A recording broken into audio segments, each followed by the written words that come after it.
Nice, smart move.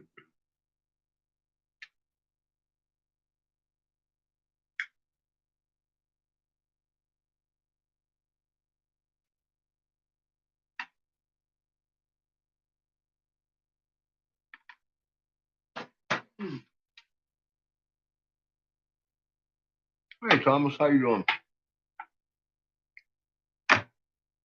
How's the H? Hi Pollyanna. How y'all doing? I got us some Zach Sitchin lined up.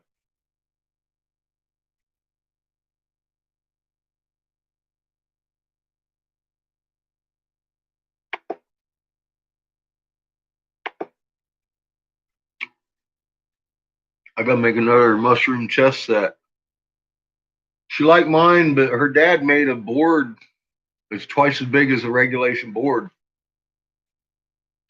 I gotta make the pieces bigger, so she prepaid me for another one. I've got a mushroom chess set for sale cheap. I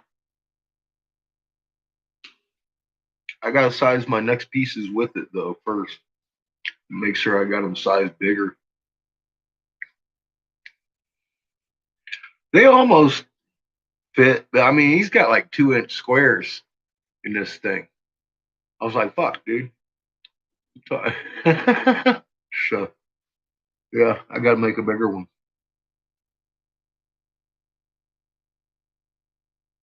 Cold what? It's a little breezy, but it's beautiful here.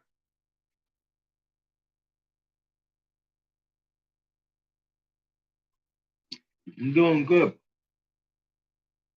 Smoking marijuana. Got me another ounce on the way home this week. A bit of grape pie. Fucking nice buds. Nice little popcorn bud.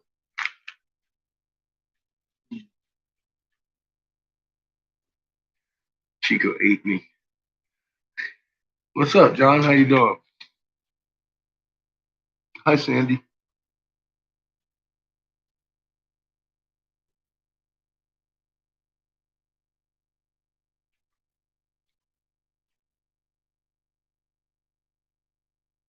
Hi, Sarah. Nikolai, how are you doing?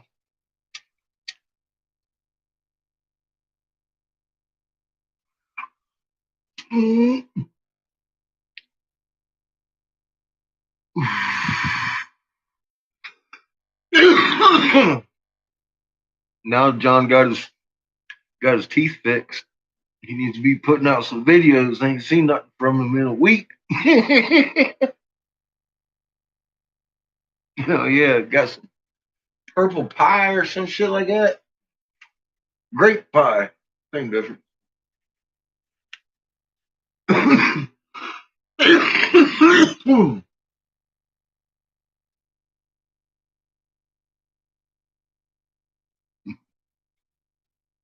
Mm-hmm.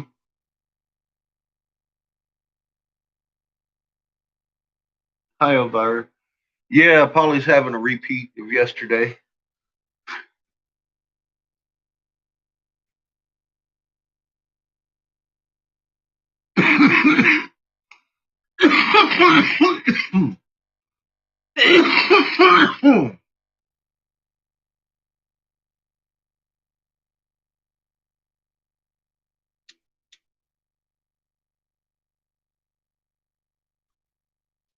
I could hardly move yesterday. I can hardly move today. Fucking back is killing me. When I came down to do some light repair work, I bumped in. Man, I had a fucked up sales run. When did I go? Wednesday. I went Wednesday. I had a fucked up sales run. Banged my little cooler I was taking around with my little dragon in it. And I took the elephant too. It's fine. The dragon got a dink in his tail though. I was like, fuck. I gotta fix that. And like I said, I set them pieces on Anna's board, and Anna's board's twice as big as a regular set. So I've got another chess set to make. And she prepaid me for this one though. So like I said, I'm selling that other one cheap.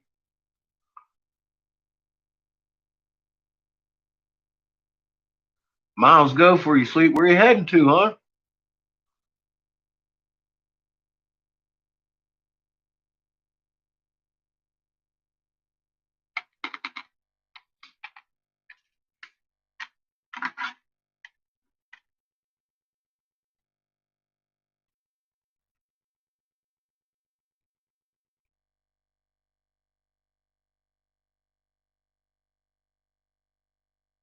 Nebraska.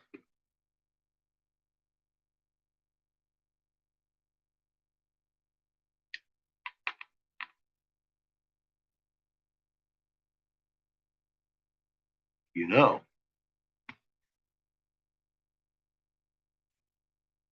uh, there's a lot of fields in Nebraska.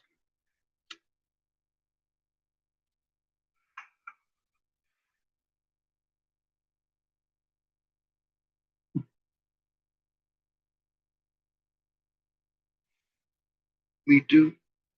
It's almost that bad where I'm at. But yeah, I remember Nebraska, Lincoln, Omaha. They're better in Omaha than Lincoln. Lincoln, when I went through, it was teeniest town. They only had like two head shops. that was that was my determinator on who I needed to hit the most. How many head shops was in on my way through?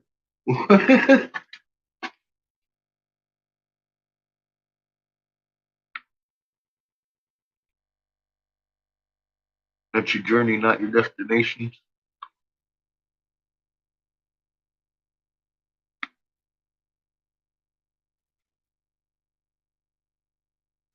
Uh, well,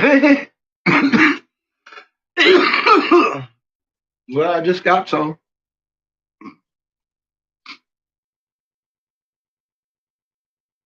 I just got some. Yeah, fucking Loki dude. He's funny. He kept saying that I was saying like Polaris was setting or some shit. I was like, dude, I never said Polaris was setting. I said Polaris was rising in the east, and fucking Big Dipper was setting behind my neighbor's house. So several times I can't see the fucking thing till late at night, and then it's standing up. Now about 2 o'clock in the morning with the cup up.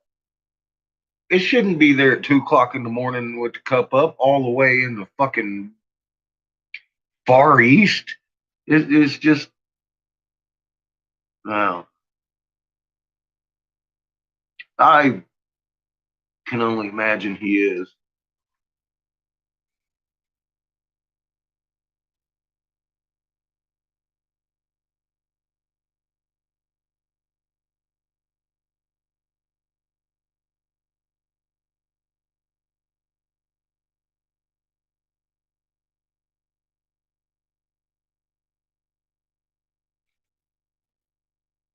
I can only imagine he is.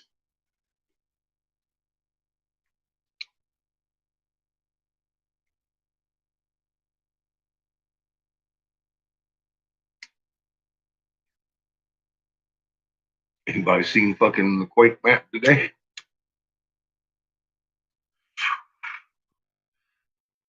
That motherfucker's normal as fuck.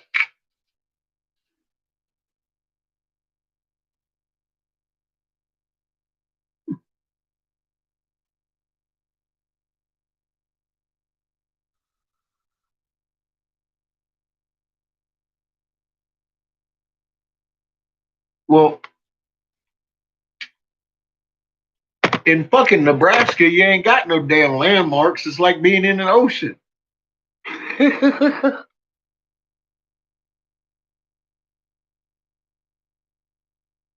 up, Rebel? How you doing? Yeah, Long Valley is kind of freaking out. They had a 4.0. I mean, it's been flipping since yesterday sometime. I was on the road. I came home. There was only like 5 hours of quakes left on my map. I was like, damn it. Then Mexico had a big one right down below it. And then Puerto Rico started answering. I was like, damn it. And I couldn't get my ISWAs to load up. I was like, so I started the "We're all gonna die" chant. I don't like driving blind.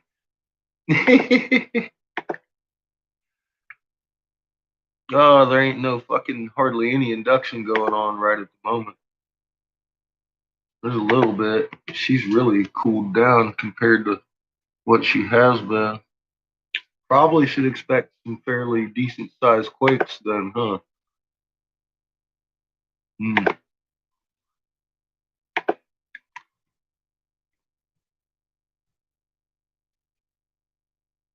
They're still having threes in Nevada. Man, Caldeira's got to be juicy hot. Juicy, baby.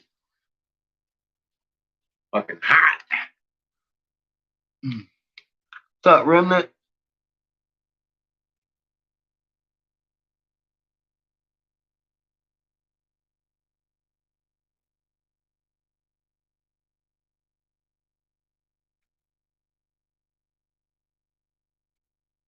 Color Revolution. I say hire new pigs.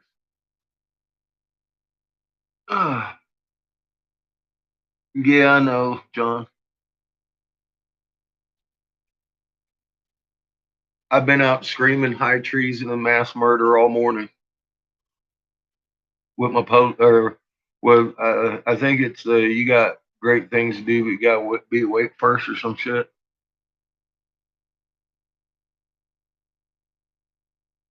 I've been hitting them all.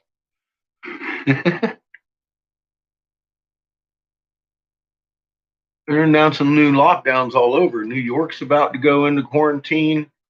Fucking Massachusetts already on curfew. They're talking about it here now. And I'm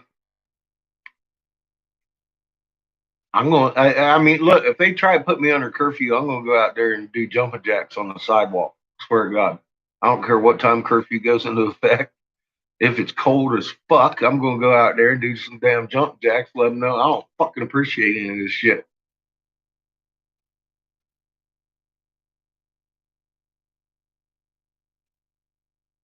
They're trying to, Pollyanna.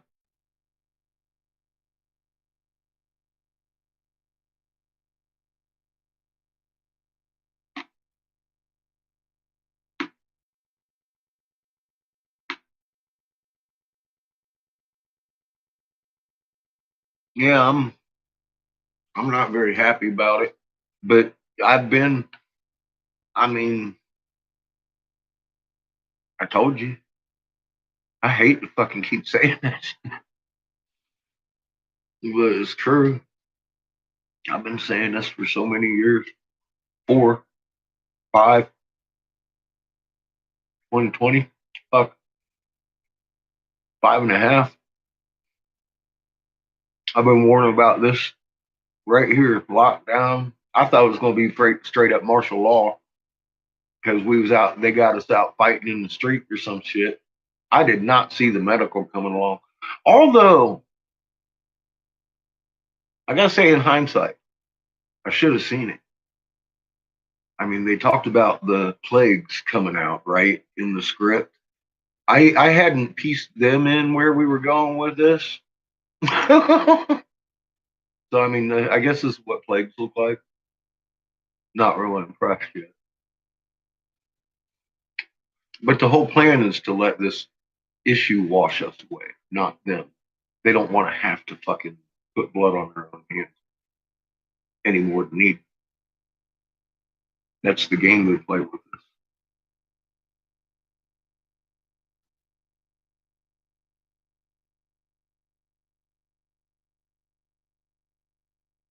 Yeah, I mean that. Well, that's what lockdown one was. Now they see us getting restless. It's getting close to time where obviously we're going to have some fucking events going. Um, they're expecting Long Valley. I'm expecting Long Valley. I would be telling them expect Long Valley. I'm one of their fucking ex investigators, so I know what they are expecting. The win is the what is going to happen, and if not Long Valley, fucking Etna. One of these fucking calderas is going to go first.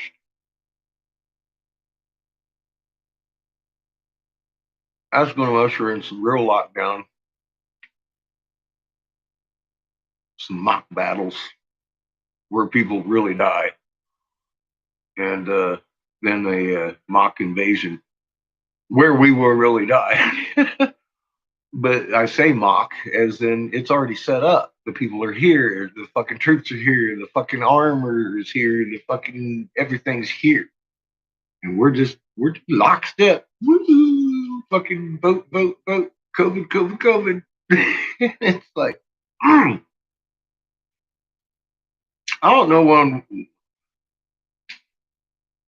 I guess maybe if I had worked in a cubicle and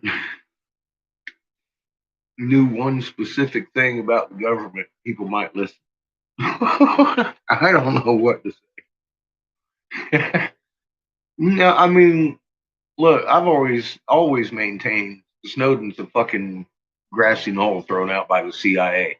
It has never disclosed anything that I have disclosed 20 fucking years ago or fucking 6 months before he ever did.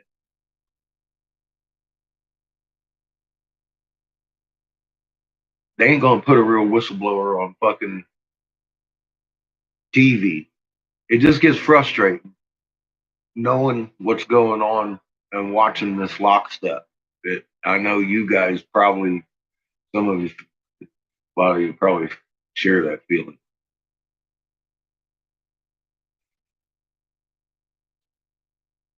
Nothing I've ever said is a theory. I want to get that out there straight.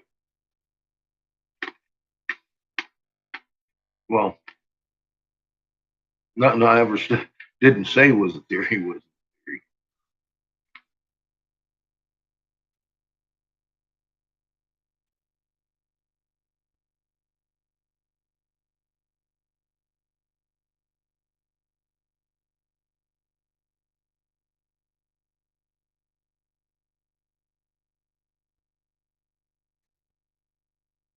They said it was a satellite. What? A satire. Oh,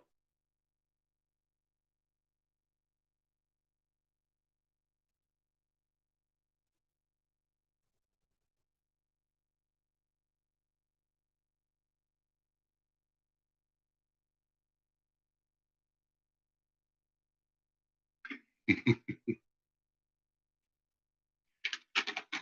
You got to look at some of these stories before you post them.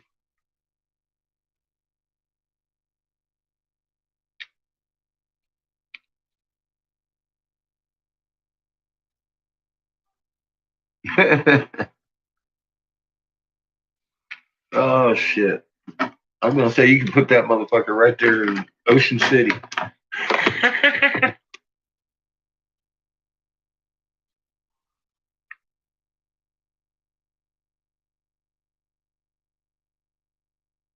My dragon broke his tail, Polly. Go fix that fucker. Looking at me like my tail's broke. I'm gonna fix it. It's almost hot.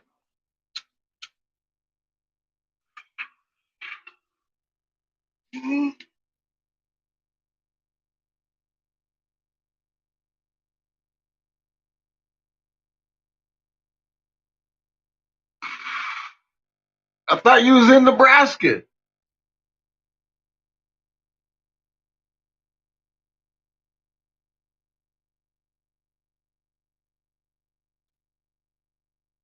I don't know. I can't say as I've ever heard of it up by Maine. There might be. I don't think they're known for their hot springs.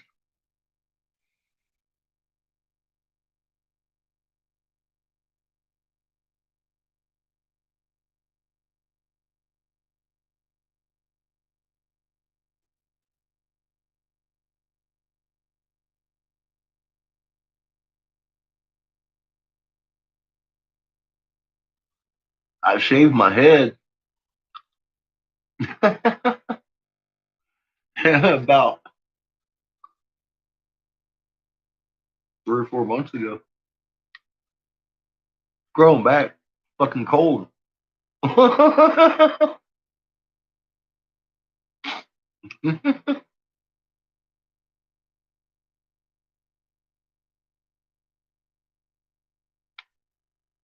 Yeah, there's a couple of volcanoes. I mean,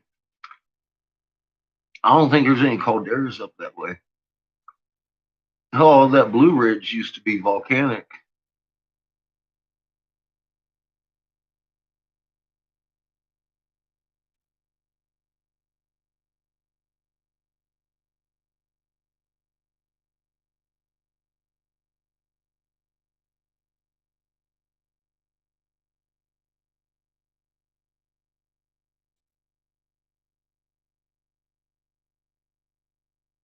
Well, where are you at? I thought you was in Nebraska. Thought you was in Nebraska. Sorry, I got Christmas candy in my mouth. Can't help myself. I know it's before Thanksgiving, but it's like fucking Christmas candy.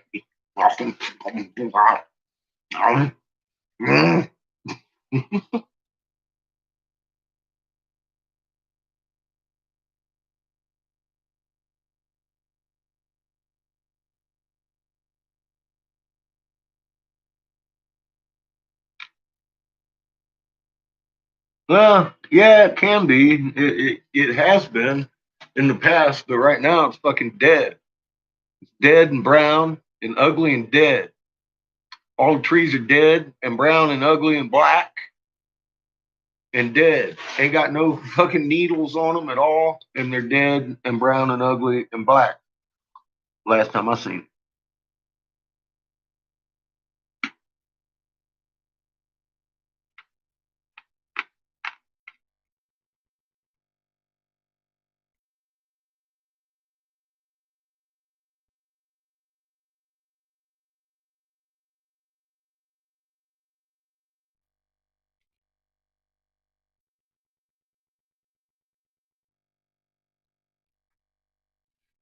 I went to the tallest peak in the United States, and it was dead and brown and black and brown and dead.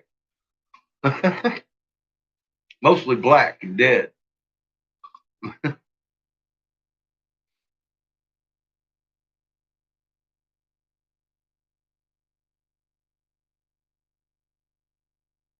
I can't remember damn mountain's name. It's in North Carolina.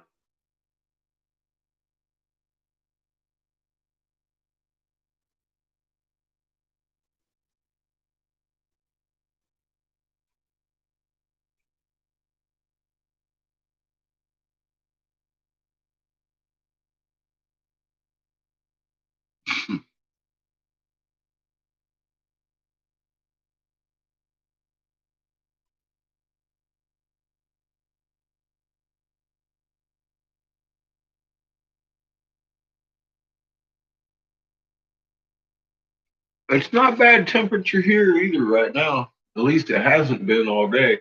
I've been out with Seamus running around.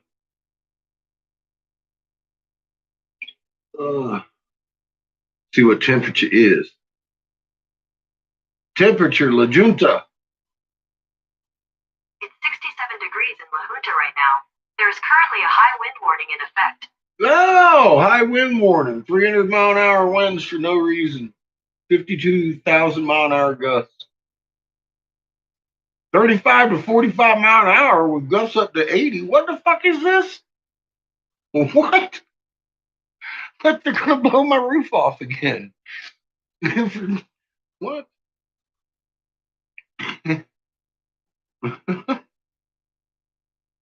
posted an hour ago till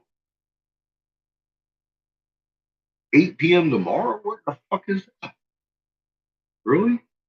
Really?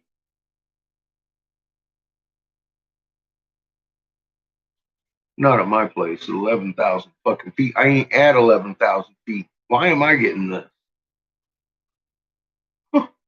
If I was at 11,000 fucking feet, you know, I'd be concerned, but I'm not.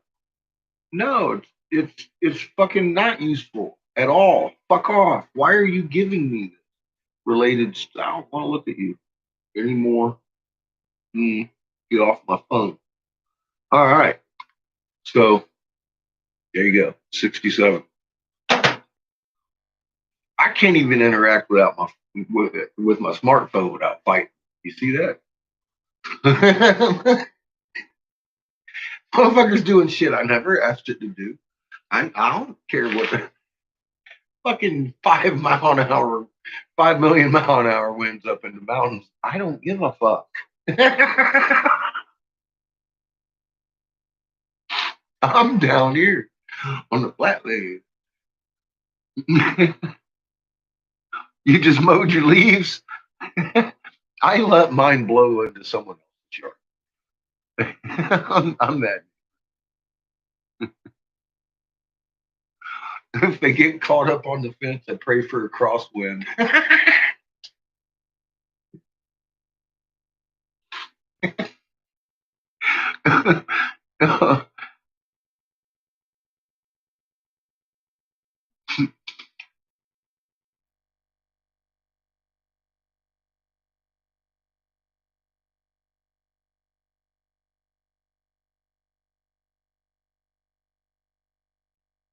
10 people in Connecticut. What? They're going to limit your families now, huh? Y'all just okay with that? Well, what are you gonna do? You gonna invite your family and motherfucking somebody gonna get in there and there's like 12 people and they gonna rat you out? Young family gonna rat. Oh, we got 12 people. Grandma in the corner. There's 12 people in here with the COVIDs.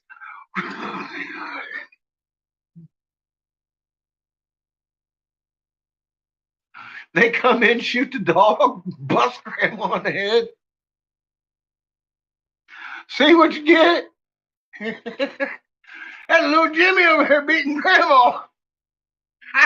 With a billy club. Get your mask on, woman.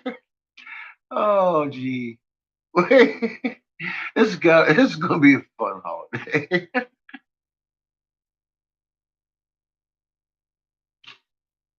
I've about had enough of it. I'm so openly making fun of people. I am probably gonna get my ass kicked here in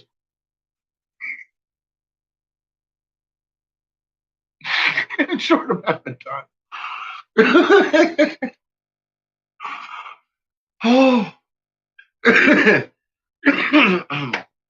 Oh God, I really am. I'm bad. I'm bad. People shouldn't let me out in public.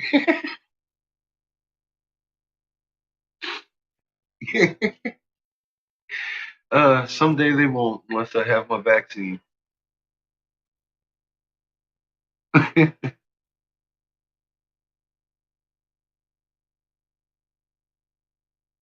Yeah, they allowed to hold elections with 32 fucking million people on gather.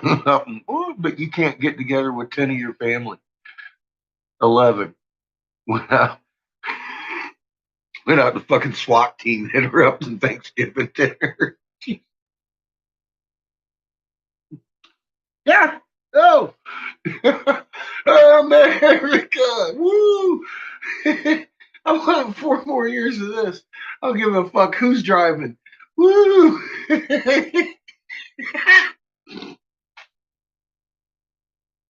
Yeah, baby. That's right.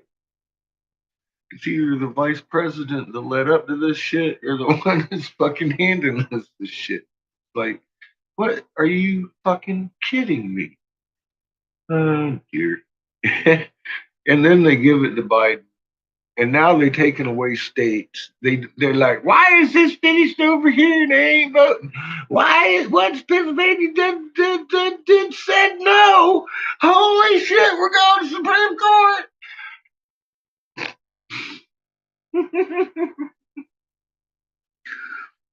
Oh, the truckers are so mad they're gonna go on strike. Really? The fucking fucktards ain't figured out what the fuck's going on yet, have they? They got a lot of time to listen to fucking audiobooks. You'd think they'd be smarter.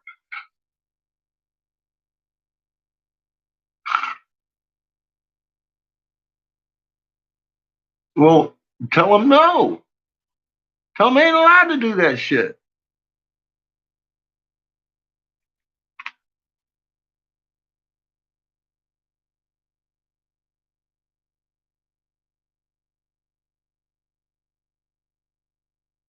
COVID papers. Fuck Ticketmaster. I get it free on MTV or YouTube. I don't get you. I don't get MTV. I suppose I could probably find some TV on YouTube.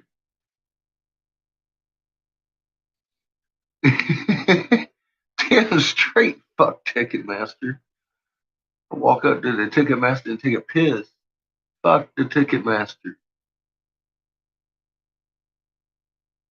I ain't been, how long, you know what? It's been a long time since I've been to a concert. It'd be a long time since I've been to another one, especially if I gotta have a COVID test. Fuck Ticketmaster, fuck the concerts, and fuck Elton John. Why Elton?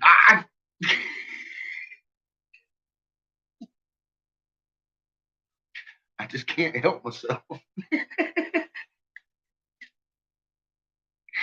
Oh my god.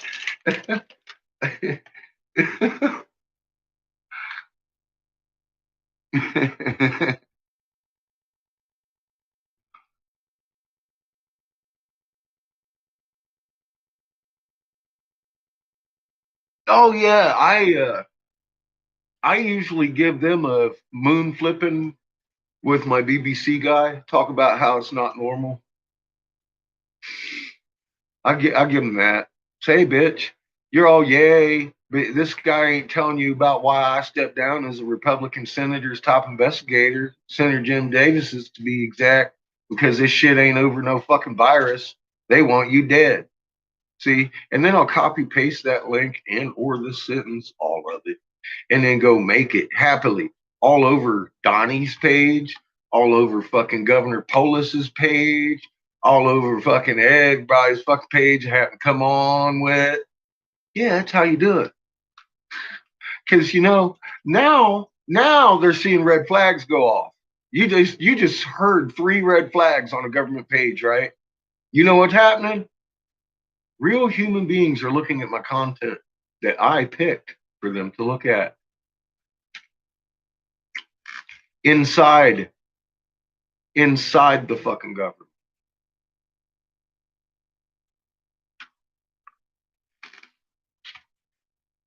Now somebody inside the government knows the truth. A person that sits at our Christmas dinner tables, a real person. Some of them are human beings. There's a fucking cog in their fucking wheels. A little bit of wrench action. That's my best tool. It's my best tool.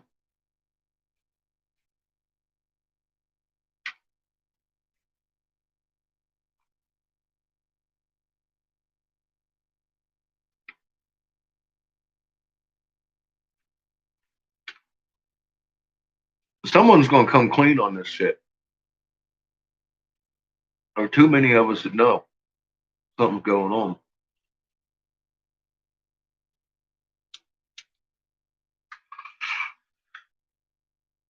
And it starts when we start. So I've been going at it for a while. Like I said, I think people inside are getting to know me.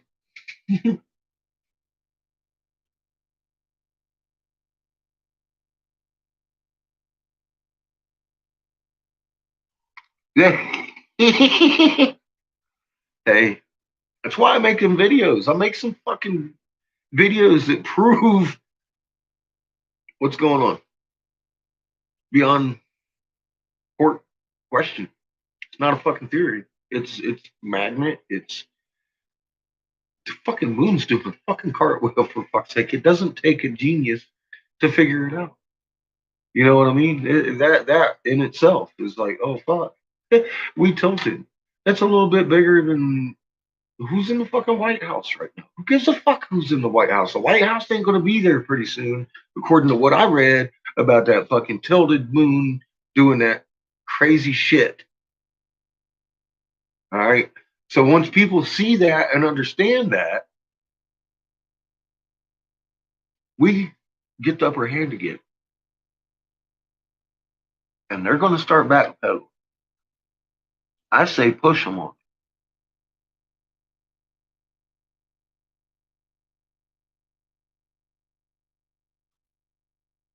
Love you too, Pollyanna. You have a good night. Well, I'll see you here soon too, probably because I'm. You've come back. I'll be blowing all night. What's up, DK? How you doing?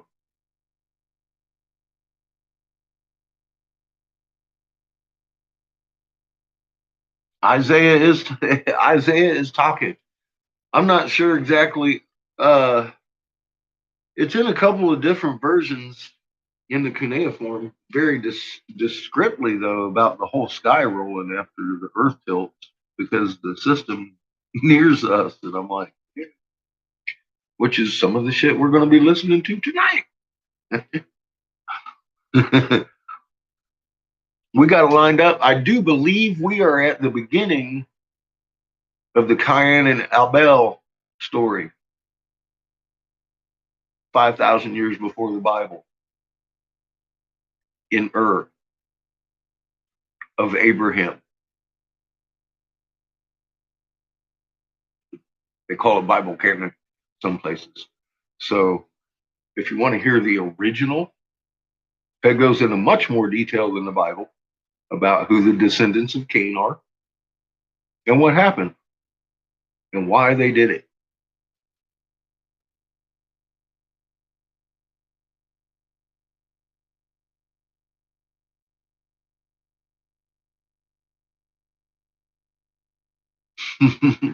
Mama. Yeah, we is all crazy. We've been all crazy. It's starting to get sane again. Starting to make sense out of everything that we see and can't see. All the way down to the freaking atom. Now, now, now, nobody told us except for us. We were trying to tell us a long time ago. That's the only person I've ever seen telling me anything about that.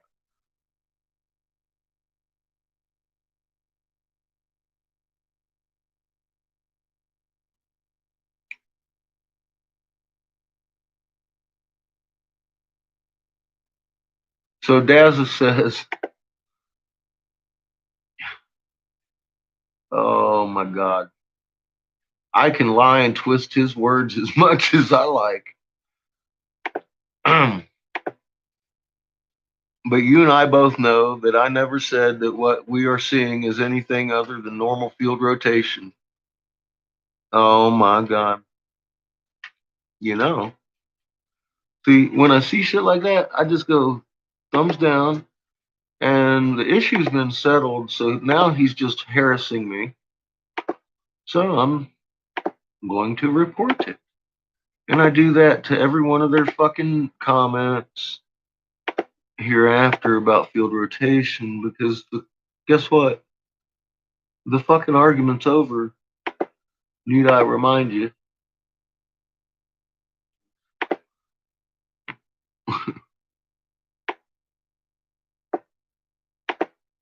See it. So then are you sure?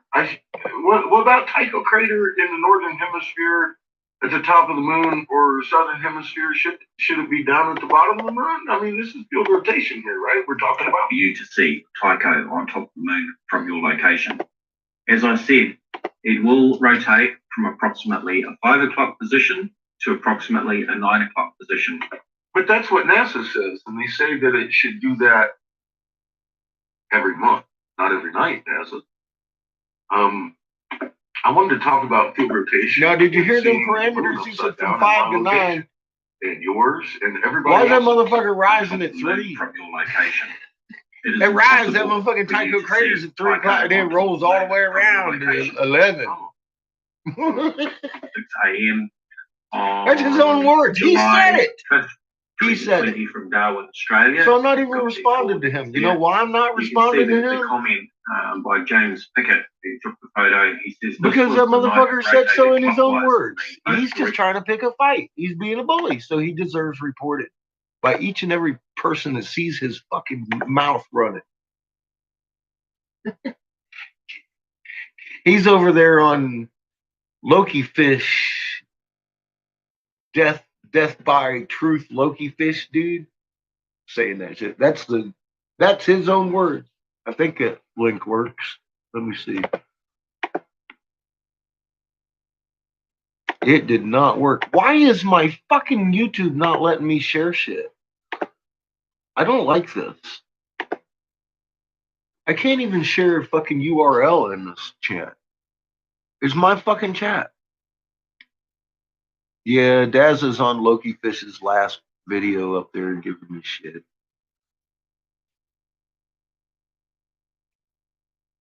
Fucking, he's a pissweak.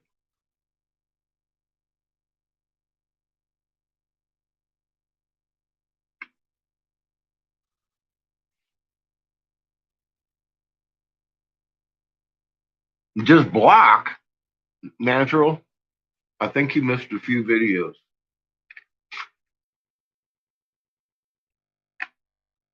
How do you think I know about Loki fish over here in Daza today? 5 people brought it to me. Eric Briggs has been blocked for over a year, and he fucking kept on 400 and some of my my viewers, some of my customers, fucking harassing them all over their governor's pages, online talking to their governor. All of a sudden, there's Eric Briggs, fucking harassing them on their fucking page. Now I got them cornered. Found out who he was. Fucking called his boss. Literally, the corporation he works for literally answers the phone talking about, oh yeah, we have an Eric Briggs, but he's being stalked by an Eric Briggs online. You sure you're calling about the right one? I'm like, you're fucking kidding me. You're fucking kidding me. You're slandering me to myself about me, about a fucking asshole that's been following me and everybody that even talks to me. Like, oh my God. So yeah, I put out a video and asked everybody to put out emails if they had been harassed by Eric Briggs or witnessed all this bullshit going down, because he's literally telling people in real life, got a corporation here in Pennsylvania talking shit about me as they answer the phone, as if I'm harassing him. He's going to work saying, hey, Eric Briggs is picking on me, when he's the one picking on everybody else. He goes out of his way to make a fucking video. He came out of his way to find me. I never knew the fucking guy existed. Why would I search for myself? It's just creepy. So yeah, I can't block these fuckers, man. I really can't. It's beyond that. They're fucking they're criminal, man. It's criminal. It's criminal. They spook people out. They follow people around. Yeah, that's what they do. It's insanity, dude. Anybody had this happen? I mean, you're right here, Debbie. All of you. Yes, over 400 have come to me 4 or 5 a day about X, Y, or Z troll. I get it all day. And I'm like, man. So I just go in and I report them for harassing somebody else. They got like, they'll start out the day with like 20 comments because somebody said something about the fucking moon doing cartwheels. It's relentless.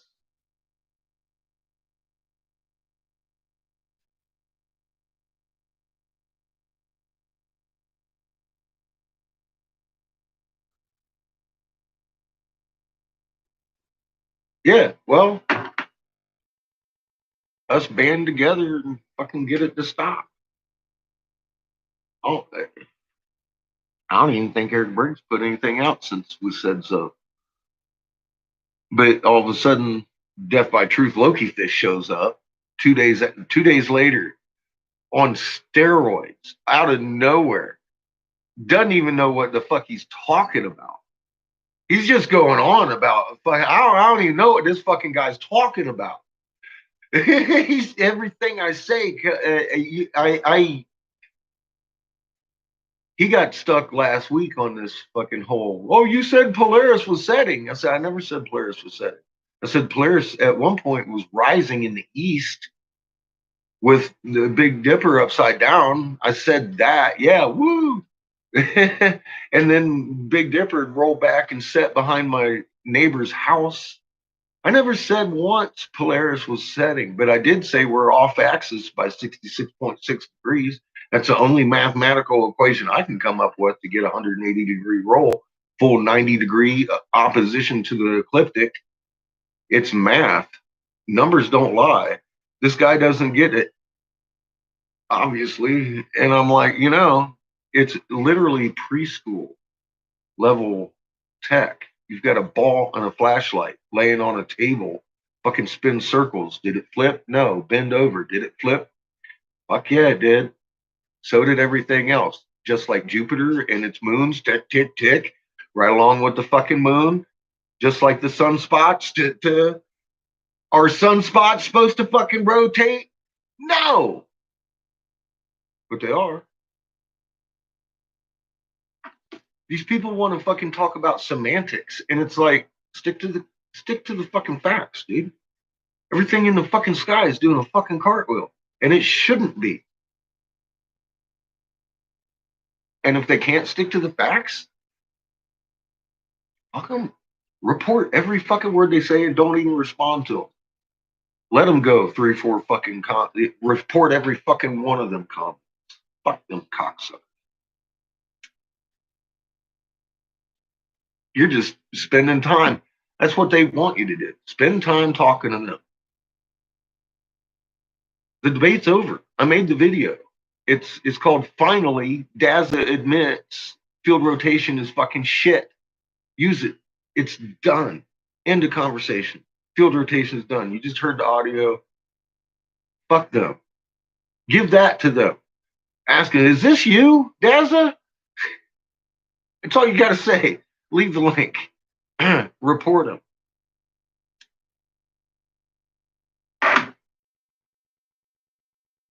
Stop talking to them cocksuckers. That would be my best advice to you.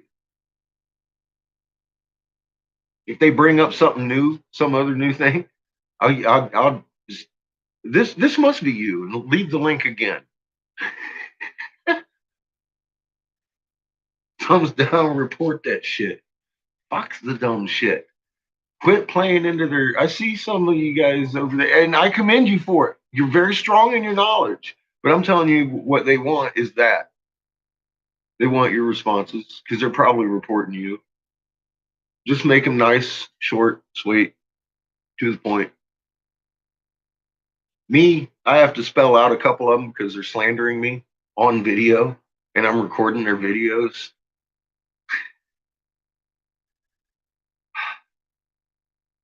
This is stupid. This is fucking stupid. The whole sky's doing cartwheels, and these fucking jackasses are out running around being that, and they're allowed to because people allow them to. Nobody makes a big enough noise about it. I personally will make videos that you guys don't even see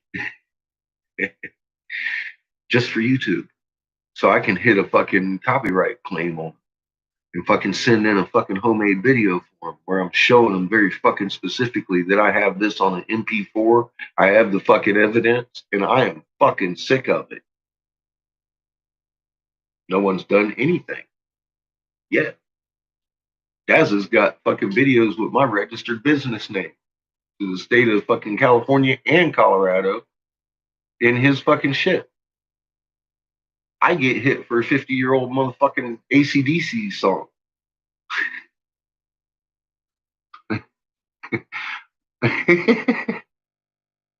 What's up, Johnny? How you doing?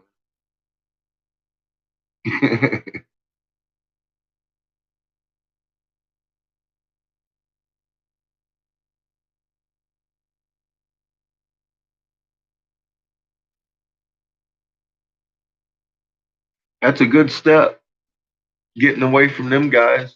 Cause yeah, I made that step a long time ago. Them motherfuckers don't mean no good for nobody.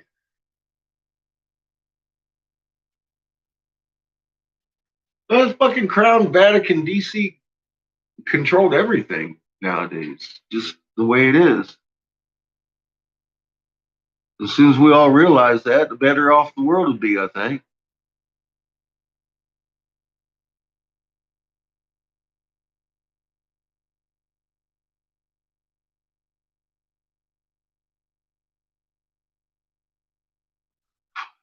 Flipping and flipping. How you doing, James?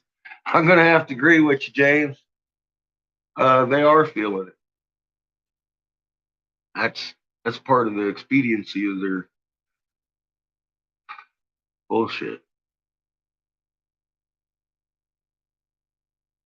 The right ones haven't got the information we got yet.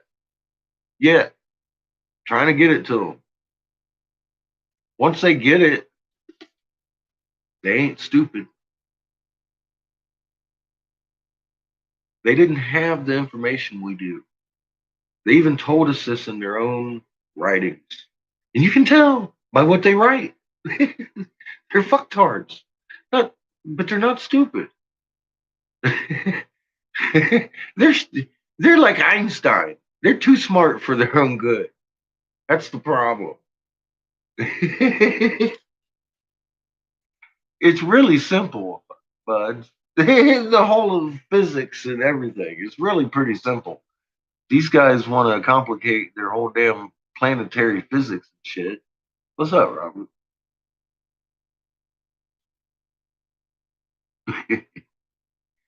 They may be bloodline. Stella, I don't know what the fuck their motivation is. It sure seems pretty staunch fucking motivation, though. I don't know what the fuck.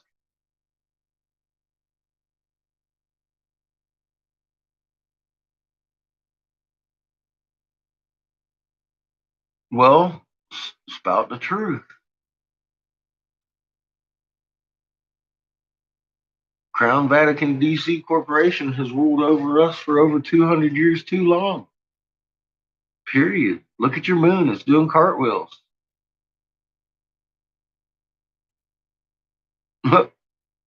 Happy, happy, happy.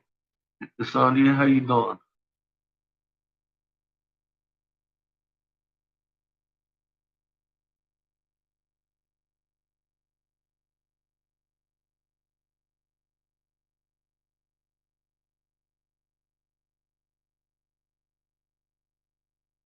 Yeah, nothing's changed, including the Hopi. The Hopi, man, look, the Hopi tribal council, their council, and their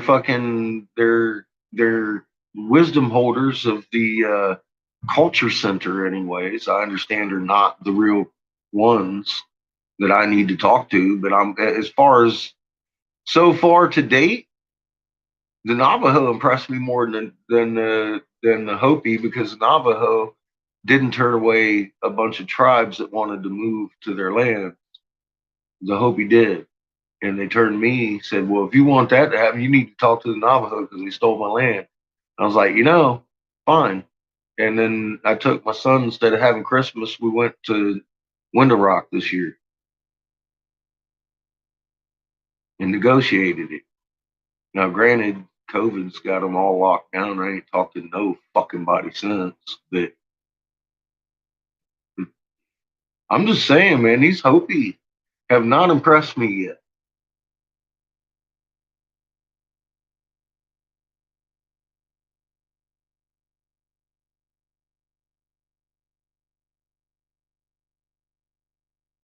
I called over 350 native tribes, and some of them were having nightmares about, or visions, they said, about drowning. And they had decided, made the entire tribe had decided to move their entire tribe off the coast. And I was like, this isn't coincidence. Let's get this started then. And I seriously got turned away by the Hopi, who already knew me. They were like, "Oh, we can't take it. You know, fucking they took our land." I'm like, "You're kidding me, right? You got a lot of land out there." But yeah, so I did. I went to the Navajo.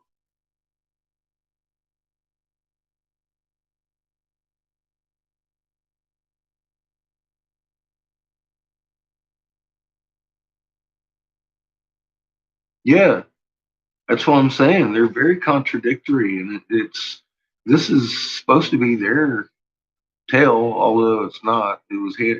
Well, it is. It's their tale from fucking Giza when they spelled their name Hopeii.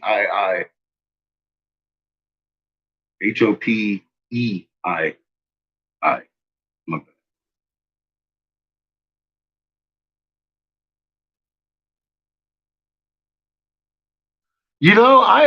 I had a good time, Johnny, when I was out there. I was at Window Rock for a few hours talking to the first billionaire chief, is who he introduced me to himself as. That didn't impress me, but he was all about bringing his family together, and that uh, brought me happiness.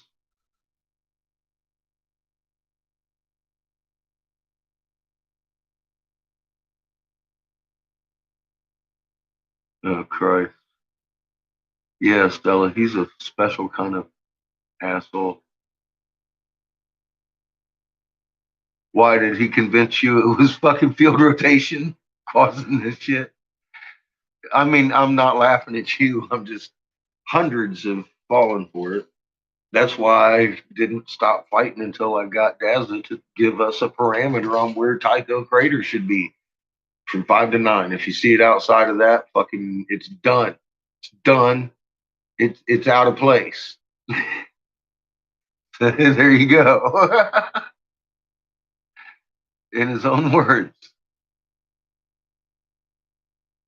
it's impossible to see Tycho Crater on top of Moon or location. It's impossible for you to see Tycho Crater. It's some of my best work.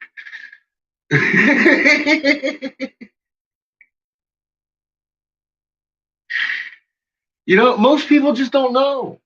That's what it boils down to. And when you got someone like D5 fucking throwing down on you, you start to feel stupid for not knowing. And then he gives you a stupid little homemade drawing. Of this guy standing on the North Pole and the South Pole, and the moon looks different. It's like, see, yeah, that's what I'm saying. He turns it sideways.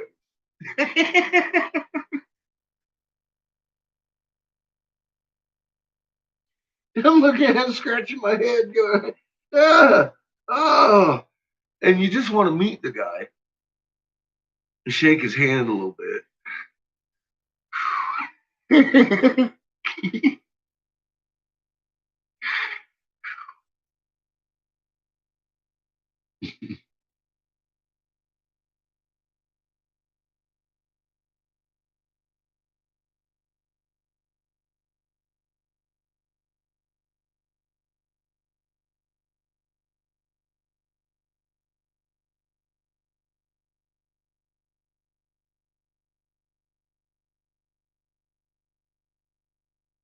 Yeah, well, that's why I made that video. Matt, get that's that's the only reason I make any of those videos. I got that knowledge. The only reason I make them. If you're having a hard time, give them that. Tell them I got $1,000 for NASA. Tells me different. It got me a NASA link. Nothing from Daza. We already heard from Daza. It's impossible. Hi, Catherine. It's impossible for Tycho Crater to be on top of the moon from my location.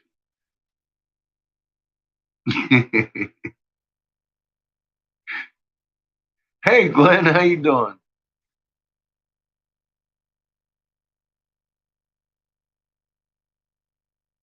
I'm in a shit mood. My back is killing me, can you tell? I am doubled over. I don't even want to stand up.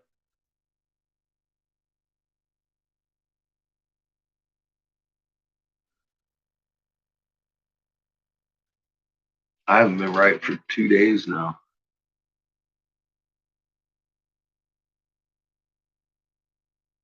I don't know where people went.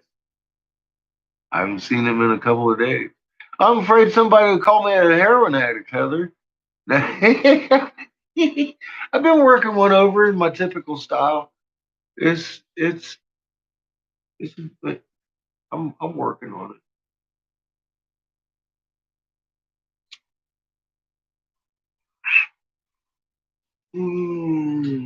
Oh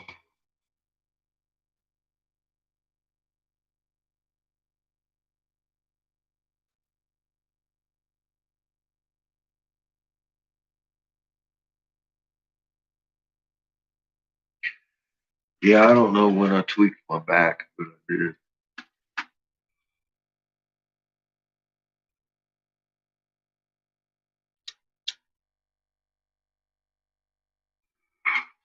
Just simple as that. I tweaked my back.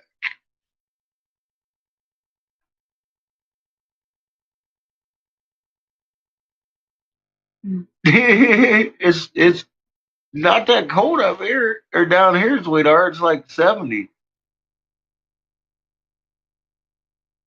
I know that I'm right. Fucking Tycho's doing all kinds of. I ain't terrified to fucking have a live chat with you. I'm terrified to be known. I'm talking to you, you fucking suspected child molested freak. We already proved to you Tycho craters all over the moon. Suck a bag of dicks. Daza. Seriously. Tycho crater should never be past 5 to 9 on the moon, according to you in my location, motherfucker, and it's rising at 3. It's setting at 11. Again, you can suck a bag of dicks. You lost the fucking debate, dude. It's over. What the fuck what is there left to discuss? Seriously. I'm afraid to touch anything you touched. Fucking dirty fuck. I read a newspaper article about you, Daza. You know what it said? It said you had little kitty porn on your fucking computer. It said you've been touching little girls' pee-pees, dude. What the fuck do I give a fuck? Then you try and tell me Scott Sion made that shit up? Scott Sion made that shit up. Scott Sion ain't got the fucking brain power to make that shit up, Daza. You need to come up with a better excuse. You want somebody to believe anything you say, dude. Now we provide fucking proof that the fucking moon is doing cartwheels and you want to act like a little bitch. You want to make it okay for North Hemisphere view in Australia? Seriously, Daza, suck a bag of dicks, dude. Who are you kidding? Who are you kidding, dude? You're fucking waste. You're a waste.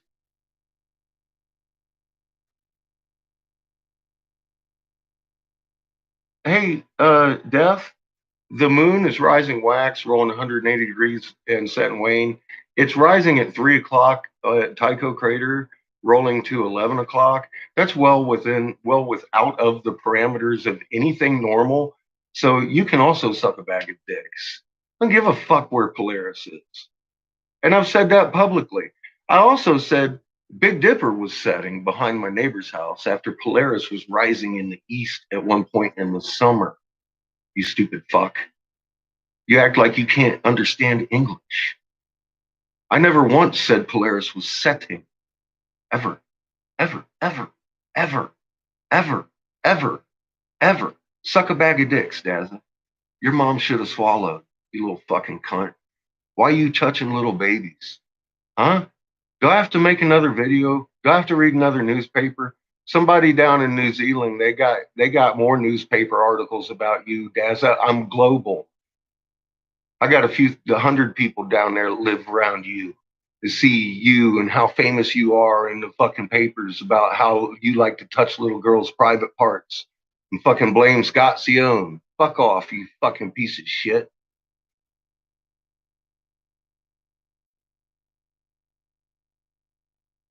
And you're hanging with them, Death. You're hanging with them? Hmm? What's your name? Is your name Eric fucking Briggs? Death? Hmm?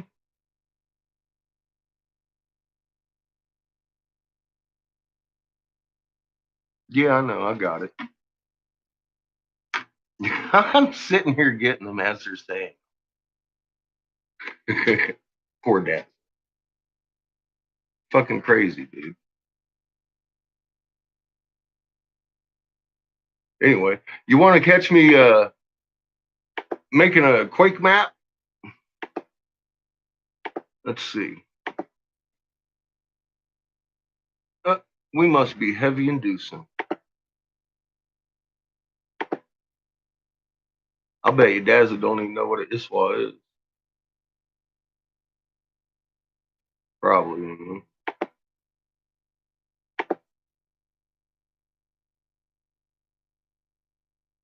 Now I'm just busily reporting the cocksuckers.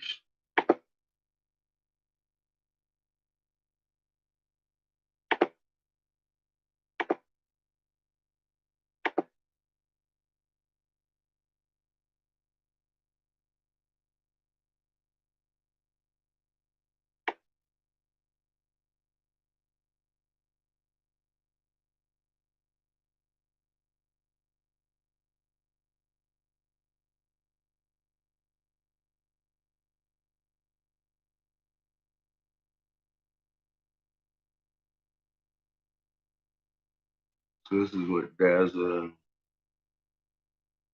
fucking Death wrote. We aren't sure who Death is. He seems to be a pretty meaningless troll. He keeps repeating words that nobody's ever said. Uh,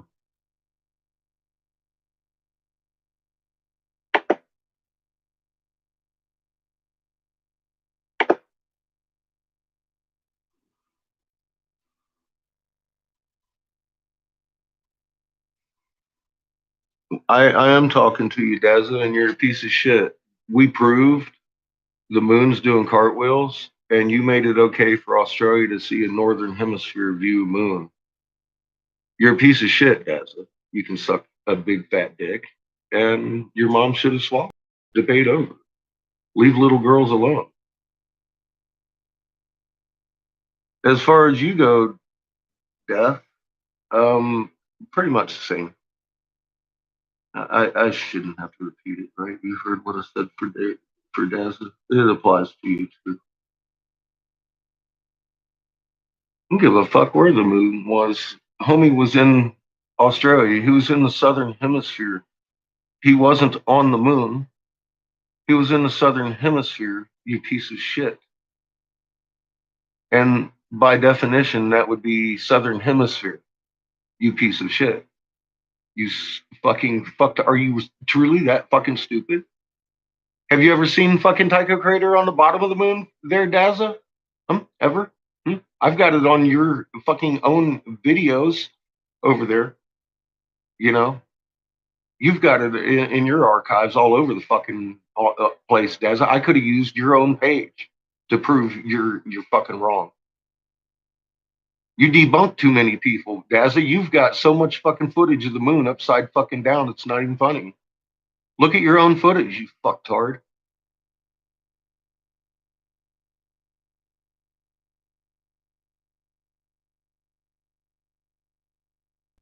Love you too, Johnny.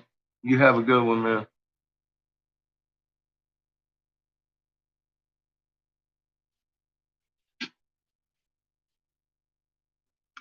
Dazza, you're a waste of breath, dude.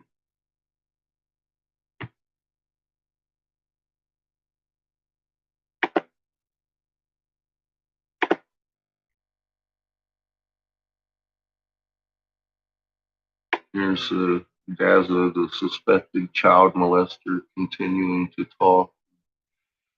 Tell me I should be discussing this with him when, in his own words, he has said very clearly Tycho crater should never be passed from 5 to 9 on the fucking moon face. And we are seeing it rise at 3, and we are seeing it set at 11 each and every night. We've got footage of it all over the place. But Dazzler still wants to debate it because his mom should have swallowed, and he should probably, from what I'm reading in the newspapers with flashing ads and real ladies that reported on it, stop touching little girls' body parts, Dazzler. You're a little fucking bitch. You seriously, from what I've read, you should be behind bars.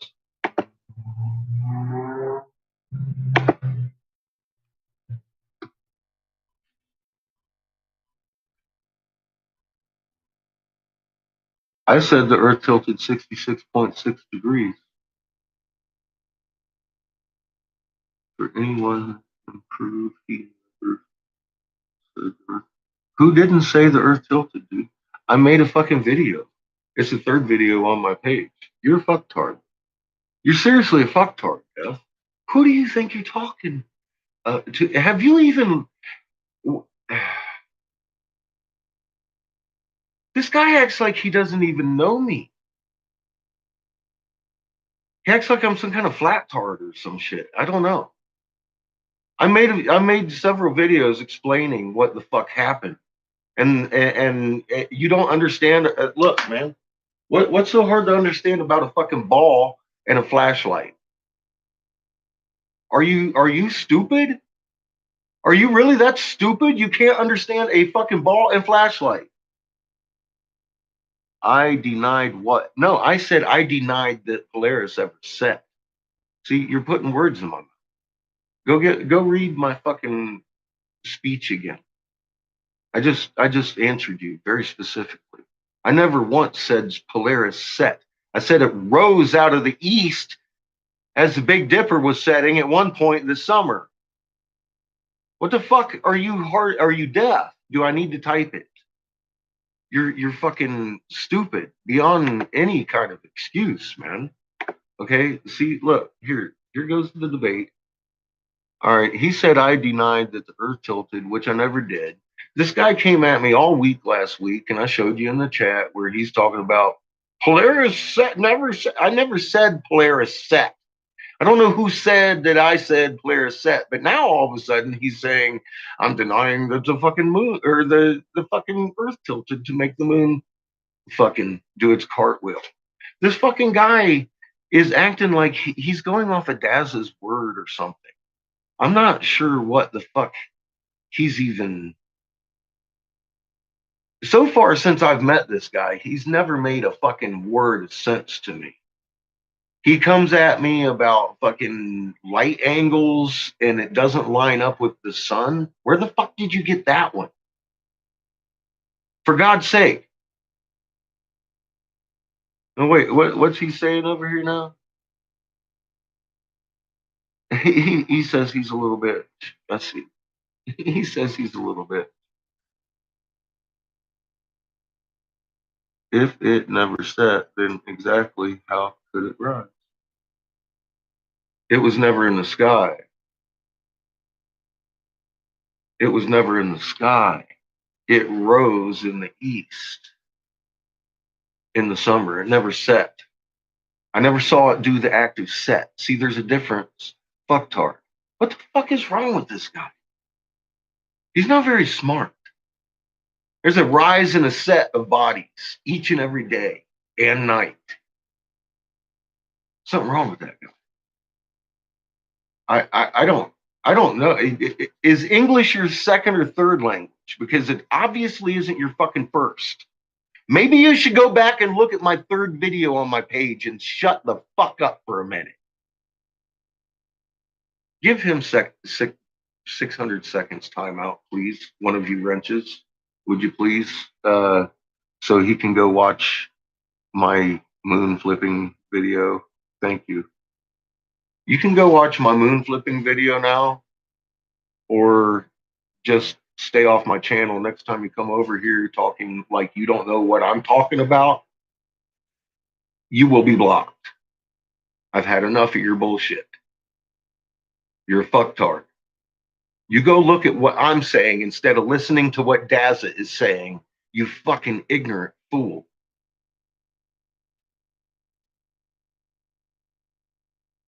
Jesus. He isn't blocked. He's on 600 300-second timeout. Jesus. Do you see what I mean?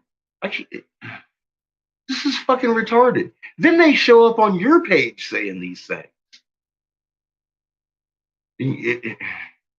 What the fuck is this? This is going straight to YouTube. You guys probably won't even see this. This is also going to my MP4 and going to a lawyer.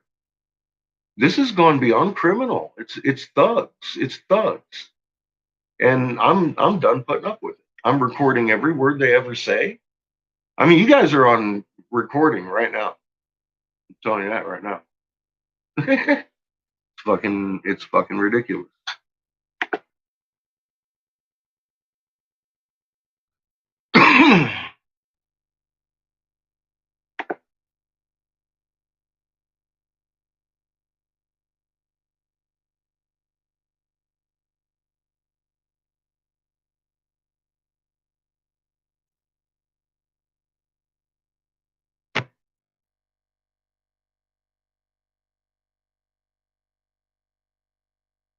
There goes your social credit score. Hi, Yvonne.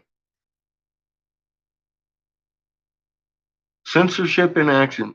You know, Daza, a 300-second timeout, that's not censorship. That's called shut the fuck up and go look at what I'm saying instead of listening to what Daza is telling this guy. If he can't do that, he'll be blocked. You should stop touching little girls' pee-pees from what I'm reading in the newspaper, dude. That's all I got to say to you. You're a worthless piece of shit, dude. You're a fucking worthless piece of shit. You fucking got provided proof and you made it okay for Australia to see a North Hemisphere view on film, dude. Then you gave me parameters, very specific ones that said very specifically what, Daza? Huh? From 5 to 9. It should never leave from 5 to 9 in my location. In your own words, Daza. And the motherfucker's rising at 3 and it sets at 11 every night this month. Everybody's got pictures of it. So why are you even trying over here? What do you have to gain, Daza? Does it hurt that much that you were wrong, dude? Is that what this is about? Do I need to buy you a hooker or something? She would have to be over 18. That probably wouldn't do anything for you, though, from what I've read. Fucking piece of shit. Dirtbag. Let's do a hangout. Why would I want to hang out with a suspected child molester ever, dude? Let alone a proven liar and a fucking troll. What does it matter what you want to fucking Daza? What does it fucking matter?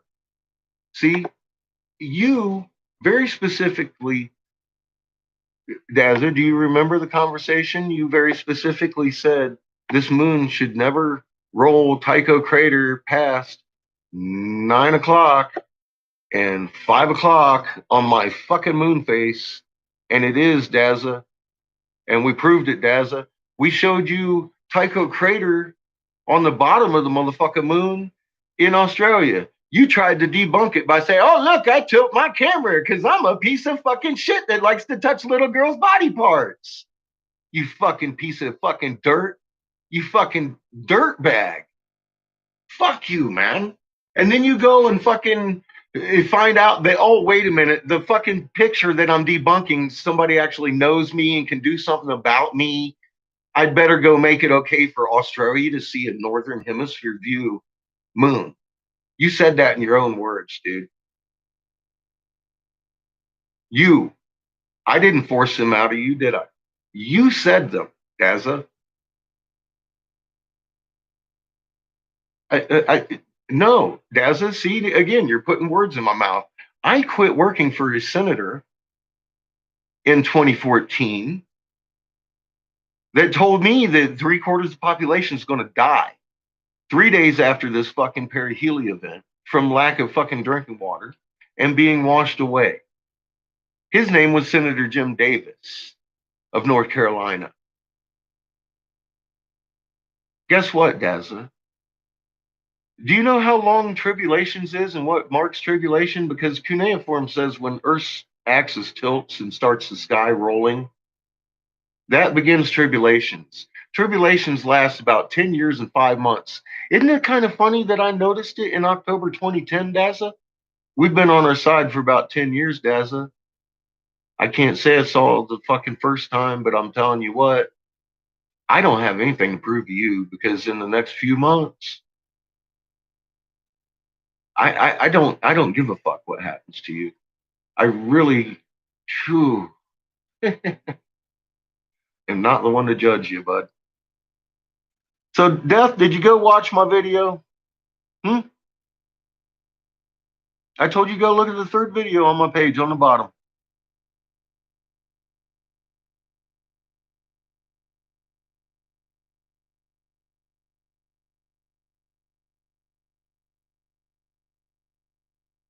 Explain to me why the moon's doing a cartwheel with the shadow then. Because it is. That's the debate here. I'm not getting on Polaris because nobody gives a fuck about Polaris. See, this is about waking people up to what the fuck time it is. Now, if you can address why Tycho craters all over the fucking moon, then feel free to address the fucking topic, cocksucker that hangs out with a fucking child molesting fuck. Hmm? Hmm? What do we think about you now, Loki? You do know who Daza is, right? Do you know who Daza is there, fucking Loki? Do you know what he's fucking famous for over there in New Zealand? Fucking dirt bags.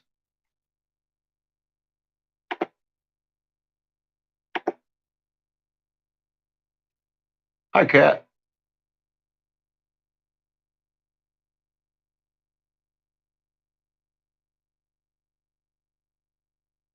You got 3 axes in fucking space, dirt bag. I don't know how much each axis. You know what I do know? I do know math. To get a 180-degree roll, you have to oppose that ecliptic by 90 degrees. Do the math. 23.3, 90. What's left over? 66.6, dude. Suck a dick. Numbers don't lie. People do. We're seeing a 180-degree roll. That's it. Do the math. It's a math problem, not an opinion. There is no fucking opinion about this. It's simple fucking math, you fucktard. Jesus.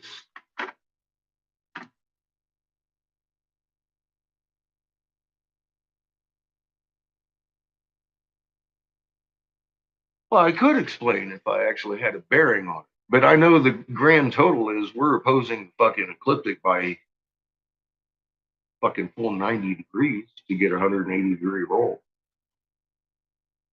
Deny that. 180-degree fucking field rotation. Rolling of an object.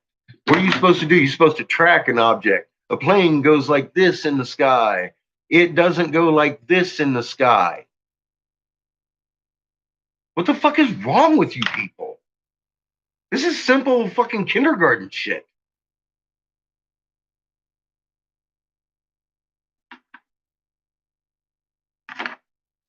You're fucking stupid. Are you fucking that stupid?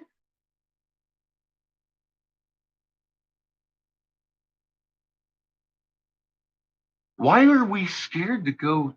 Dude, are you kidding me? Discuss what with you, Daza? What is there left to discuss? Especially with you, dude. You're disgusting. Why would anybody in there, even without all this fucking hate you fucking spew, why would anybody want to be around you, dude?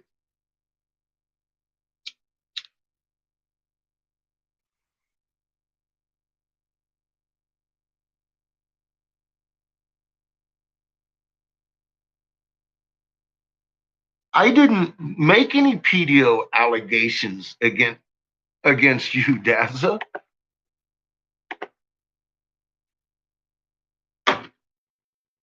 I didn't make any pedo allegations against you, Daza. I read them in a newspaper. And then you told me Scott Cione made that newspaper article.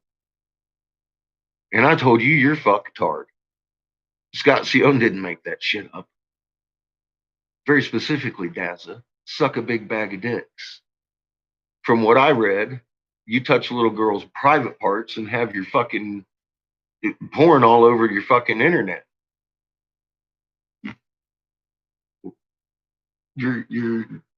I didn't. People hate you. You debunk what? You debunk what? You don't debunk anything. You make up lies, Daza. I don't know what you've done with anybody else, but you've made up lies with me. You said, prove to me Tycho Crater's out of place. We did, and you start making up lies to the world that make it okay for Australia to have a North Hemisphere view of the fucking moon. And you want me to believe that Scott Cione made something like that extravagant up about you molesting children? You want me to believe that? Scott Cione doesn't have fucking enough brain cells to understand what a fucking stellar core is, dude. You want me to believe that shit? You're a fucktard too. There's your debate, and I got it on recording. How's that? You and your words, mine and mine, mine and your words. Now, you just need to go away.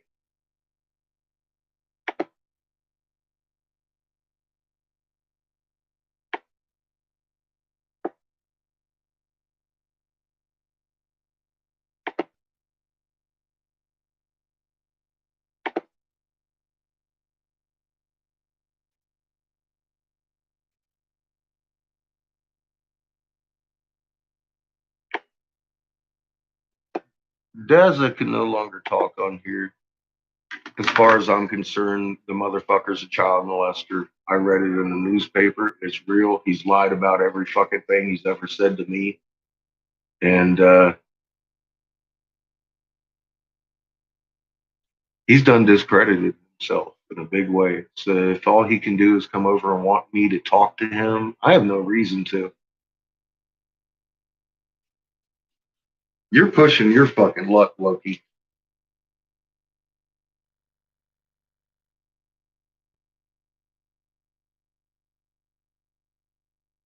You know, actually, we have a lady named Mary that's from the very southern tip of Australia. Um, you can ask anybody in here. She's been like really weirding us out for like every now and again. She'll be like, "Where the fuck is the moon? I've got a clear sky," and we're trying to tell her, "Look on the fucking and the blah blah blah," and we go on and on. She's like, "I swear to God, it's not there." I set my alarm play. It ain't there. I'm like, you know, where do you live? She goes, Australia. I said, yeah, but we got other people that live on Australia. And she's like, I said, well, wait a minute, where do you live at in Australia? She goes, Southern Tip. I was like, you know, I think I know where your moon is. It's in my northern sky.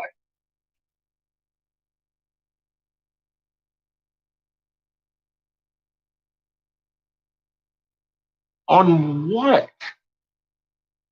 On what, dude? What do you have me for defamation of character for? Would you like me to read the newspaper article to you? Would you like me to read the newspaper article to you? You think that's defamation of character? That's reading a newspaper article.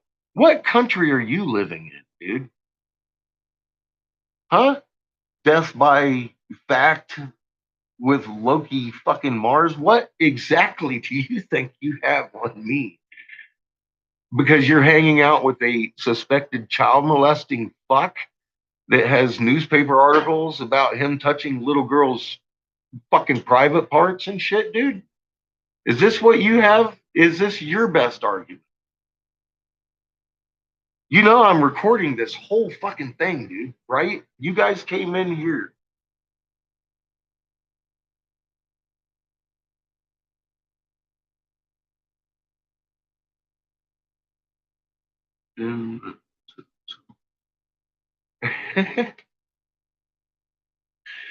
You're a fucking piece of shit.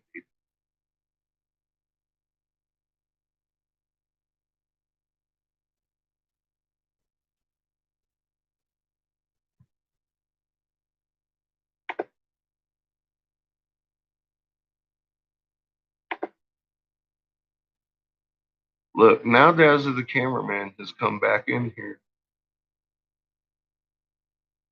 Thank you, Homebrew. This is all getting sent to YouTube, guys. All of it.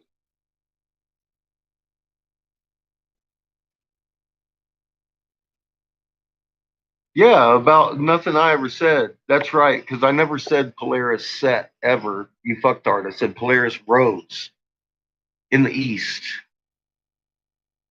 early in the evening this summer. We were all watching it, talking about it, and you're a fucktard. It never set. You kept saying that I said it set. I never said that. I never said that once.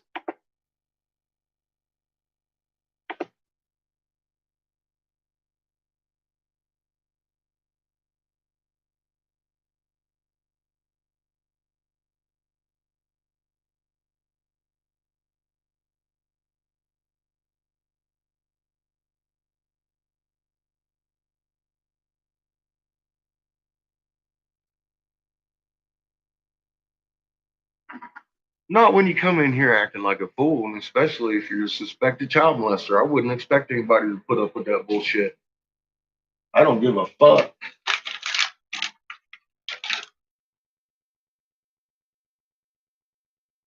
I read it in a fucking newspaper. And by his own actions. Look at the way he acts. Look at what he says. Look at what he does. His entire history with me is a fucking insane lie. And it's recorded.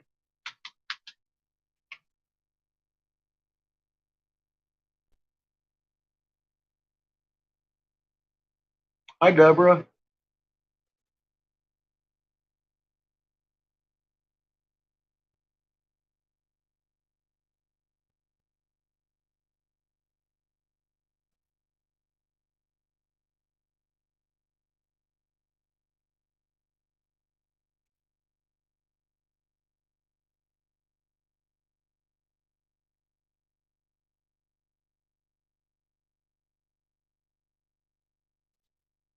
Hey, Jelly.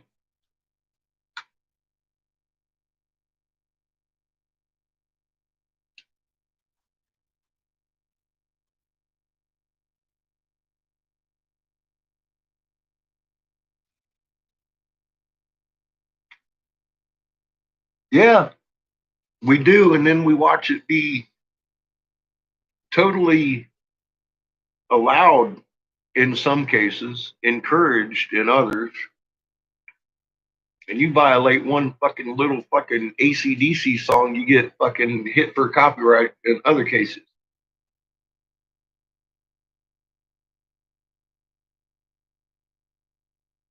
That kind of makes it illegal.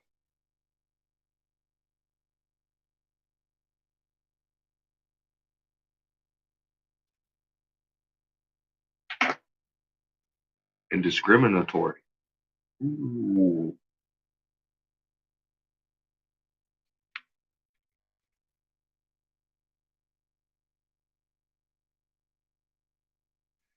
Yeah. Cool. Good to see you here. As always, I'm gonna get started with my dragon here pretty quick. I went out and chipped the tail on the damn thing.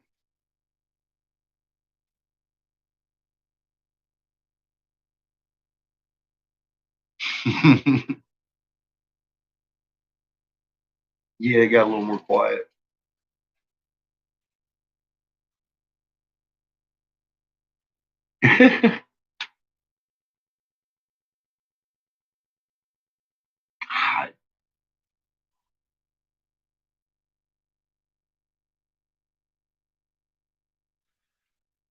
All week that motherfucker was coming at me. Polaris didn't set. Polaris has never set. I never said Polaris fucking set. He said something about the fucking sun don't line up with the moon light shadow or something. I said something like that or something. I was like, fuck, dude, are you fucking kidding me? I've never said anything like that. The only reason the fucking moon is lit is because the fucking sun. I have no idea where this guy came from, and he just came at me saying those two fucking things right off the bat, and I was like, dude, I never said any of that shit, and I never did. I never fucking did. Now he's talking about slander over here because I'm like, no, dude, you're fucking nuts. In all the world, I never said those two things ever. And it threw me off. I'm like, who the fuck is this guy? And where the fuck is he getting some information? Then all of a sudden he comes in with Dazza. I'm like, you need to go look at my fucking video instead of fucking listening to this fool. And that's my advice to anybody. Because he's telling him something. Somebody's telling him something wrong about me. And that's just gonna make him look stupid as fuck. That's all that's going to accomplish. So that doesn't make any sense. I think he's being misled, is where I'm at with this. Personally. God, I think he might be too.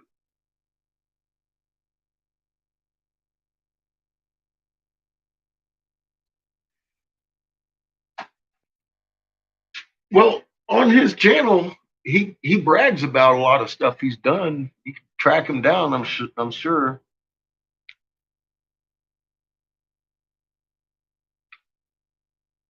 I got the cutest little fucking coat for Chico today.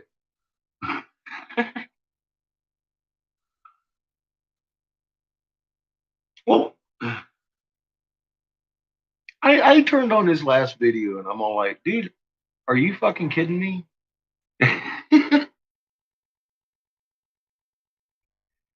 The Earth did tilt 66.6 degrees. It's a math problem. But Polaris didn't set. Did anybody hear me say Polaris set? I remember saying Big Dipper was setting behind my. I even told John very specifically, Big Dipper is setting behind my fucking neighbor's house. Can you see yours? I can't see mine. I'm further south than him. Duh.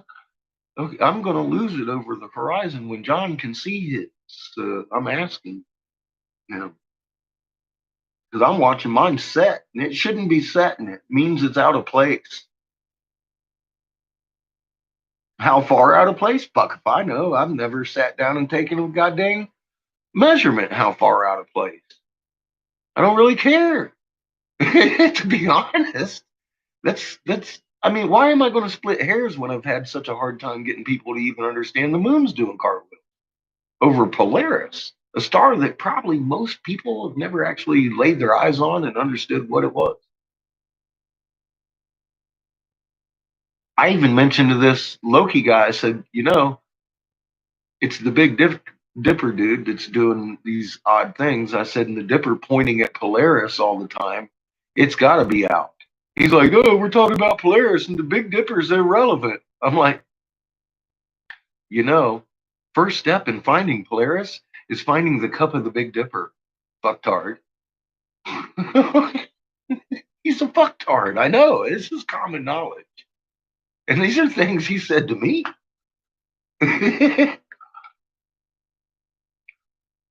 My claim was we tilted 66.6 fucking degrees, dude. Period. It's a math problem. It's not an opinion. I didn't say anything about Polaris setting. I said the Big Dipper was setting and Polaris was rising early in the evening in the summertime. Right now, I can't find my fucking dipper until about 1 o'clock when it's starting to rise. And by 2, it's pretty much in the air in the far east.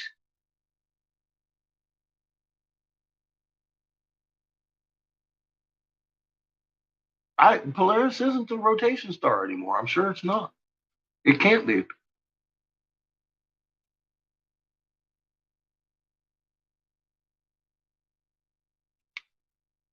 Yeah, the whole point here, Loki, I think you've missed the whole point. You came in here on the 7th.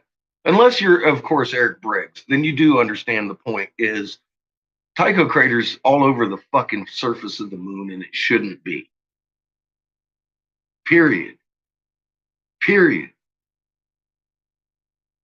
No one's ever give a fuck about Polaris. Most people on this planet don't even know what Polaris looks like.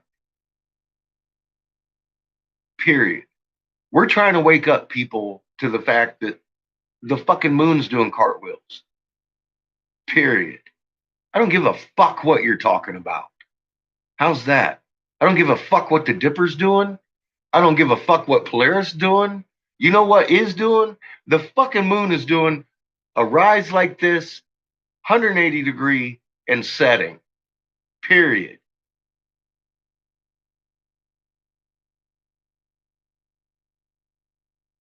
Hey, dude, does it matter?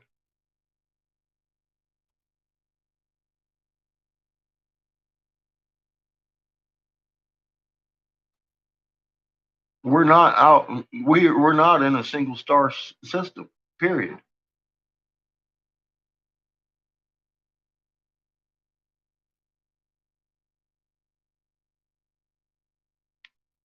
Everything is out of place. Have you not noticed Orion is rising like that and setting like that? That's a 180-degree roll. Fucktard. Have you ever gone to the Calgary site and looked at Orion at the equator? He rises like that and sets like that and rolls back. Fucktard. At the equator, the most motion on an equatorial star ever in any normal situation. But the motherfucker in my sky is going like this. That's a little beyond, dude. What do you want from me? You go figure it out. That's your problem. You go figure it out. It isn't up to me to prove anything to you. I already proved all I came to prove. Fucktard. I'm not going to address it. Guess what? The fucking moon is doing a 180-degree fucking roll every night.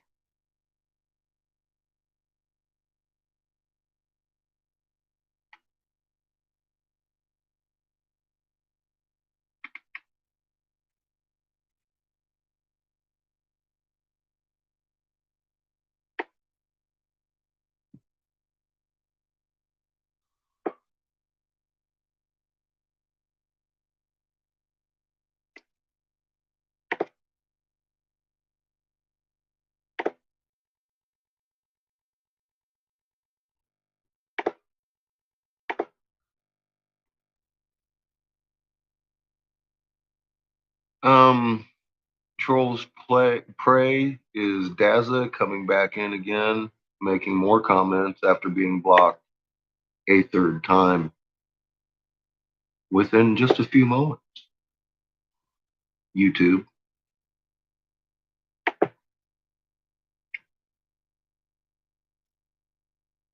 I'm recording this whole thing. I'm censoring Daza, the child molester.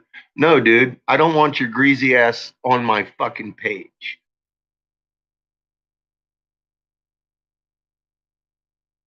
I have every right to distance myself from a suspected child molester. I have a minor child. You're not welcome here, Daza.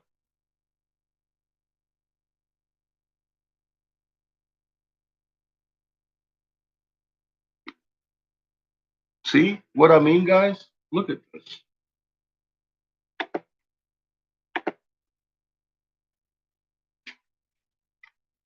I have Daza the cameraman, a suspected child molester, on my page. I am a full custody dad. I've got death by facts with Loki over here, aka Eric fucking Briggs, telling me, don't worry, YouTube Legal is already aware of me. These guys are harassing me, but they're reporting me.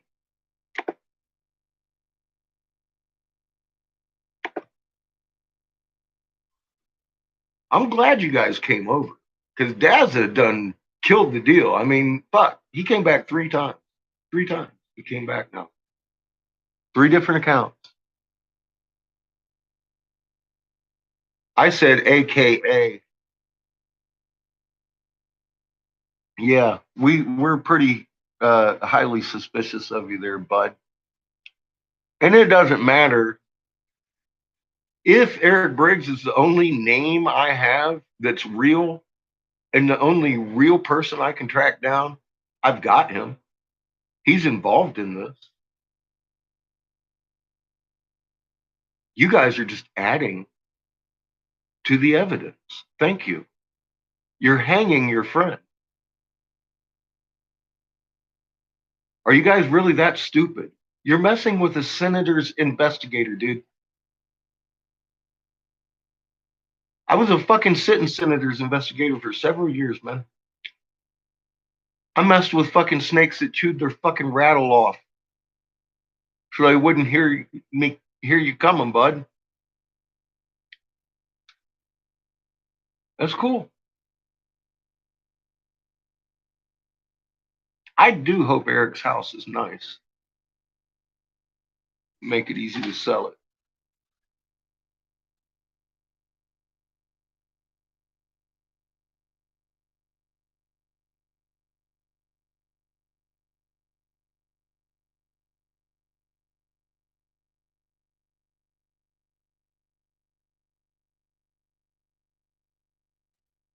See, Stella knows.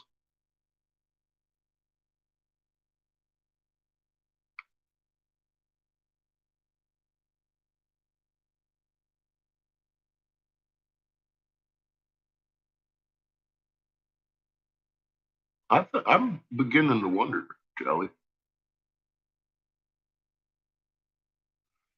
It really pisses you off when people like this come along and they actually start reporting you to people for the things they do.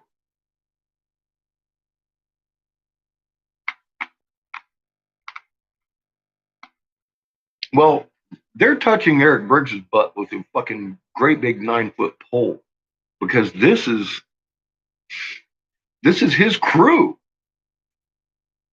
This hasn't stopped. He's definitely implemented in this shit. And it furthers the proof of the hours of film I've already made on this matter.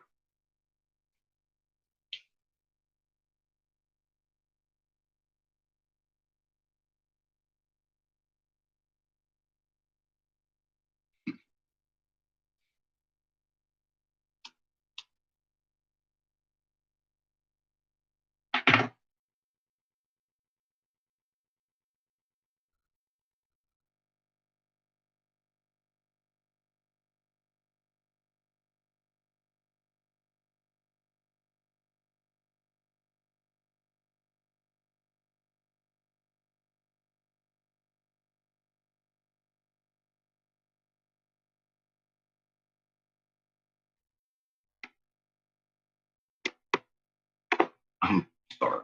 I'm doing stuff.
um, they have, if you haven't been paying any attention, U.S. warships are being fucking grounded all the time over there in Indonesia and the Philippines, where we've been sailing around for 50 years. They closed down the airports for 2 hours the other day just to fucking recalibrate GPS. And what do you want, dude?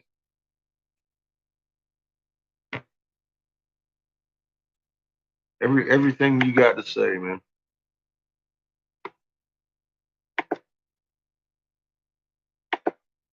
Well, I'm open for debate, but I mean, I don't really care, dude. What does it? Like I said, the moon is doing fucking cartwheels. Are you debating that? Because that's what we're talking about. Are you debating that the moon's doing cartwheels? Is that your problem?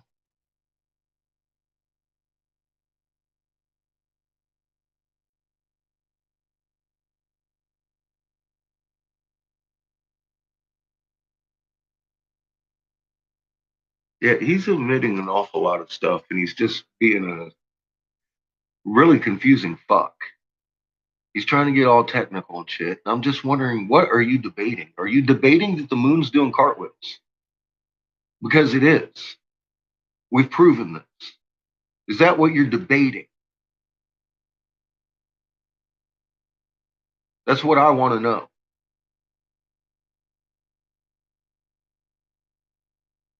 Because your debate seems centered about the moon doing cartwheels. So are you debating the moon's doing cartwheels? Or are you debating my analysis of what is causing it?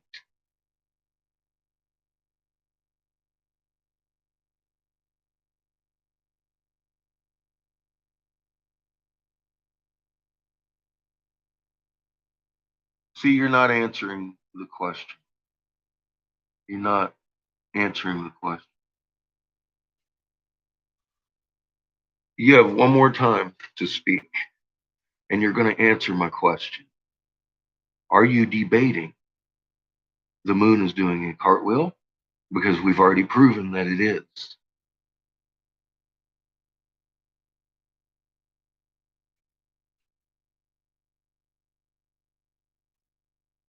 You're debating my model as to why. Then give me your working model. I have given you yours. Proper scientific method demands it.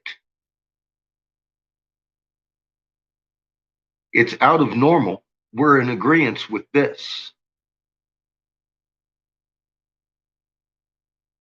Tycho crater should never be out of 5 to 9 o'clock, according to Daza, the fucking cameraman himself. You never said what? That it's not out of normal? That's all I wanted to hear. Goodbye. Fuck you. I'm not debating with you ever again. Bye. It is. It is doing cartwheels, and it's not out of. See, there you go. Now we got our answer. That's what he wanted. He says that it's normal. Normal field rotation. Y'all ready with your wrenches? Anybody that even looks like them can be blocked from henceforth. I am not dealing with field rotators. I've already dealt with that. The debate's over. Um, yeah, it's not impossible if the Earth is a globe. Thank you. I really like you, Stella. You're new, and you seem very knowledgeable of the stars and where they are and should be and what has caused this. So thank you for your input. These people are amazing. It's a simple observation.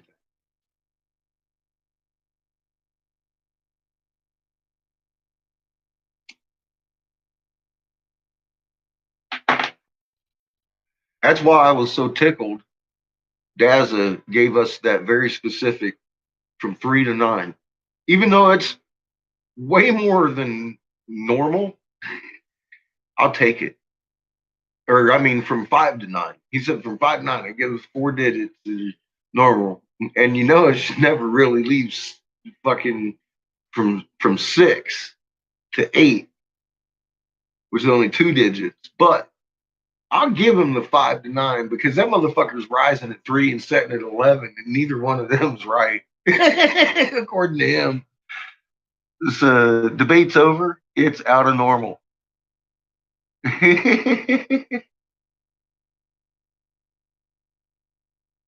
Yep, something's off. As simple as that.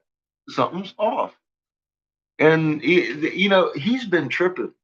All of these guys have since he said those words, and I got him on tape.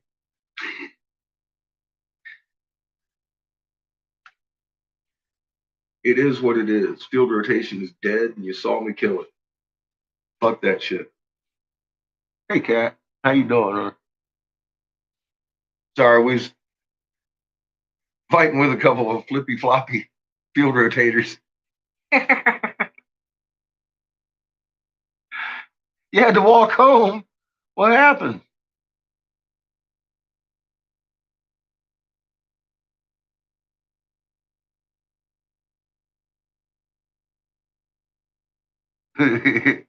Yeah, Deborah, it's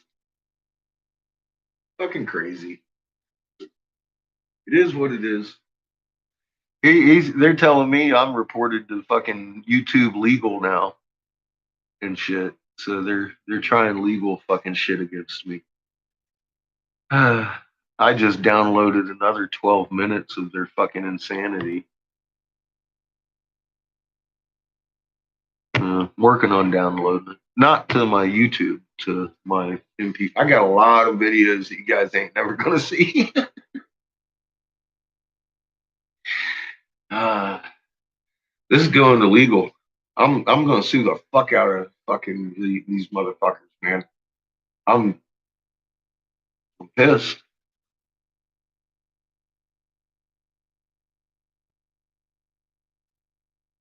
Well, Deborah, I gotta find us a lawyer. I don't know. Right now, it's just a police report, and it's growing.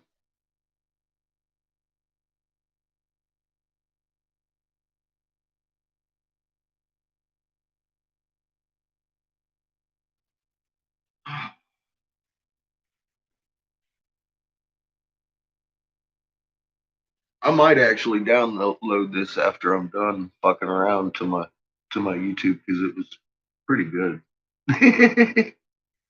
It's blatant harassment, and YouTube's been allowing them to do this for years and stick around.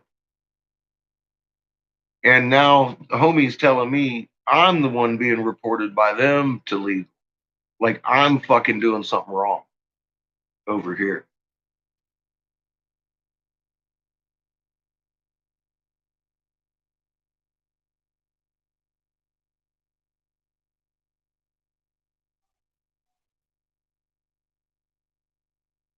Well, you want to represent a class action suit against these fuckers? We've got Eric Briggs dead to rights. He's Royal Canadian Society of Astronomers secretary. He works for that fucking corporation. He's got some damn money, and it doesn't seem like it would be a hard fucking case. This guy's been everywhere. All of them have.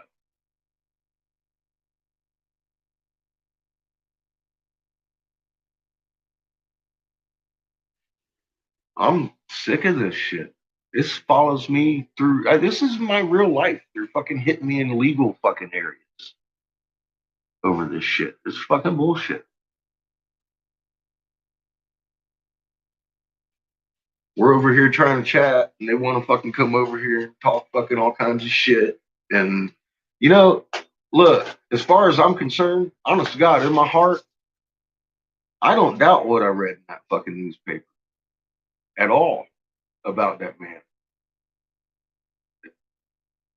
I can't prove it. Yeah, I don't have a reason to. I don't have a need to. All I need to do is keep my ass away from that fucking freak. I know Scott Sion didn't write that fucking newspaper article. He said Scott Sion, he's not that smart. That was it. It read to me like a real newspaper article. I don't know what the fuck. So That's all I got to think about it.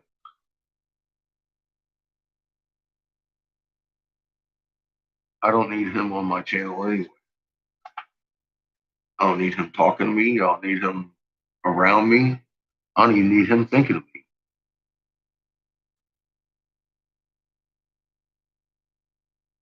You've been censored. I can see you, rebel.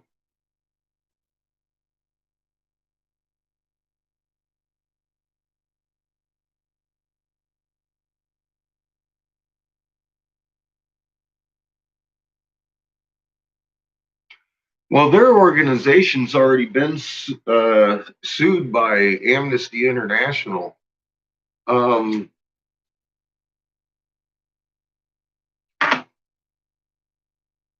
and I've got an awful lot of evidence against this whole fucking group of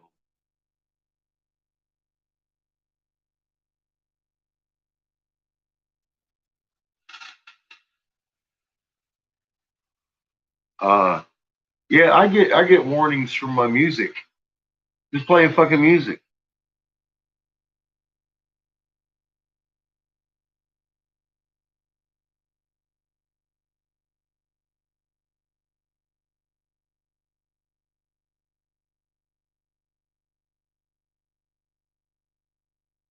I'm just a fucktard too. We all are. Well, I am. I can only speak for some of them.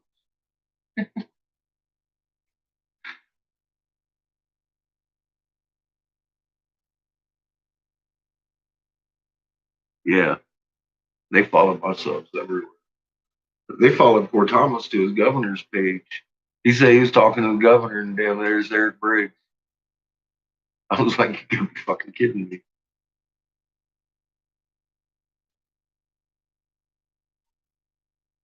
Yeah, the harassment is beyond extensive. It's beyond criminal. None of them should be allowed back on the online. If I was doing that shit, I would never. I wouldn't be allowed back online.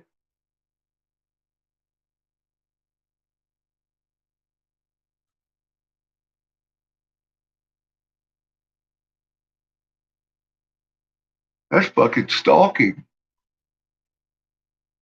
That's some spooky stalking too. They've been doing.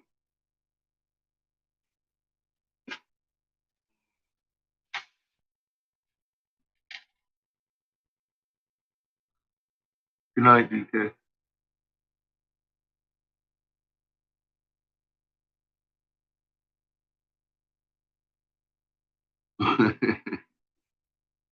Yes, they are cocksuckers.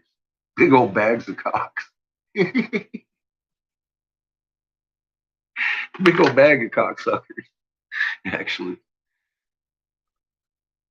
I'm gonna smoke some more weed here, take another hit, and then try and touch this dragon tail up.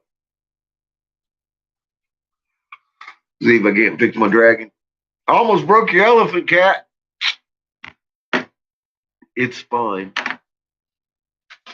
But I did break my damn dragon. Oh, I broke my back too. Long time ago, and it's hurting me today. Oh,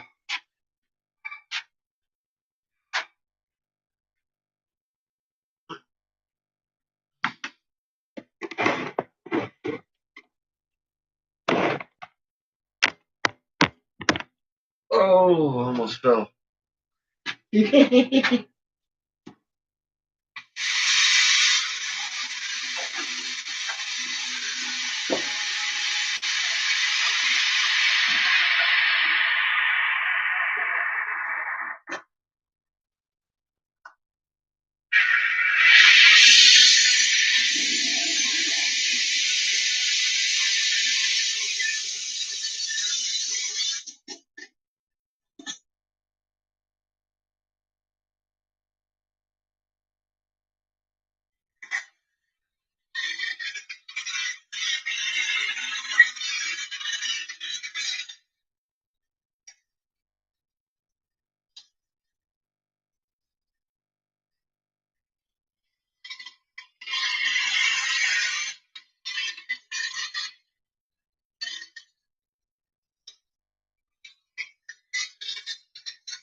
How hot?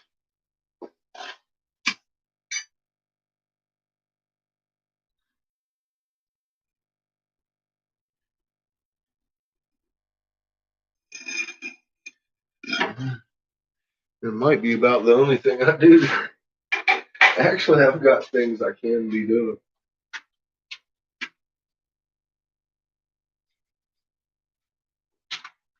Anna prepaid me for another chess set.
Looking for black.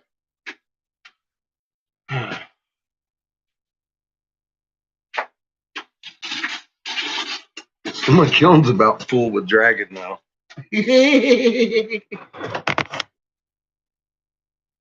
Oh, yeah. I had them both in the cooler. I fucking dinged the cooler. Luckily, the elephant was on the bottom because the tail got beat up on my dragon.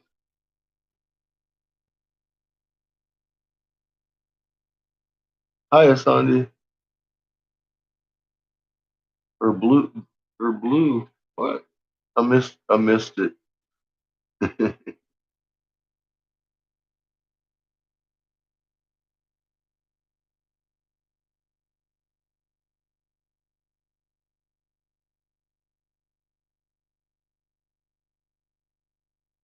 Poiple.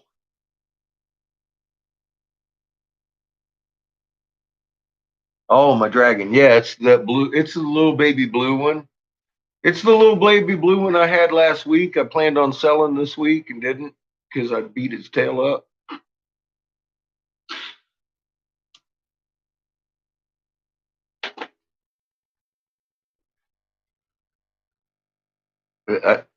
Well, being as how you're here, cat.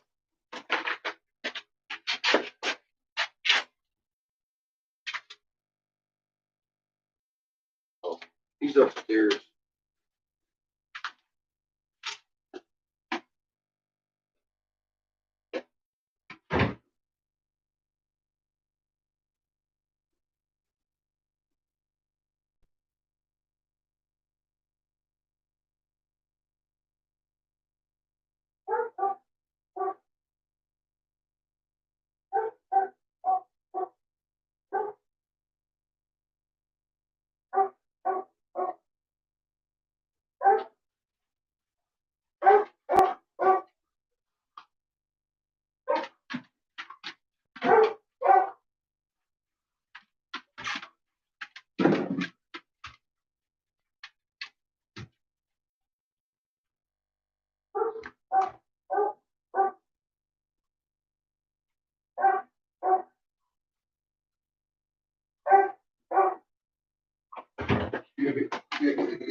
Dog. Yeah. Arf, arf, arf. Oh.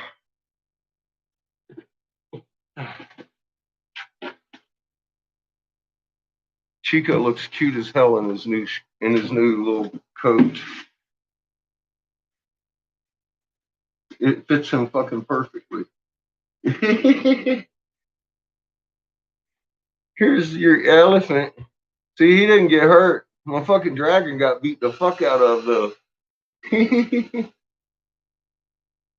need to see Chico. He looks cute as fuck in his little coat.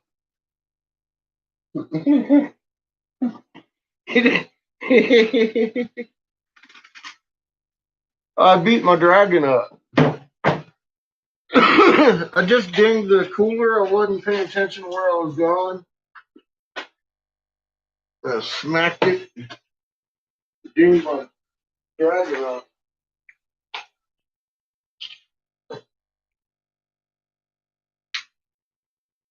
I'll go grab Chico real quick. So y'all can check out his coat.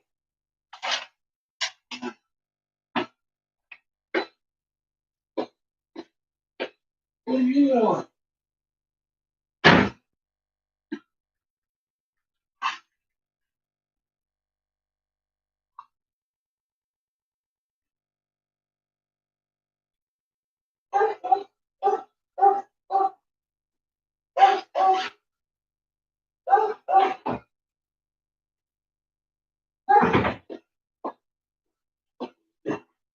Oh, this is it. He got his own blanket. Oh, there's Chico in his little coat. He got himself a little coat. He's too happy. Who's too happy? He's feeling special. He's just little. He's just little. What are you doing, chiquitos?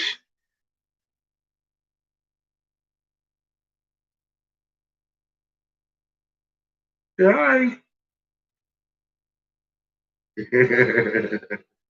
What are you doing down here? Are you cheeky? What are you shaking for? Are you cold? Are you cold? Are you cold, Stinky? He's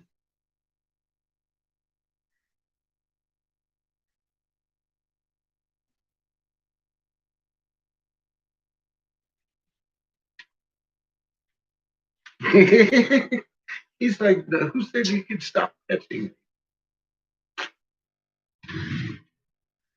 Ah, it fits him perfectly. He said, I love my jacket. Thank you.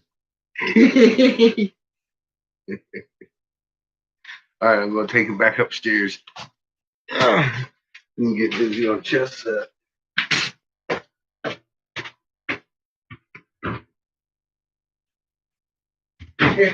You have your baby back. Baby back ribs. I gotta go get my other chest set. Size this one up.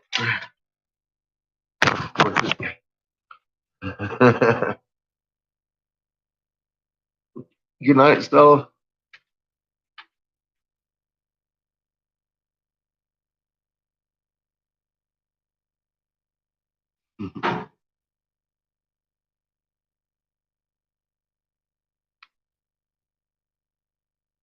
Yeah, he's a good little dog.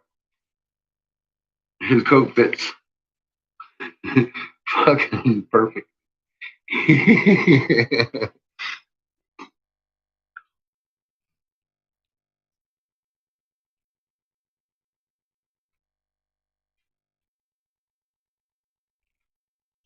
Not into too much trouble. Not too much, just enough. Well, thank you. Yeah, I think it's beautiful. He ready for Christmas pics. Uh-oh. Yeah, I think it's beautiful, Deborah. Thank you.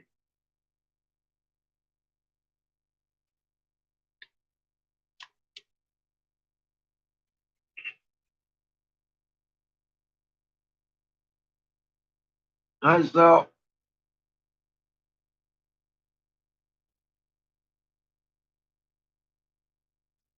So you're welcome.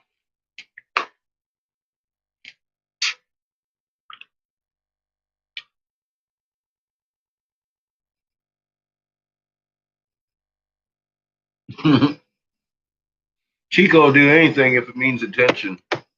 Yeah, he loved his coat. Yeah, but he was a little awkward at first. He's like, "What the hell?"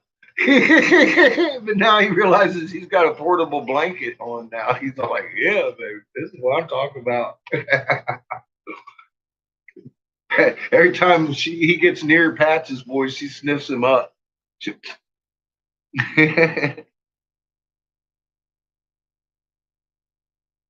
Oh,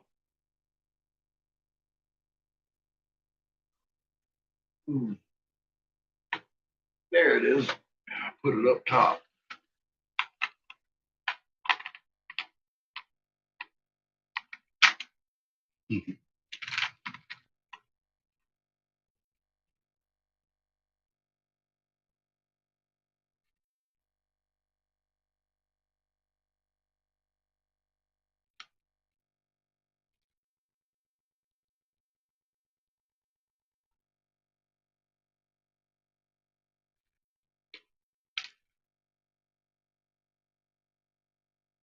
Now, Patches, she would just eat one. We had a vest for her at one point, and she ate that motherfucker real quick. Like Chico, he likes it. He's okay with that. He's like, yeah, this is cool. This is what I'm talking about.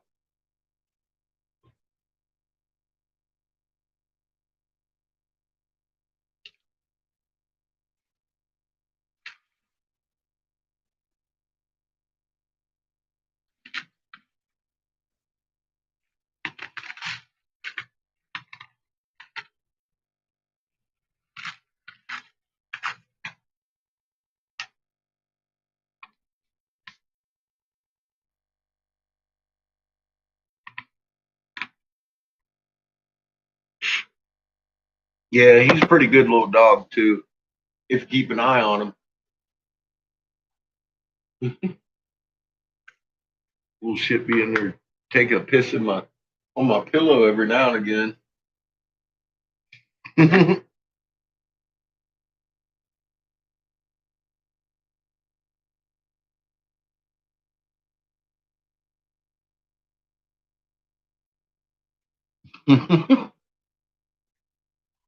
Patches eats more food than I do. Oh my God, that girl.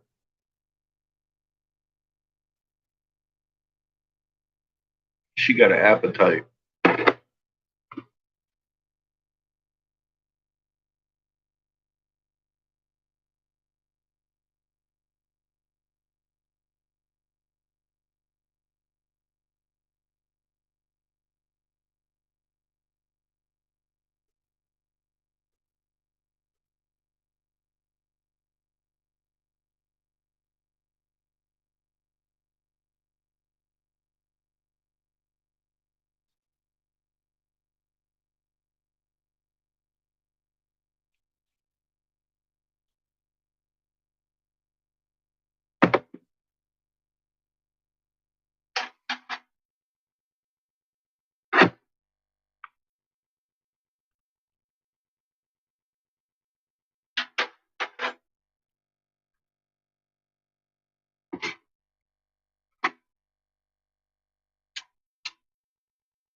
Hi, John. Sorry, I was packing a bowl. Important business.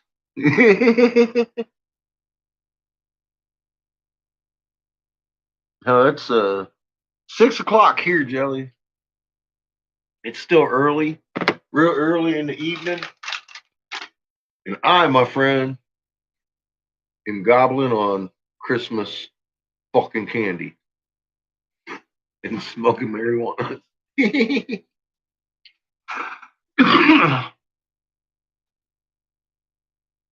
must be East Coasting.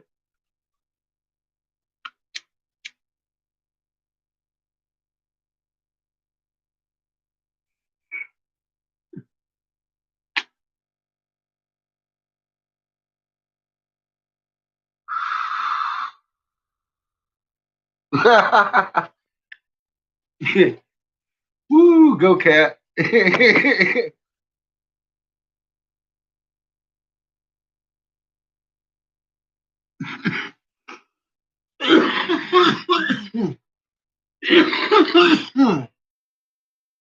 So what's the word on Shep? He's still doing all right?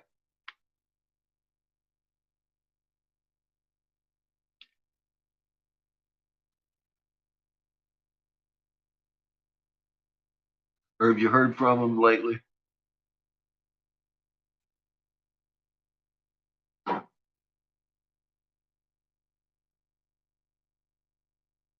Glenn and you were lurking with your wrenches ready to smack someone.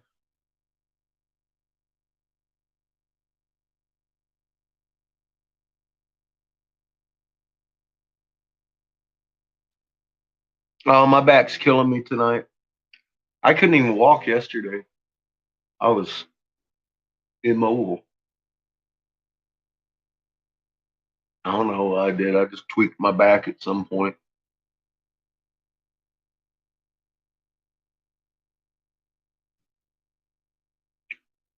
That's all I could do to sit around and moan all day. Seamus kept coming in and saying, "You all right?" I'm like, "No, I'm not."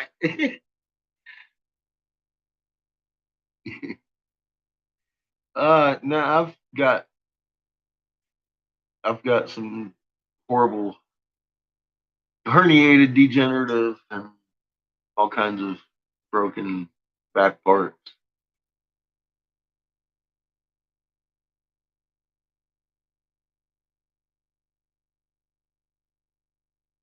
Damn, Sandia. That doesn't sound like no fun. It's harder work than I did. No, I don't know. I farted too hard or something. I don't I don't know what the fuck I did. But it hurts. I don't need to do anything. I just move wrong and it fucking hurts. Yeah. I wasn't moving any wheelbarrows of rock.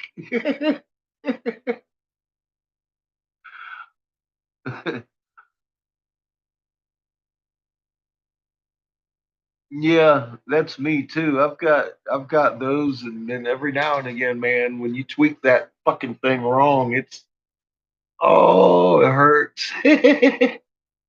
Cough or sneeze, something, that's all it takes. And when you're turned the wrong way, especially you're sitting the wrong, and it bink, you can feel it click, and it's like, oh, that's gonna hurt later, and it does.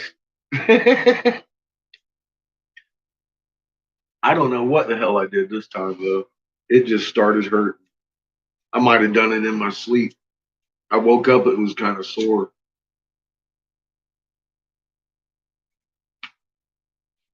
I hurt myself in my sleep a lot.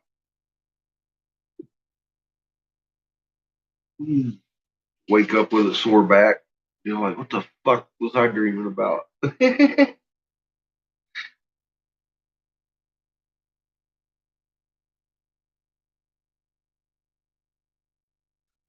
No, they ain't made to laugh.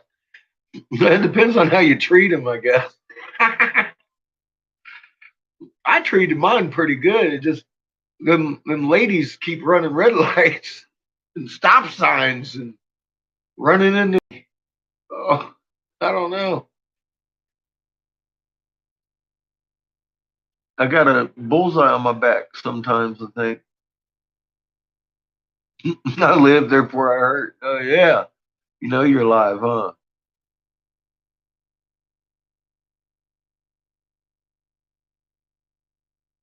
Yeah, I know. What am I doing while I'm dreaming?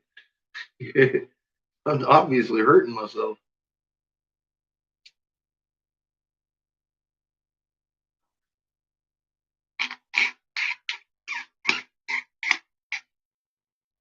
Well, like I said, all it takes is a little bit too much of a fucking fart bubble or some shit, man. It's pop. Oh,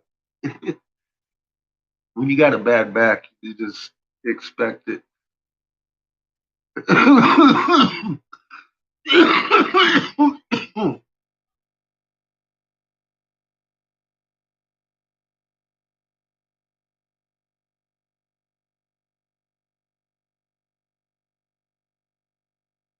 why it has something to do with it.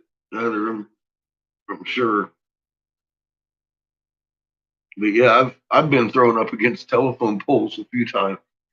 In cars, outside of cars, without any vehicle at all. I seem to shoot for the fucking telephone pole. I don't know.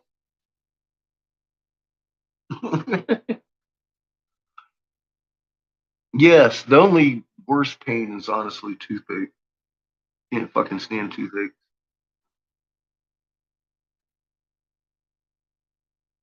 Yeah, I'm vaccinated up, all right. They got me in the Navy. They got all kinds of shots up in me. Then they got one in my kid. One MMR shot gave him a 3-hour seizure. Thank God he's it's all he's ever had. Um, it's all I ever needed. 3 hours. That was it. 3 hours of fucking absolute terror and horror.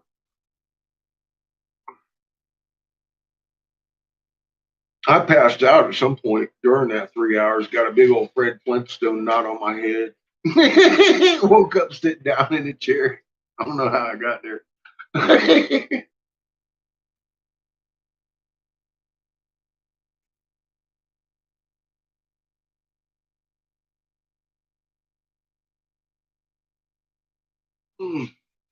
Yeah, he ain't never getting another one.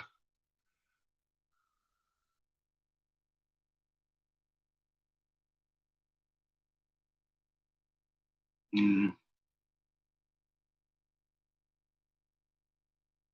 I'm RH negative.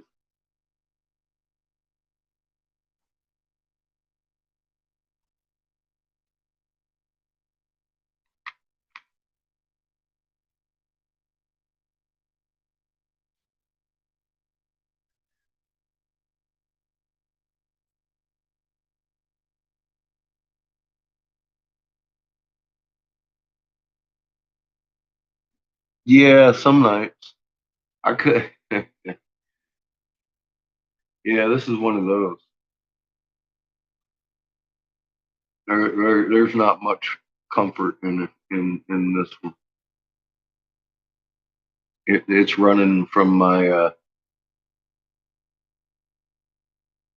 vertebrae that runs into my pelvis up to about 5 vertebrae up. I'm splinting all the way. About 5 vertebrae are splinting right now. And I don't want to fuck with them. I'm gonna let them just sit there and splint. They'll relax. They always do.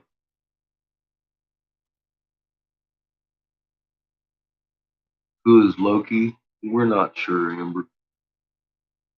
He's one of them fucktards. Oh, I don't do synthetic vitamins. I eat blueberries, cat. Blueberries, frozen fruit smoothies. I don't do the ice juice fruit smoothies. I do real fruit with a little bit of milk, Ovaltine, hemp seed.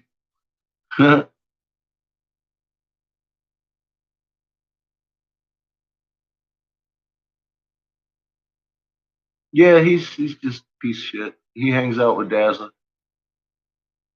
Why is he threatening me again? We just blocked him and Dazzler here. You should go to like the hour and 20 minute mark and watch that pathetic shit. Oh yeah, they got deleted off of here. That's right. It's all good. I've got it on. I'll tell you what. I'll go ahead and download it later because I just saved a 12-minute video clip of just their comments on here and shit and dealing with all their bullshit here. I recorded that whole session. Not the whole set. I mean, every time they'd talk a little bit, I'd fucking record it. I have my screen recorder going. I'm not new dealing with these fucking idiots. Yeah, Dazzle and Loki fish.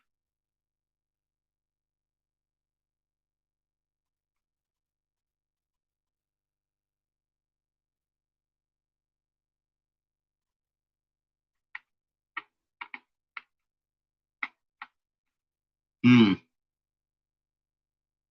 I don't make any. I don't use any.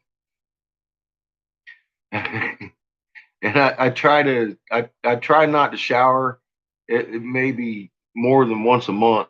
That would now. Okay. Maybe not. I wash with lavender soap.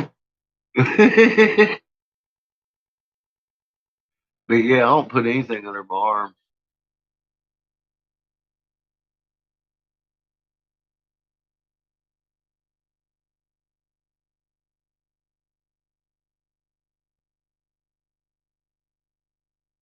I don't generally stink.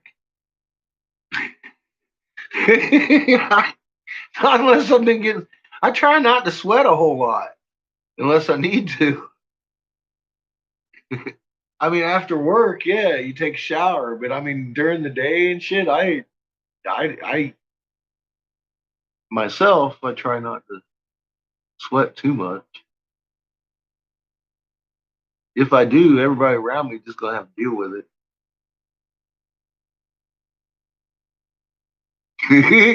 You sound like me a few years ago, Amber. I was just running around with Seamus, though, Yeah, about twice a week. Like, fuck, by the time you're done, it's like, now I only do that about once a week. I wake up and it's back at it. And the clothes you fucking went passed out in. Yeah.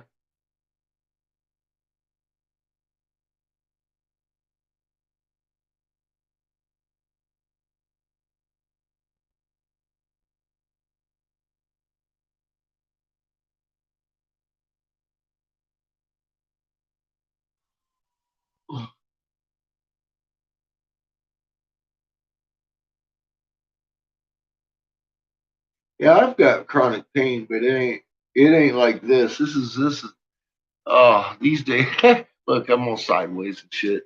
These days it's more like acute pain. I'm trying to stretch my back out. Sorry. Ow. Oh.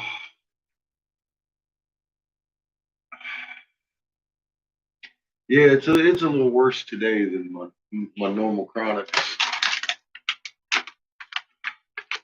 And I have to drown my sorrows in my Christmas candies. The blue striped one.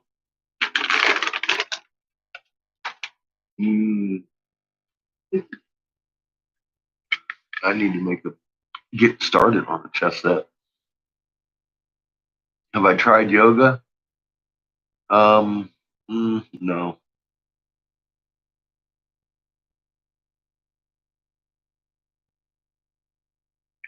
no. The doctors want me to try an operation. I'm like, ew. I just stretch it out. No matter what I do, I'm gonna injure myself anyways. Like I said, I do in my sleep sometimes. But yoga's not gonna repair the discs, I'm sure.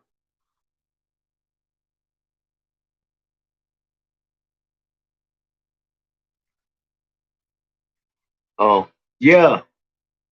Anna prepaid me for a different chess set. She didn't buy mine. Want to buy a cheap chess set? I got to size up the pieces for it though. Her dad made a hand carved wood boards that are twice as big as a regulation board, and they look kind of funny sitting on it. They're a little small. I need to make them a little bigger.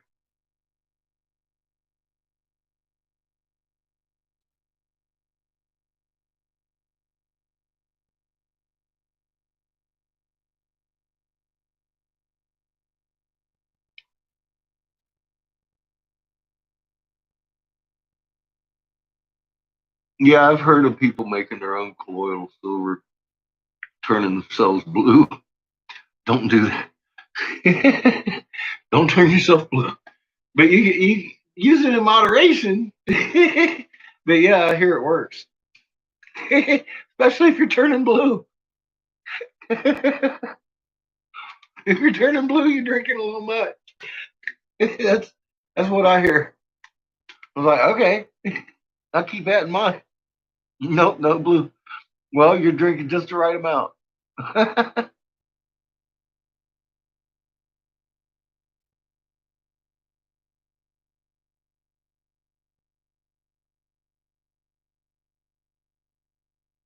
Those were easy to come by. Oh, I got a few myself. I bought them when they was cheap. They're easy to come by, but they're not cheap.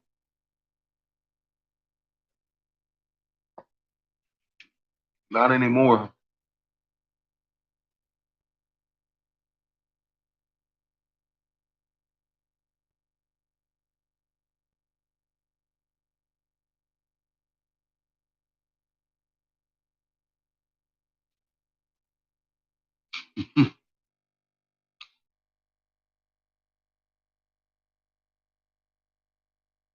Glenn's fucked. You've been drinking too much colloidals. Too many colloidals, Glenn. Settle down with your colloidals.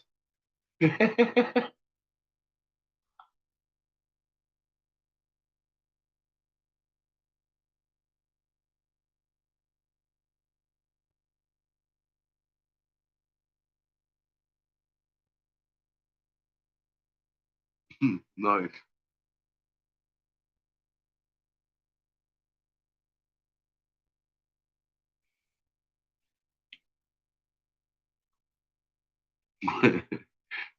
Poor Glenn.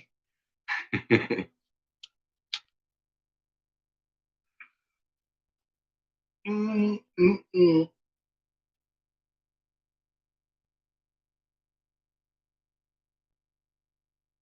Well, I burned this pinky. You can see right on the knuckle, right down to the bone on that sucker. And when I was with his mom, I still got scars up in here from it. I caught myself on fire wearing a synthetic coat, and dumbass here went and tried to put the coat out, and the coat literally formed at least an inch and a half thick, fucking around my, and then froze into hard plastic. I was like, oh, and not only that, but I mean, like it was all over this hand. But this one, I was peeling shit right down to the knuckle to get it off. And about a week later, it was black and swelled up about it that big again. I was about 2 days from going to the hospital and having it cut the fuck off. When his grandpa, his mom's dad, is a dentist, and he sent me some of that silver colloidal solution burn shit. I can barely see. The only reason I can see my scars is because it's smooth skin. There's no wrinkles in it, of course, and I know the difference. It's I fucked up this pinky really bad, but I can see the scars on it, but barely.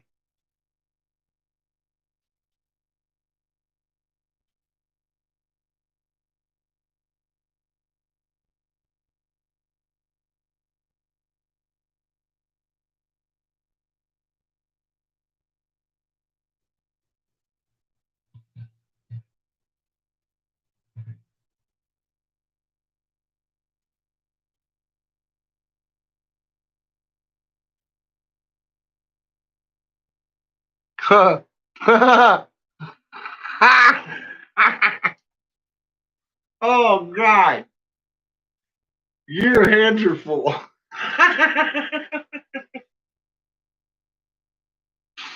Oh man,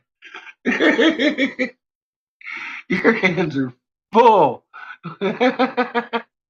Amber says, "I got." Oh my God, your hands are full. You got teenager hands too. Oh my God.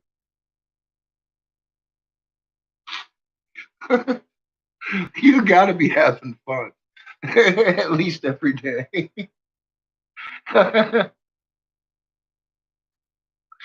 Oh my god, that's awesome. That's a good way to be screwed, though. You know.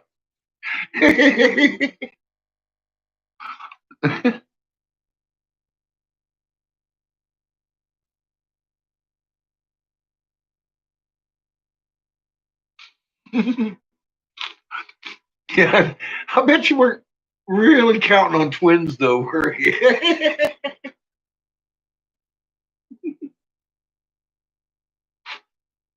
Poor girl. Oh my god.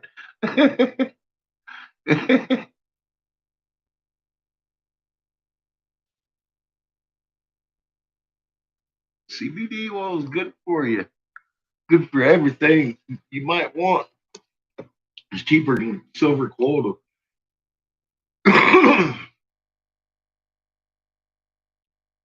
Good for body maintenance.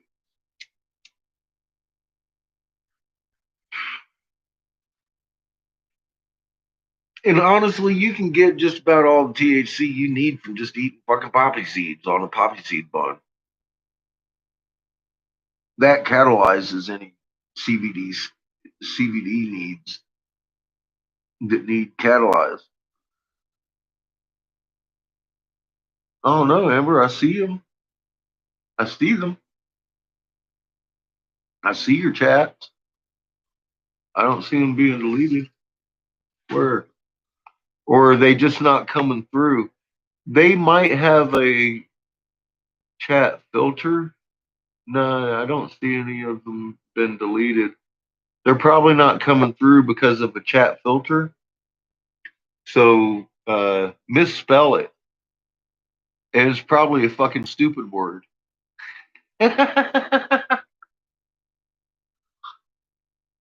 Oh, well, see, there you go. Thank you.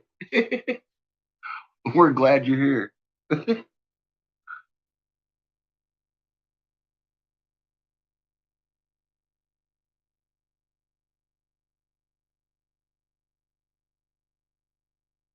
Glenn, I agree. I agree, Glenn. This hits for you. He said, I need THC. Not everybody does. But I'm in the boat with Glenn. Oh, well, kissy face too. Huh? Yeah, they don't like my chat for some reason. They put funky filters in it. I don't have anything filter in it. Ass homebrewed. He's my special agent that handles my shit because I don't know how to do it. If he wanted to, he could probably force me to say hi, welcome to my channel every time without cussing anybody out, just because he's my techie. I'm, I'm like, damn it. Good night, cat. Sleep well.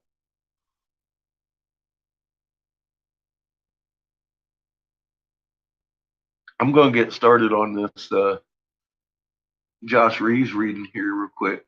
Start pulling some colors out.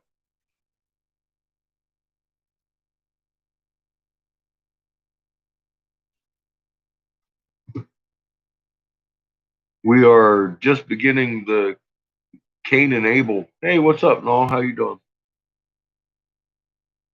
I am gonna be making another. Oh yeah, that reminds me. I gotta run up and get a couple chess pieces so I can make some bigger ones. Mm.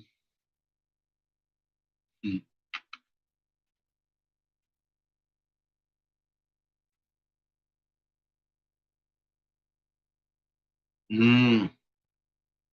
Yeah, I'd say so. I was 36 when I had Seamus. I think that was actually the perfect to have in retrospect. But I'll be right back. Earth. the essence seed of sheep for the growing of with him he brought. He also brought four-legged animals of Nibiru to another planet, to the earth. He conveyed. His return with essence seed was cause for much celebration. So right there, there's admits that they're bringing, animal species to earth for food purposes. Into the care of his father Enki, Demizi was returned his precarious cargo. The leaders then got together and considered how to proceed with the new breed. Never before was there a new ewe on earth. A lamb has never from earth or from the heavens been brought to earth and dropped. A she-goat has never before to her kid given birth. Here's my question. Does this finally answer? I think it does. Does this finally answer the whole conundrum of which came first, the chicken or the egg? I think it does. I think the chicken was brought here for food purposes by the Anunnaki. That's why we don't know which came first, right? Well, maybe not. I don't know. But it sounds good. And maybe next time somebody says, "Hey man, which came first, the chicken or the egg?" Just go. It was brought here by a fucking Anunnaki seed from the fucking planet Nibiru. Next. Some smart ass shit like that, Next. Anunnaki food brought here from Nibiru. Next.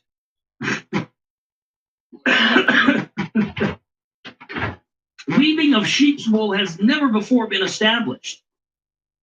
The Anunnaki leaders, Enlil and Enki, Ninmah and Nigazito, were the creators. A creation chamber, a house of fashioning, they decided to establish. Fashioning houses. Upon the pure mound of the landing place in the Cedar Mountains, it was established. Near where the elixir seeds by Ninmah were brought and planted there was the creation chamber established. There was the multiplying of the grains they use on earth had begun. Of Cain for sowing and reaping, Ninurta was the mentor. Of Abel, the arts of ewe and lamb rearing and shepherding, Marduk was the mentor. When the first crops were reaped, when the first sheep matured, let there be a celebration of firsts. Enlil of a decree proclaimed. And this is where you start getting into the tradition of first, May Day, May 1st, blah, blah, blah. Yet another tradition. Before the assembled Anunnaki, the first grains and first lambs were presented.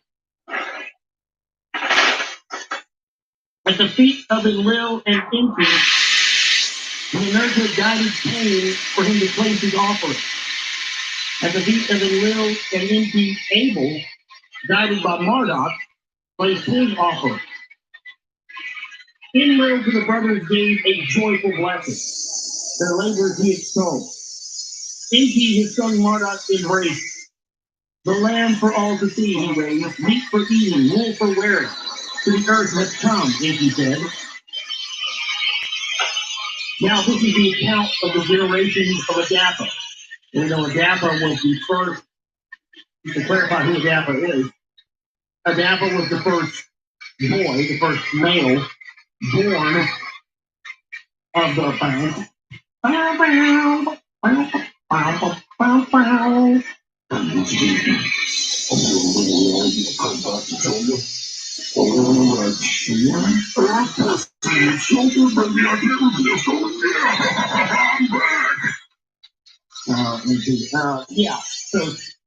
was the first result of a little hanky-panky alien sex going on where we decided to bring him off of get smooth and the place for one more go, and he was the result of that. Now it's the account of the generations of Adapa and the killing of Abel by Cain and what thereafter transpired. After the celebration of first was over, there was a sullen look on Cain's face. For the lack of Eve's blessing, he was greatly aggrieved. As to their task, the brothers returned to them, and Abel was boasting before his brother. Oh, shit. I am the one who brings abundance. I am the one who satiates the Anunnaki. I am he who gives strength to the heroes who wool for their clothing provide. Cain, by his brother's words, was offended. At his boasting, he strongly objected. It is I who the plains luxuriate, whose furrows with grains makes heavy, in whose fields birds multiply, in whose canals fish become abundant. Sustaining bread by me is produced, with fish and fowl the Anunnaki's diet I variate. On and on the twin brothers, each other disputed. Through the wintertime they argued. When summer began and it was not raining and the meadows were dry, the pastures dwindled. Into the fields of his brother Abel drove his flock from the furrows in the canals to drink water. Cain was angered by this, commanded his brother to move the flocks away. Farmer and shepherd, brother and brother, words of accusation were uttered. They spat on each other, and they fought each other with their fists. Greatly enraged, Cain picked up a stone and struck Abel in the head with it.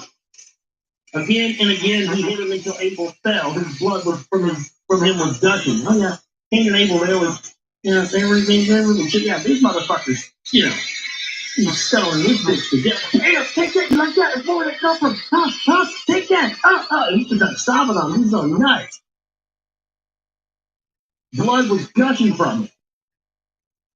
When Cain saw his brother's blood, he shouted, Abel, my brother. Motionless on the ground, Abel remained. Yeah, you're kicking his fucking brains into oblivion with a rock, dude. He ain't getting coming. He ain't getting up from that. Imagine that. From him, his soul had departed. By the brother whom he had killed Cain remained, and for a long time he sat crying.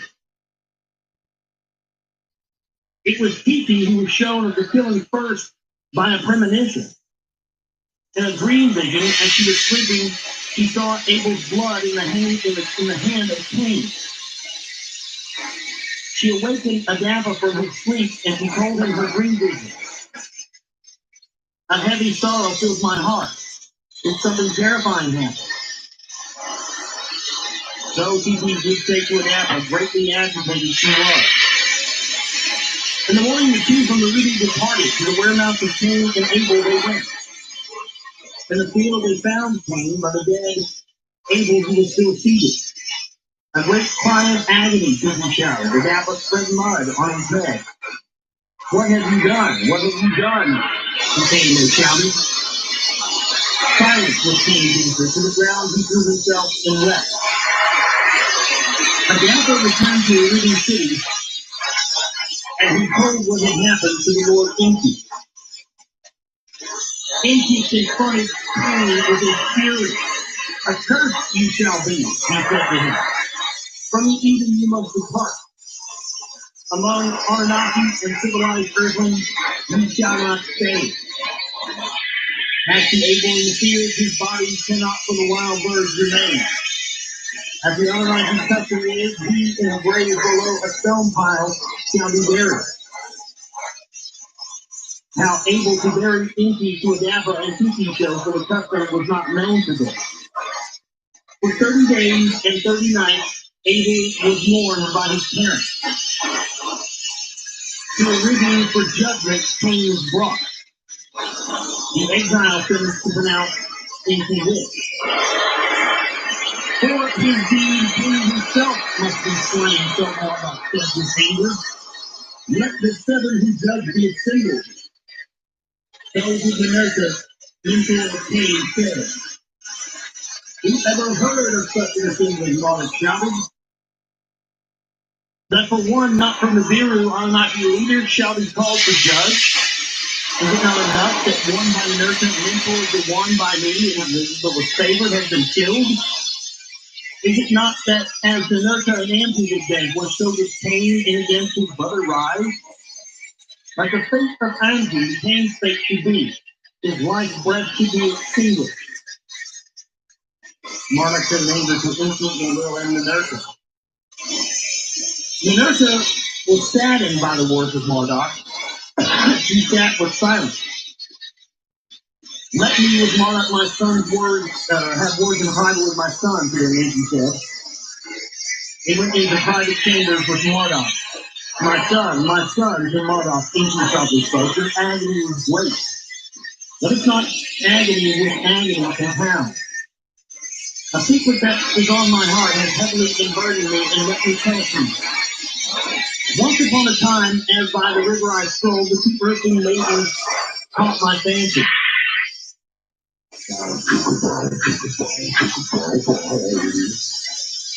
By them from my seed were Adapha and Thetis, my two parents. And according to this guy, he was walking around with his pictures full of sperm, and he just walked over to some girl, spread them, and just kind of poured, that's what he said, poured the semen into there. Hey, what's going on? Oh, it's just a semen, oh, was like a horse I mean? It was great, it was very fun. Yeah.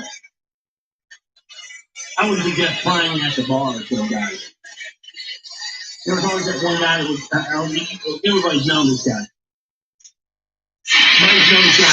Everybody's known somebody that gets guaranteed. This guy, he goes every single kick at the bar and goes, he just straight up, he's out of the way, walking to the people, huh? And he gets clapped, he gets in the nuts, and he just keeps on going back for more, dude. Hey, you what?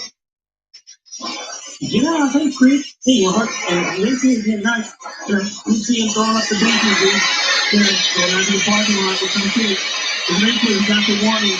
Eventually, he said, yeah. Oh, man. So, a new kind of earthly civilized man was brought upon Earth. Whether they procreated or were able to or not, I knew was in doubt. But the birth of Cain and Abel, the council on the Biru, and Anu were condemned. A new phase of the Anunnaki presence on this planet was welcomed and approved. Now that Abel has been slain, and his Cain too shall be extinguished, satiation will come to an end, and mutinies will be repeated. All that was achieved shall crumble. No wonder that you took a liking to Abel, the son of your half-brother, he was. Now on the other one, have pity. Let the line of Adapha survive. So the angel with sadness revealed the secret to his son Marduk. My revelation, Marduk was at first astounded. And then he was overcome by laughter. Oh, your love makes me proud. It was much rumored to me. Now of that, I am convinced. That's too funny. Marduk said, yeah, I heard you were a fucking camp dude. Damn, after that. Marduk said, that's me. Shit. You can read it in fucking feelings out nothing. Stop playing. You looking at the same time? You all up a yeah.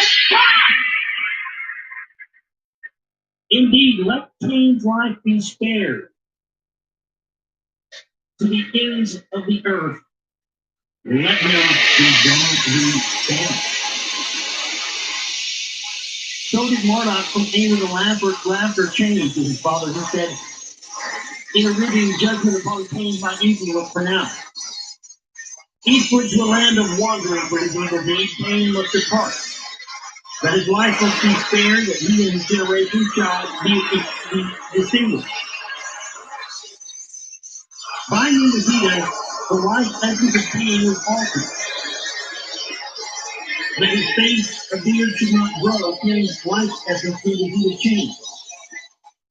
With a sister along as a spouse, Cain and fully eager departed, the land of wandering he set his forth.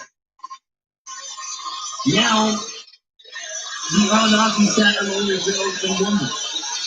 Without Abel, without Cain, who shall for us grow the grains and make the bread? Who shall be the shepherd and multiply the flock? Who will provide wool for the clothing? Let there be more proliferation. By Adapha and Thetis, so the Anunnaki did say. With the blessing of Enki, Adapha, his spouse Thetis, moved again and again. One daughter, another daughter, each time and again were born. In the 96th Shah, a son, Adapa, and he finally had. Satan, he who light binds again, keeping him name, and by him were the generations of Adapa counted. In all, 30 sons and 30 daughters Adapa and Tiki had. Of them pillars of the land and shepherds to the Anunnaki, they toiled. By them did satiations of the Anunnaki and civilized earth beings come back. In the 97th Shah, the Satan, a son by his spouse Azira, was born. Off right there, and I think 87. 187, before we can get up next time on the broadcast.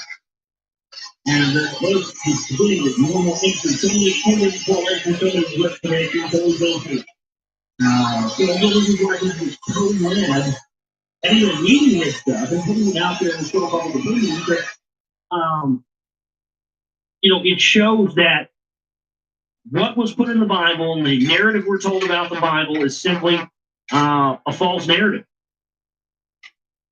And that we should be given the whole story on the true history of mankind, who we are, where we came from, who these little gods really are and were. And to me, that's the fight. That's what we continue to have to push forward and try to find out among all the other things. All this other stuff is kind of secondary to that, but still important nonetheless. I'm going to pick up a little bit back from where we left off, just a couple of sentences from where we left off last time. In all, 30 sons and daughters Adapa and Titi had. Of them, tillers of the land and shepherds for the Anunnaki to lead. By them, satiation came to the Anunnaki and the civilized earthlings, meaning they had food and water to survive again. In the 97th Shah, to Sati, a son by his spouse Azura, was born.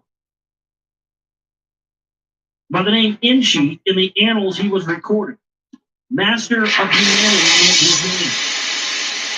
By Adapa, his father, writing in numbers he was meant to understand. And who the Anunnaki were and all about the Nibiru, Enshi was told by Adapa. The Nibiru see the sons of the will he was taken. They taught him the secrets of the Anunnaki. How the perfumed oil for anointing the Nar and the will on earth the eldest children. How the elixir from the Indian street fruit were to be prepared. Ishtar in Will's youngest instructed him. It was since then that by civilized man, the Anunnaki were called Lord. Under the rites of worship of the Anunnaki, that was the beginning. Thereafter, Enki, his sister Nom, was born. So right there to tell you that setting himself up to be worshipped. They come right out of the kitchen. No hiding of that. Certainly, whoever the Anunnaki were, they wanted to be God to somebody. He set themselves up as God to self-worship.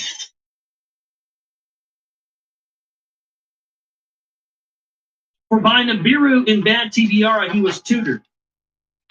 He learned of the furnace and kiln there. With bitumens, how to make fire, how to smelt and refine, he was taught. And the smelting and refining of gold for Nibiru, he and his offsprings toiled. In the 98th Shah, this matter of record came about. Now, this is the account of the generations of Adapa after Cain was exiled, and the heavenly journey of Enkim and the death of Adapa. Adapa being the, first proto-human, essentially. In the 99th Shah, to Cunan, a son was born. By Mualat, No hair on their half-sister fucking face. Cunan, he was conceived. Malalu, he who plays, she named him. In What's music that? and song, he excelled. Mm. For him, the Nurta, a stringed harp was made. A flute for him he shaped. Oh. Hymns to the Nurta Malalu played. And with his daughters, Ninurta sang to them. The spouse of Malalu, the daughter of his father's brother, was Dunna was her name. In the 100th Shar, since the count on earth had begun, a son to Malalu and Dunna was born. He was their firstborn. Irid, he of the sweet waters, his mother Dunna named him. Him to Musi had taught how to dig wells and how to provide water for the flocks in the distant meadows. It was there by the wells and the meadows that the shepherds and maidens gathered, where espousing and proliferation by civilized mankind exceedingly abounded. They started to have a civilization, what we come to know as Samaria. In his days, the Agigi on earth were more frequently coming. To observe and see from the heavens, they increasingly abandoned. They wanted to be down at the ground level. This is what they refer to as the time in which God lived on earth. You know, we hear about that in ancient mythologies and religion and everything else, but they very rarely tell you what they're really talking about. To watch and to see what on earth was transpiring, they increasingly desired. To be with them on Lamu, Inti, and Marduk to see. To watch and see what was transpiring on earth, Marduk most fervently wished. At a well in the meadows, he met his spouse Irid. Baraka was her name, the daughter of his mother's brothers he was. At the conclusion of the 102nd Shar, a son was born to them by the name Enki. By Enki, understanding in the annals he was called. Wise and intelligent he was. Numbers he quickly understood. About the heavens and all matters celestial he was constantly curious. To him the Lord Enki took a liking. Secrets once revealed to the Adapa, he told him. Of the family of the sun and the 12 celestial gods, Enki taught him. And how the months by the moon were counted and the years by the sun.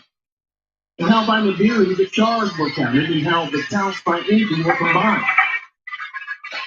How the Lord Enki, the circle of the heavens, were 12 parts divided. A constellation for one. Enki assigned 12 stations in a grand circle he arranged. How to honor the 12 Anunnaki great leaders by name and the stations that they were called. To explore the heavens in time was eager. 2 celestial journeys he made. And now this is the account of Intime's journey to the heavens, and how the Egyptian trouble and intermarriages by Marduk were started. To be with Marduk in the landing place, Intime was sent. From there, Marduk took him in a rocket ship to the moon. There, Marduk from his father Enki had learned, Intime taught to him. When Intime returned to Earth, he was sleeping in Safar, the place of the chariot, he was sent. There was a tablet for writing and learning, and Intime was given. Into in his right abode, a prince of earthlings he installed. The right to him he taught. The functions of priesthood to begin. Aha! Here we go. The right to him he taught the functions of priesthood. This is where, and again, this is written. Historical fact, it's really fact, that in ancient area, the priesthood was the government. It was a knowledge that they had the gods that they kept the restrictions on the people who gave them power to gain things done. But right here we see it is mentioned that rights and the functions of the priesthood were brought to earth by the Anunnaki. It explains why these frontline people like Phyllis Langley, Negro, I'm so trying to say the point, TJ Stewart frontline and his frontline. These men are not in guys who can collaborate for politics. This is why when some great people get being who don't want you to be in consideration and many times don't use the staff and not looking at it, if you look at that great, they find out really who's behind all this, the whole class, and that's going to be to achieve or be invested wasn't something like this. I know this all around the band. It was well. And some people will appreciate the right to walk down or somewhere else and to fall here. And the artificial concept that is being installed upon us. Yeah, it blows my mind to see where it is power on some uncle and Mrs. Horn. But the three village are the ones that are doing the three secrets and have the free knowledge. Because the way it feels to be new fields and replacement of the time or for the form of the time. Let's say the equation. That's why we're here. To get this information out, to put out the information because we are not complacent. That's our job. That's what we're trying to do. What's the car with his spouse to be a half-sister instant one-time desire? To them, the 101st chart of communism. Last year, I was talking to him, and everybody got quiet and very beginning. Because after that, the income and the question of heaven. This time, too much, as it dictated the commandment. The philosophy of spirit is still in heaven, with the same awakening is present. The dignity of duty on law, he was taken by Mars. He took a liking of these duties, and from him they learned about the civilized person. Of him it is said in the annals that to the heavens he departed, that in the heavens he stayed until the end of his days.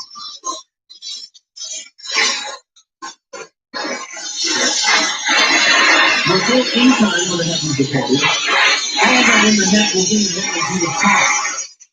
And the writings in times made a record of his sons to know that he wrote. All that is in the heavens in the family of the sun he wrote down. And like the quarters of the earth in the flames and the figure too.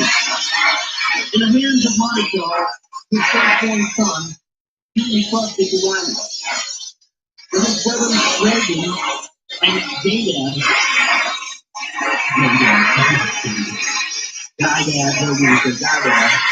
Nadab, who studied in the Bible, so they had a good star.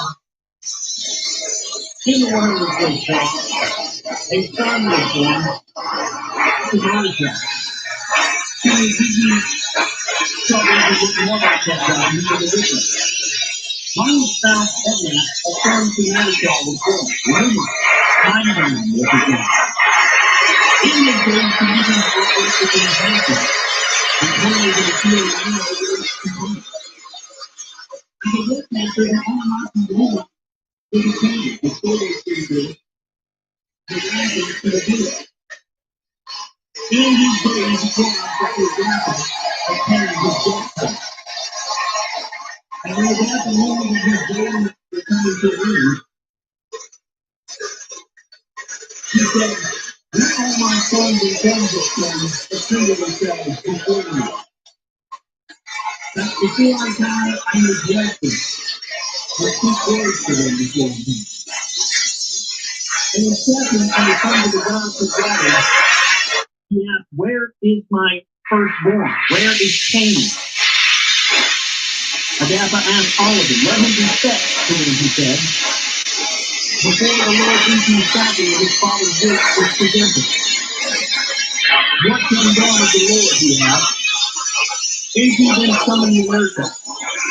Not the banishment of whom the nature he was, his average deathbed he brought. In his bird of heaven, which I believe was called the king and bird of praise, he had to make it clear that he didn't. So don't read all that. I don't see his fucking king and him.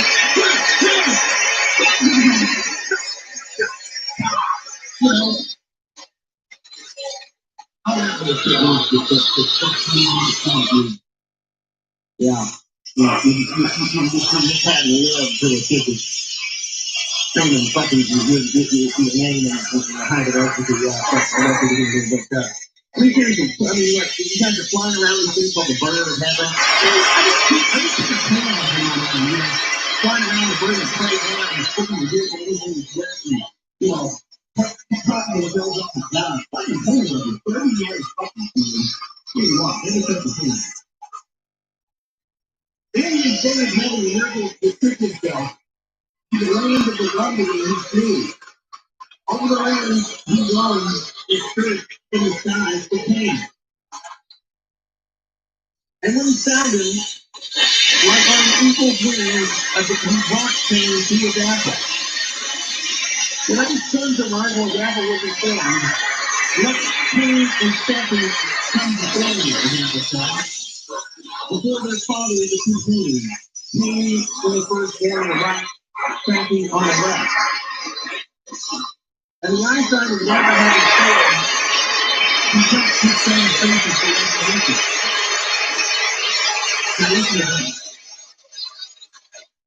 And the face of Cain on the right was beauty. And the face of Stephanie on the left was a beard. And you get to the top of that. Now the right hand has you in the middle there. And the apple put his right hand on the head of Satan, the one on the left, and he blessed him and said, of your sin, earth shall be filled.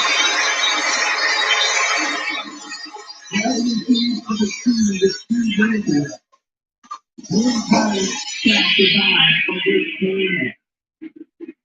And he put his left hand on the head of Cain on the right and said to him, for your sin of your birthright to the top. And of your seed, 7 nations shall come. In a round set apart they shall thrive, the 6 lands they shall inhabit. But having your brother killed with a stone will be your end. And when Jackal finished these words, saying his hands dropped and he cried and said, now, some of you found people in all the things in all the body. And after my spirit leaves me, nothing will be here within the birthplace. And with my face to the rising sun, daily in hell. I believe these people cried out to his name for his awful son to death. And the 2 sons of the apple came and sat there in the south and left his body. And it came to the rest of the vision that taking form of apple they buried. The rest of the 93rd tribe he was doing. By the end of the 180th, he had died. A long life for an earthly he had. The life cycle of Enki he did not have. And after Adapter was buried, Cain bade farewell to his mother and brother. The nurture in his burial heaven returned him to the land of wonder. And in a distant realm, Cain had sons and daughters. And he built a city for them there. As he was building, he was killed by a falling stone. In the evening, Lumok, as a workmaster, he served the Anunnaki. In the days of Lumok, did Marduk during the evening intermarry with the earthling. So that's the end of the 8th tablet. The next tablet we're going to do on the next broadcast to the 9th tablet. I'd like to read the synopsis for you now. The synopsis of the 9th tablet, mankind proliferates. Adapter's line serves as loyalty, meaning Adapter's bloodline. That's where the bloodlines began, was Adapter. Adapter was privileged to first child born as a result of Enki's sex session with the human creation they had made. The first one was Adapter. And that's where the beginning of the bloodline. That's where the beginning of it. Keeping it here back to that line, he's given what he has given me to read, what they believe was their divine right to rule. Defined in little mother the styles of their own female. Celestial refers to the planet king, to say, Ma.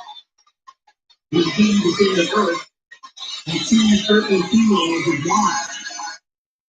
The promiscuous species beget the human son, Zucerda.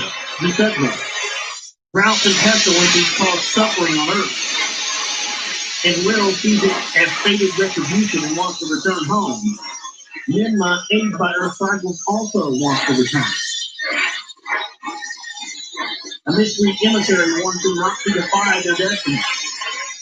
Signs increase of a coming calamitous deluge. Most Anunnaki begin to part back to the beer. I love that. Yeah. Because of him, you got the government and friend humans that fuck capabilities on Earth. Fuck it, we're out of here. Get the fuck out of here. It will enforces a plan to let mankind perish. Inti and Ninma start to preserve Earth's seeds of life. The remaining Anunnaki prepare for the day of the deluge. Nurgle, Lord of the Lower World, is to issue the warning. So, page 194. 194.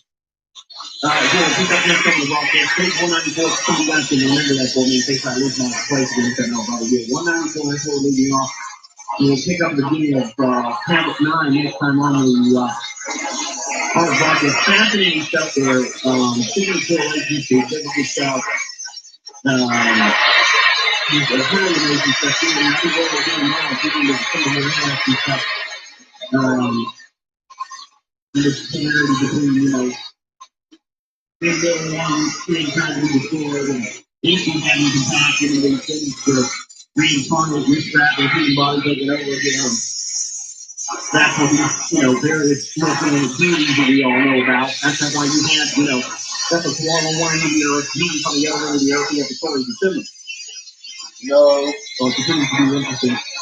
But that's going to do it for our show tonight. I want to thank everybody for tuning in and being with us. I enjoyed the show. Also want to mention my new documentary films up on my website, geology.com. Also on YouTube. If you have not seen it yet, please go watch that, spread that around. Vital information became the last weekend, how it was a massive work sacrificial ritual, Roman sacrificial ritual by the priest class. And we also get into how Geology tried to spin that and pin it on the Freemasons and all this stuff. It's unbelievable, but it's called John Reed Special Report, Norway Massacre, Winehouse, Timor Cartel, all roads lead to Rome. It's up on my website, eaglereality.com, and also on YouTube. Please go watch that, spread it around. And also, please support our work at eaglereality.com, the donate button, or the chicken bell, whatever we have up there. Please, as much support as you can get. Please donate at my website, eaglereality.com, to keep us commercial free, keep us pushing forward, and keep our work continuing thanks to you. My name is Josh Reeves. I love each and every one of you, and we'll see you next time for the broadcast. You guys have a great night. Take care.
We left off at the beginning of the ninth tablet.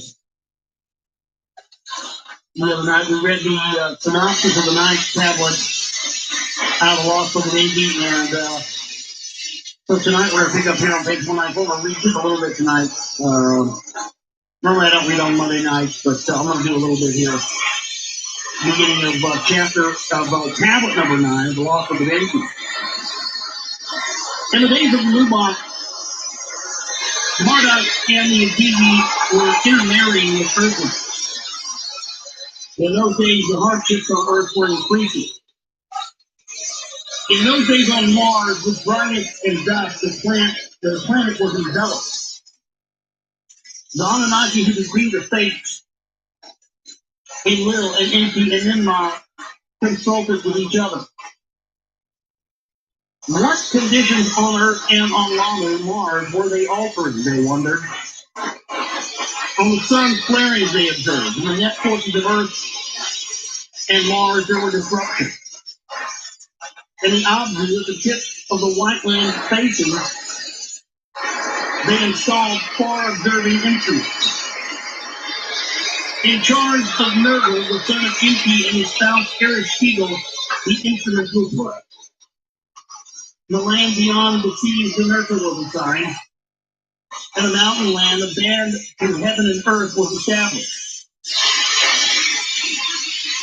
Now that's interesting. To the land beyond the seas, the Nergal was sent. What is the land beyond the seas? On Earth, what would that do?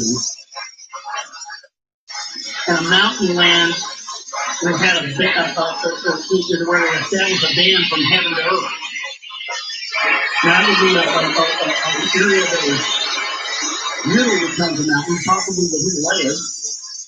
And a band from heaven to earth to establish would be a portal, a stargate, something that could jump back and forth between. So it's different directly to the mountain land. Well, this would be where the mystical area of North Shambhala, where that is located. And the area of Himalayas where people referred to UFOs flying in and out of that mountain for centuries. Very well could be, I don't know. On Lamu, the Ezekiel were restless. Marduk was given the task to pacify them. Until we know what are causing these hardships, the way station on Mars must be kept, Marduk said to the leaders. The three who fate decreed with each other consulted.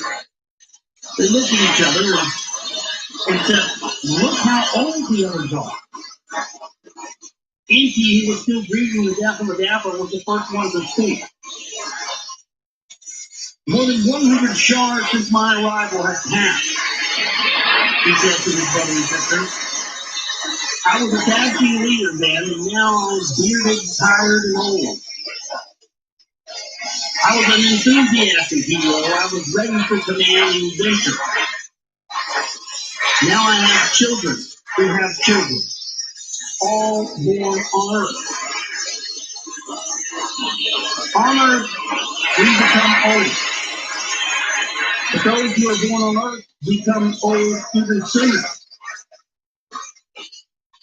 As for me, an old sheep, they call me, Nima said. While the others have been coming and going and taking turns serving on Earth, we, the leaders, have stayed and stayed. Perchance it is time to leave, Nima said. Of that, I often wondered, Enki was saying, when each time one of the three to revisit the very words, marking the ears came saying that was going to be forbidden, that we couldn't return. Of that I too was wondering, they were saying, is it a thing on the mirror or a thing on Earth? Perchance the life cycles, perchance it concerns the life cycles are different than they were saying. To watch and see what transpires, they decided. At that time, fate, or was it destiny, took matters into its own hands. For it came to pass that soon thereafter Marduk came to his father Enki. He wished to discuss a matter of gravity with his father Enki. Upon the earth, the three sons of Enlil have chosen spouses. The Nurta Bow of Anu, a young daughter, has been found. Renar has chosen Nimrod. His Karshala has taken. By Nergal, your son Ereshkigal of Enlil, a granddaughter, has taken a spouse. By threats to kill her, her consent from her was extracted. To await my espousal being your firstborn, Nergal did not wait. The other four in deference are awaiting my espousal. I wish to choose a bride to have a spouse that is of my desire. So Mara did say to his father Enki. Your words make me happy, Enki said to Mara. Your mother too shall rejoice. To hold his words to Enki, went up with a raised hand to his father Moses. Is she one of the young ones who heal and give you succor? What is succor? Succor. I mean, I can only think that's one thing. But you're always saying, she gives good succor. We're talking about getting, we're talking about getting non-farm and you don't have to do that. If you're always doing some reference to female, you always say, oh, yeah, she gives good healer, she can give you succor. Thinking on the ask, a descendant of the dapper field, a first not Nigerian field, not on top of the ocean, with a puzzled little Enki was speaking, and then he shouted uncontrolled words. A prince of Nigeria, a firstborn to the scepter and title, to espouse an earthling? Not an earthling, but your own offspring, he said to Mara. A daughter of Enki, who was taken to heaven. For panic was her name. Enki summoned his spouse Ningi to her. He related what transpired to Marduk. To Ningi, his mother Marduk, whose heart desired he repeated, he said, when Enki was he was journeying of heaven and earth, thinking on the teaching, what my father had once said, I witnessed with my own eyes. Step by step on this planet, a primitive being, one like us, to be who he created. You know, Indians didn't know the likeness.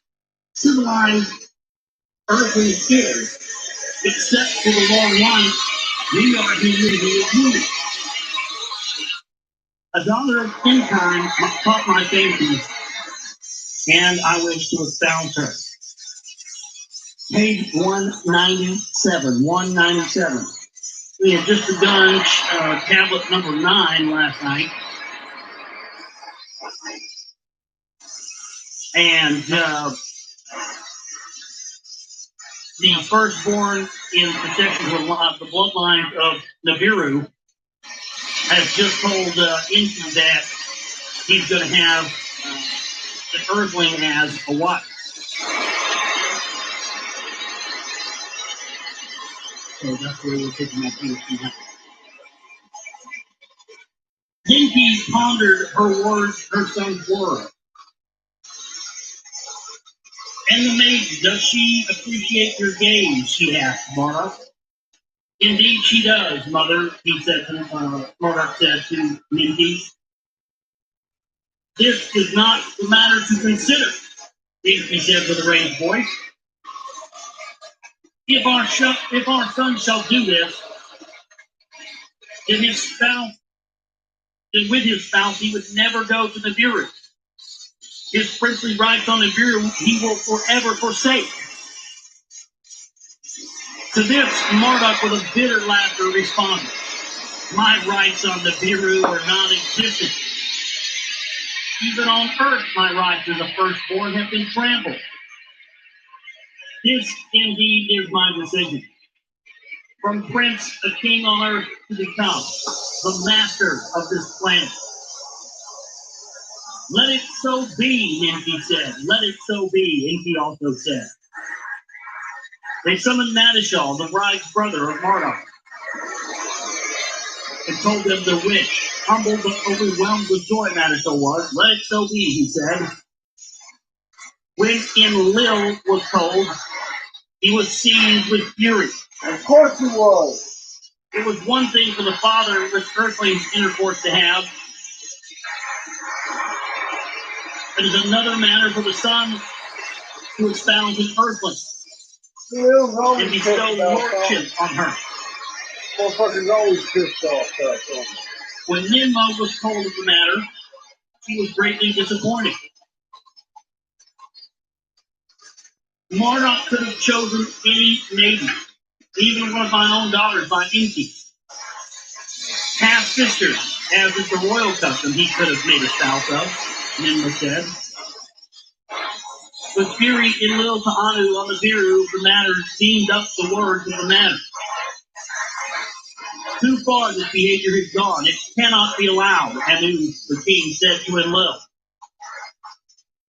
On the Viru, Anu summoned the counselor, and with urgency he discussed the matter. In the rule books of such a matter, no rule they found. Anu the savants also summoned. He discussed the matters of consequence with them. On the Viru, Adapa, the maiden's progenitor, could not stay. They said to Anu.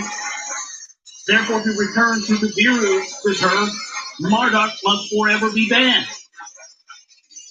Indeed, having to become accustomed to Earth cycles, even without her, Marduk's return might be impossible. The savant said to Anu, with that the counselors to agree. Let the decision to Earth be deemed, Ananda was saying. Marduk can marry, but on a prince on the Viru he shall be no more. The decision by Enki and Marduk was accepted. Enlil too accepted the words from the Viru and vowed. Let there be a wedding celebration. In Eridu, let it be, Enki said to them. In the Eden, Marduk and his bride cannot stay, Enlil the commander announced. Let us to Marduk and his bride make a wedding gift. A domain of their own, away from the Eden, in another land, so Enki did say to Enlil. Of Marduk being sent away, Enlil, which he said to himself, was thinking. To what land, what domain are you speaking? Enlil said to his brother Enki. A domain above the altitude, to a land that the upper sea reaches. One that by waters from the Eden is separated, by ships can be reached. So Enlil did say to Enki, let it so be, Enlil said. In Eridu, a wedding celebration for Enki and Marduk and Serponit was arranged. Her people, by the sound of a copper drum, announced the ceremony. With 7 tambourines, the bride of the sisters presented her spouse. A great multitude of civilized earthlings in Eridu assembled, like a coronation to them the wedding was. Young Anunnaki also attended. A Gigi from Mars, Lamu, also came in great numbers. To celebrate our leader's wedding of the Viru and Earth a union, the witness we came. And so the Gigi arrived in large numbers. Now, this is the account of the Agigi, and you might remember who this is. The Agigi were. They were the workers on Mars. This is the account of how the Agigi abducted the daughters of the Earthlings, and how afflictions followed, and Serta was oddly born. And a great number of the Agigi came to Earth from Mars. Only 1/3 of them stayed on Mars, and 200 came to Earth. To be with their leader Marduk and to celebrate the wedding was their explanation. Unbeknownst to Enki and Enlil was their secret, to abduct and have conjugation with their part. They're like, look, I mean, this is bullshit. We're up here on Mars working our balls off of this goddamn red dust planet. And Enki and Enlil are down there on Earth. They're creating themselves a whole hybrid race of fuck slaves. And we're up here dry as a bone. We ain't no pussy, no ass at all. We want to go down to Earth and get our food in the pudding. We're just telling them, oh yeah, we came for the wedding. Yeah, right, we're going to be mad. Unbeknownst to Enki and Enlil was their secret, to abduct and have conjugation was their plot. Unbeknownst to the leaders on Earth, a multitude of the Agigi on Mars got together.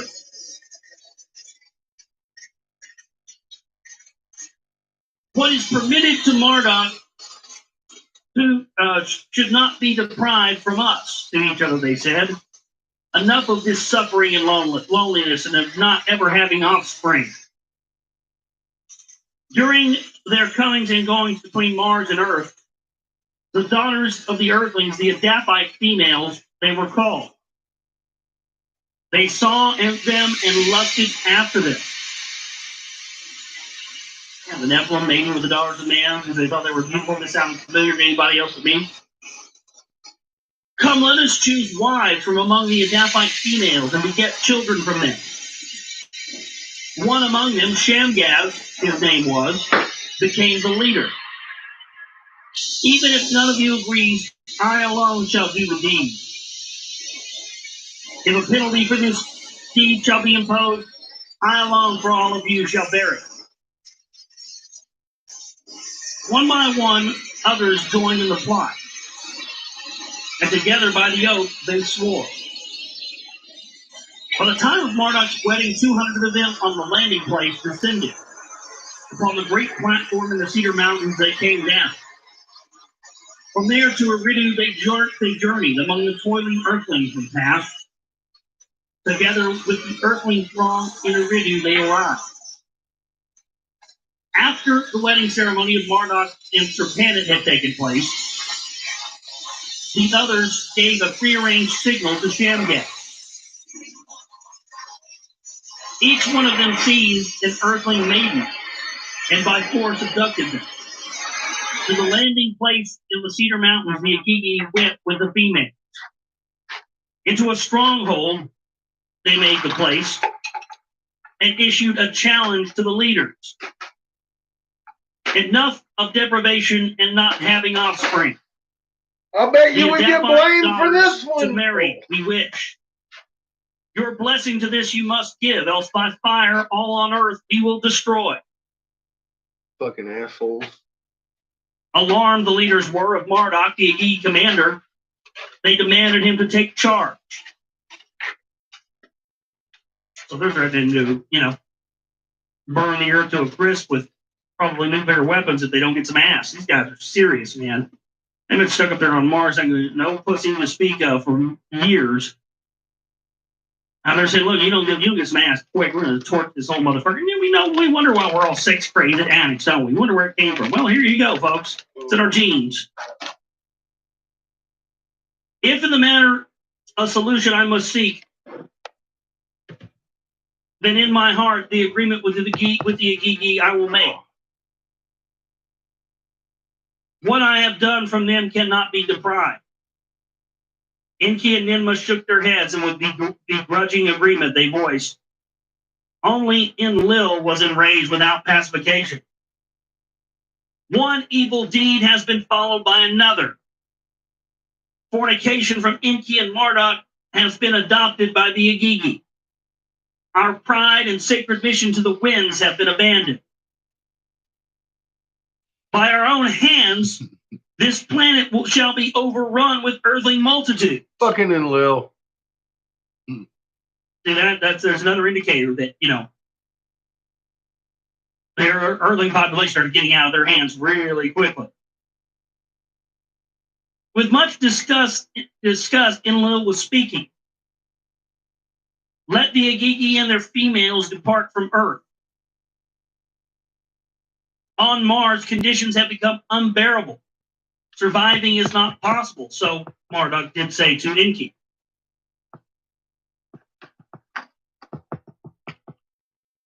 In the Eden they cannot remain, Enlil shouted with anger. With much disgust, he left the gathering. In his heart, things against Marduk and his earthlings, Enlil was plotting. Oh, so see, Enlil said, fuck this shit. We fucked up. We went too far. Now all my people are fighting over this. I say we just end it all. Fuck them all. Kill them all. Let the gods sort them out. Let Anu, kill them all. Let Anu sort them out. Hell yeah. Upon the landing platform in the Cedar Mountains, The Igigi were secluded with their females.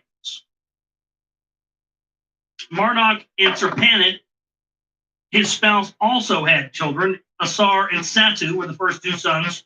Names.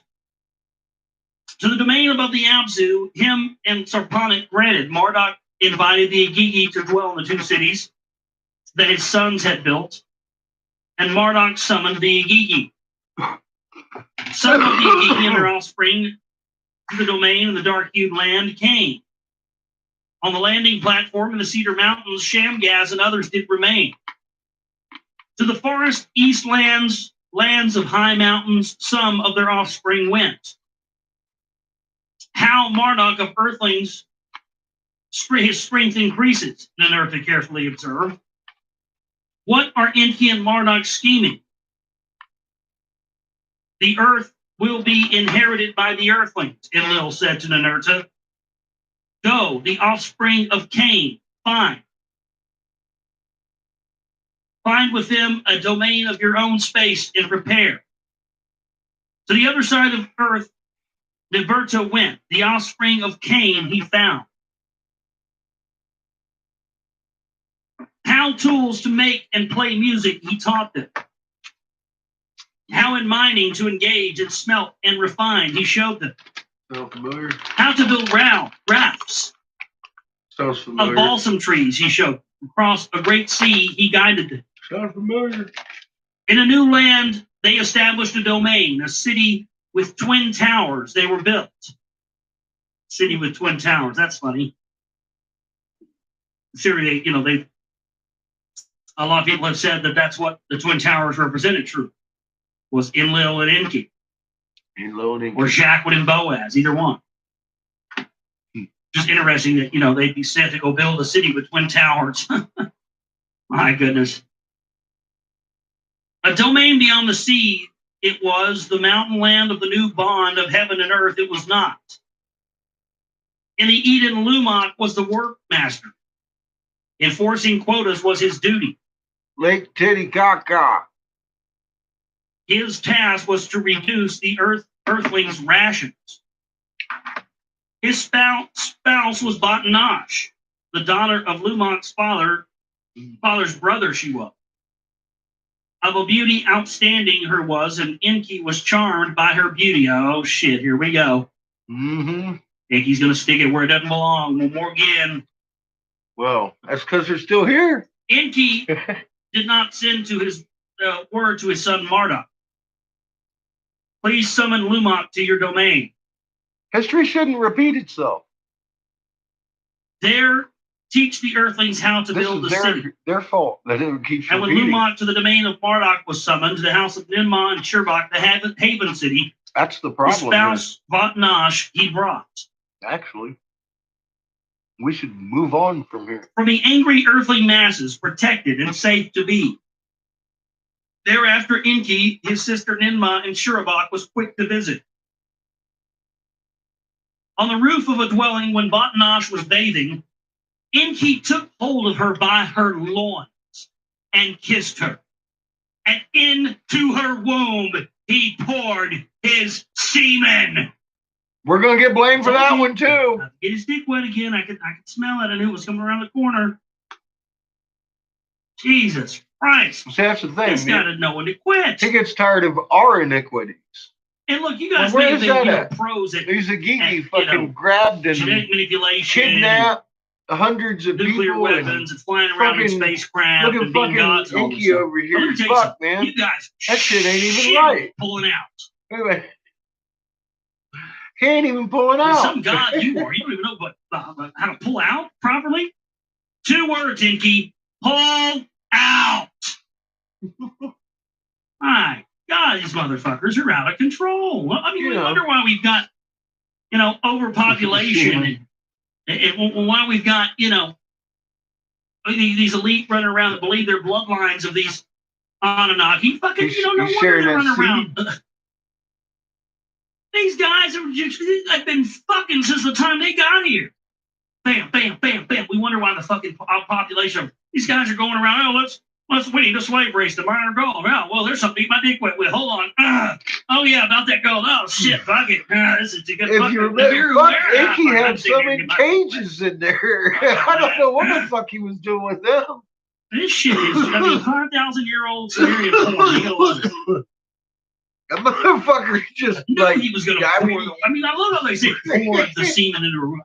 Every time I read that, I get a picture. I do have a suspicion that he has buckets this laying around. 8-foot reptile standing there with a fucking like a beer pitcher full of white liquid, just pouring it between some woman's legs, or just screaming bloody murder. Oh my god! Ridiculous. Something like that. Hotnosh was, of course, with child. Fucking Betty was sweating. So did you stop? To Lumak from Shurabak, word was sent. Return to the Eden, a son you have. No, Lil's going to turn this back on us. To the Eden, to Shurabak, Lumak everywhere. returned. And to him, Botanosh showed the sun. White as the snow was his skin. The color of wool was his hair. Uh-oh. Like the skies were his eyes in a brilliance. Blonde hair, blue eyes. There you go. Amazed and frightened was Lumak. To his father, Madashal, he hurried. We're on our way. A son unlike an earthling to Botanosh was born. By this birth, I am greatly puzzled. Those are licorice. Madashal came to Botanosh, and he saw the newborn baby boy and was amazed by his likeness. Is one of the Agii the boy's father of Botanosh? Madashal demanded the truth. He is. Oh. To Lumak, your spouse, whether this boy is his son, please reveal the truth. None of the Agigi is the boy's father. Upon my life, I swear. So Botanosh did answer to him. To his son Lumak, Madashal did turn. A calming arm he put on his shoulder. A mystery the boy is, but in his oddness, an omen to you is revealed. Unique he is. For a task unique by destiny, he was chosen. What that task is, I know not. In time appropriate, known it shall become. So Madashal was saying to his son Lumak, what was transpiring on earth? In those days, the sufferings on earth were increasing. The days grew colder and the skies were holding back their rain. Fields, crops diminished. In the fields, the lambs and sheepfolds were few. Let the son born to you, unusual as he is, be an omen that a respite is coming. So Madashal did say to his son Lumak, let respite be his name. To Madashal and Lumak, Botanosh, her son's secret did not reveal. The Sudra, he of long bright life days, he called him. In Shurabak, he was raised. Ninma on the child, her protection and affection was bestowed. Of much understanding he was endowed and provided with knowledge by her. He greatly adored the child, and he taught him the writings of the Dapper. The priestly rites of how to observe and perform the young boy as a young man he learned. Aha, here it is again. I love how they put that in bold letters. This is where we have that book again. Passing on the priestly rites. This is where you have the first formations of the priestly class.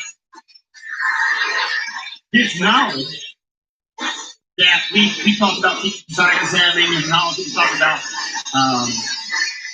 the priest class having, and what the back is really holds from years and years and years of absorbing all religions into their power structures. Well, that's it. That information things of mathematics, learning prompts, how to set up a society, where mankind truly comes from, art through history, all of it.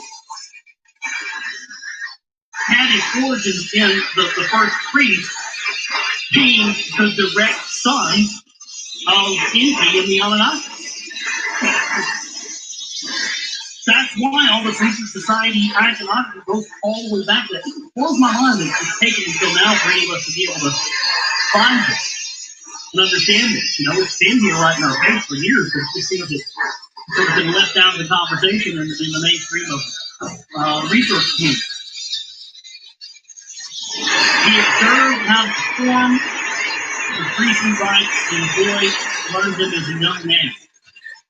The 110th Shar, his sister was born.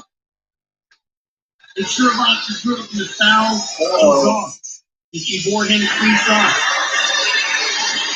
In his days, the suffering on earth intensified.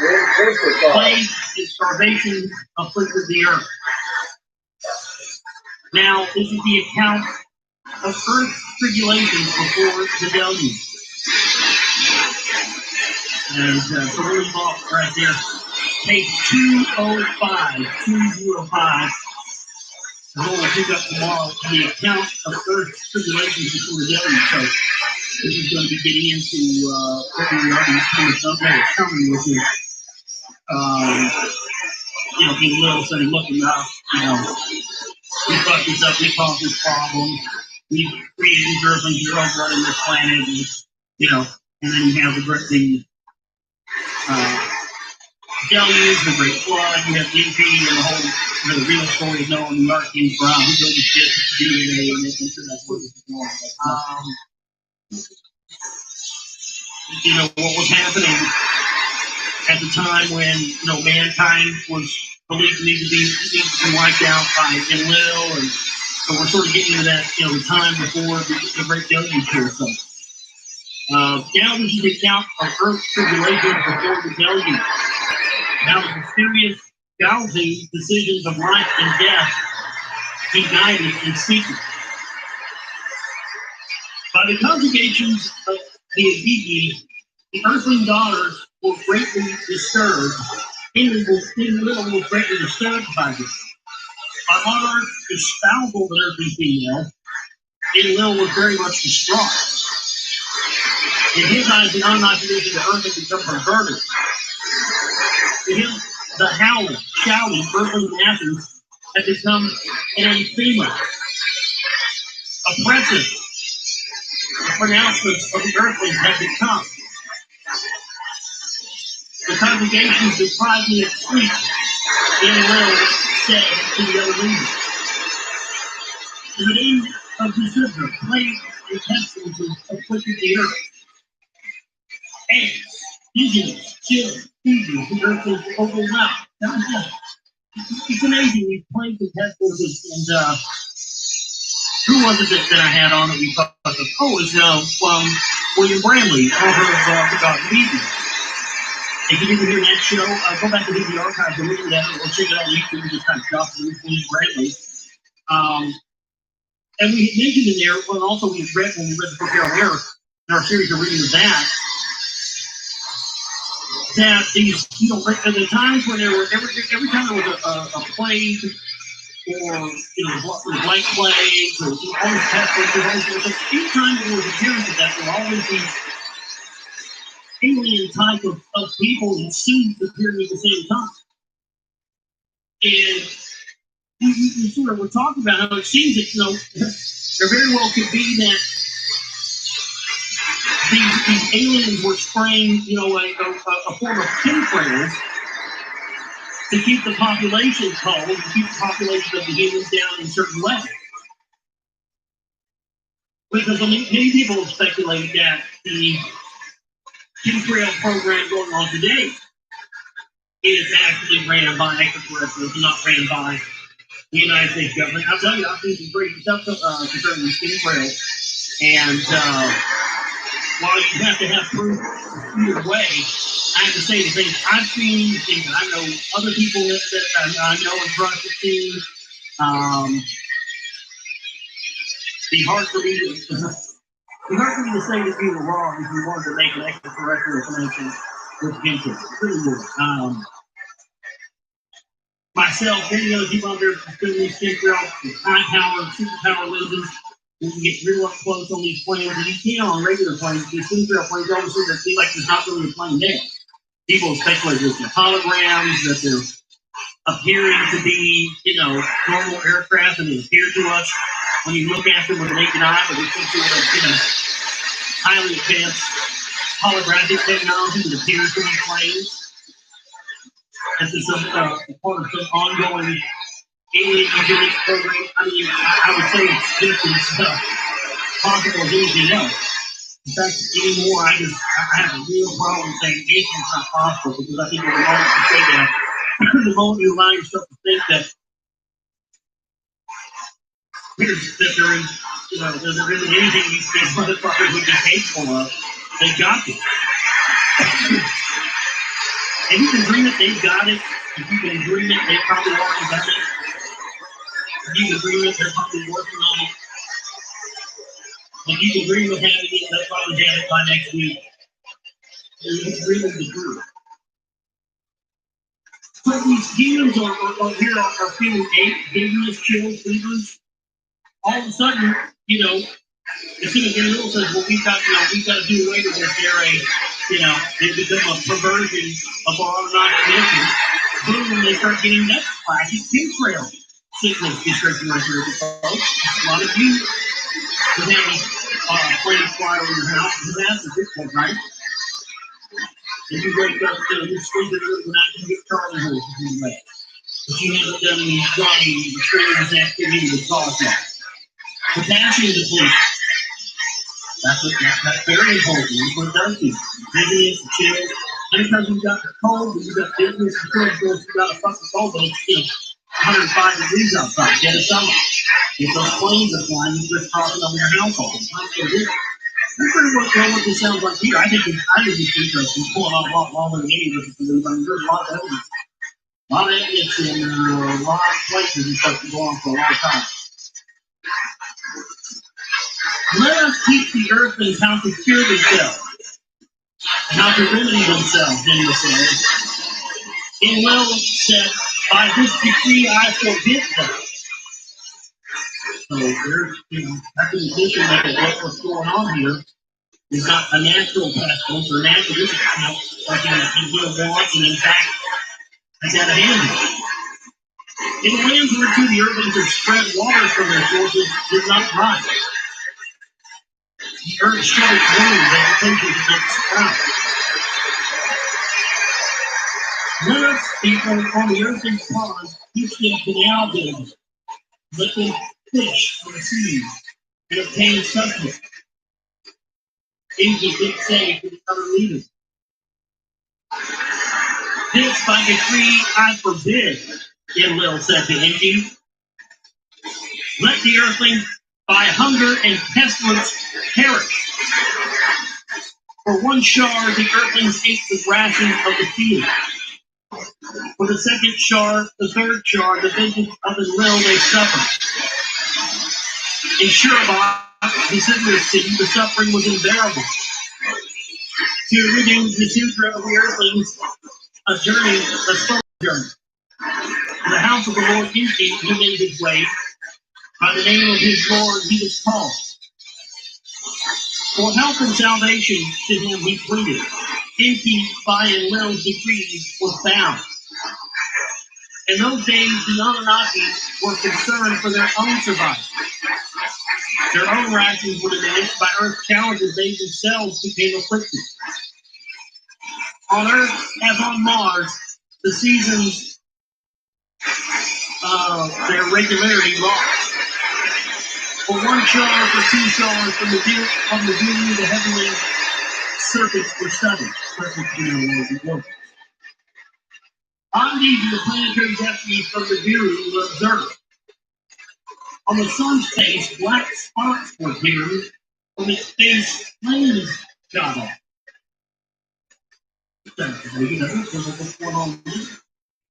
This be why so many people think that what's going on with the sun and solar cycles and aurora borealis and things here, far south and Texas, all this stuff, but others believe that that's what it is, being caused by, the deer. I don't really believe that, but I don't disbelieve it.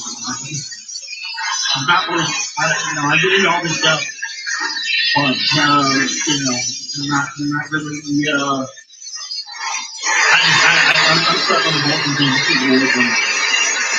Voltage there, things in the system. It has the same sort of set effects on the earth that comes by, earthquakes, and the cataclysms, all this stuff. It just doesn't fit into that whole 2012 time scale and theory, so they don't bring it up and use the Bureau of Red Herring conventional. I've researched it over and over and over again and tried to find a different way to look at it, but that's just what I go back to over and over again. That's just my whole standpoint on the Bureau. So, on the sun's face, bright spots were appearing from its face, flames shot up. You never saw Raw. T-Char was also misbehaving. Its host lost its footing and dizzy were their circuits, their orbits. The hammered bracelet was unseen and pulled and pushed by forces. For reasons unfathomed, the sun was upsetting its family. The destinies of the Celestials by unsavory fates were overtaken. On Nibiru, the savants raised alarms. In public squares, the people gathered. The creator of all, the primordial days, the heavens, is returning. Angry is the creator of all. Voices from amongst the people shouted. On earth, the tribulations were increasing. Fear and famine were rearing their head. For 3 shards, for 4 shards, the instruments the white lands were facing were observed. By Nergal and Aristotle, odd rumblings in the white land snows were reported. The snow ice that the white land covers has taken to sliding. And the rice caps are starting up. They're heating up. See? Black spots start to appear on the sun, and the sun starts to appear. That's what's going on right now, isn't it? Yeah, it is. And you're probably going to end up coming back shit. yet. Oh. And I bet there's a whole bunch of people as soon as the alleged Anunnaki do get here. I bet you a big bunch of you stupid motherfuckers out there are going to drop down on your knees and be ready to worship them as fucking gods, aren't you? Yep. They're gonna be ready for Inky to pour it right on in. They're gonna be like, pour it in, Inky. A bunch of people. I bet a bunch of people are going to drop to their knees and worship them as gods. Oh, They're yeah, gonna- you know it. They're gonna drop their knees, all right. I think that's what all this genetic manipulation, Inky's all this gonna genetic hook 'em up. engineering, and all these wanting of these ancient Sumerian tablets and seals and these gin bottles and all this stuff, the genie bottles. People have talked about for the longest time, that's been part of the plan that that's why they wanted the antiquities was to create, or they have created these super soldiers allegedly. There have been people who reported seeing them over in Iraq, Afghanistan. They're you ever seen the X-Files? The X-Files thing they have with the super soldiers? Allegedly, that's really absolutely true. That Saddam Hussein had it first, and we got our hands on it. It's essentially weaponized Nephilim blood that they can create super soldiers with. And so it makes you wonder if that's what's going on here. The snow ice that the white land covers has taken to sliding. I'm glad you were, John. Abzu's tip. At the The dinner. land beyond the seas, the You Nurta sounded like you was miserable. was establishing instruments of For the last foretelling in week. his haven. I hate Quakes and tooth pain. jitters at the earth's bottom. He That's noticed the on only his thing worse than instruments. back pain, man. An odd matter is afoot. Tooth pain. So did I Enlil, That shit Tuanu, hurt. on Nibiru's words of alarm said. For the 5th shar, for the 6th shar, the phenomenon has gained strength. On Nibiru, the savants raised an alarm.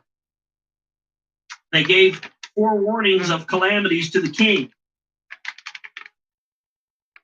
The next time Nibiru and the Trying sun to find shall out be which nearing one to needs Earth, pulled next.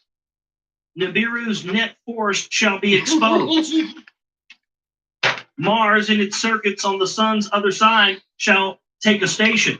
From the net force of Nibiru, Earth in the heavens protection shall not have. I would almost invite it from Kishar taking pain and out of its my back host right now. agitated shall be.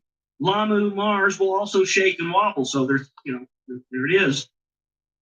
Mm. As soon as it starts, the sun starts heating up, polar ice caps start to melt, and kind of things that are going on right now. We're getting solar storms, droughts.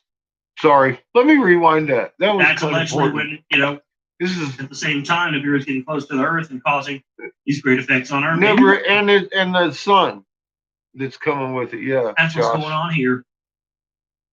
Was also misbehaving to shut its womb. Vegetation did not sprout.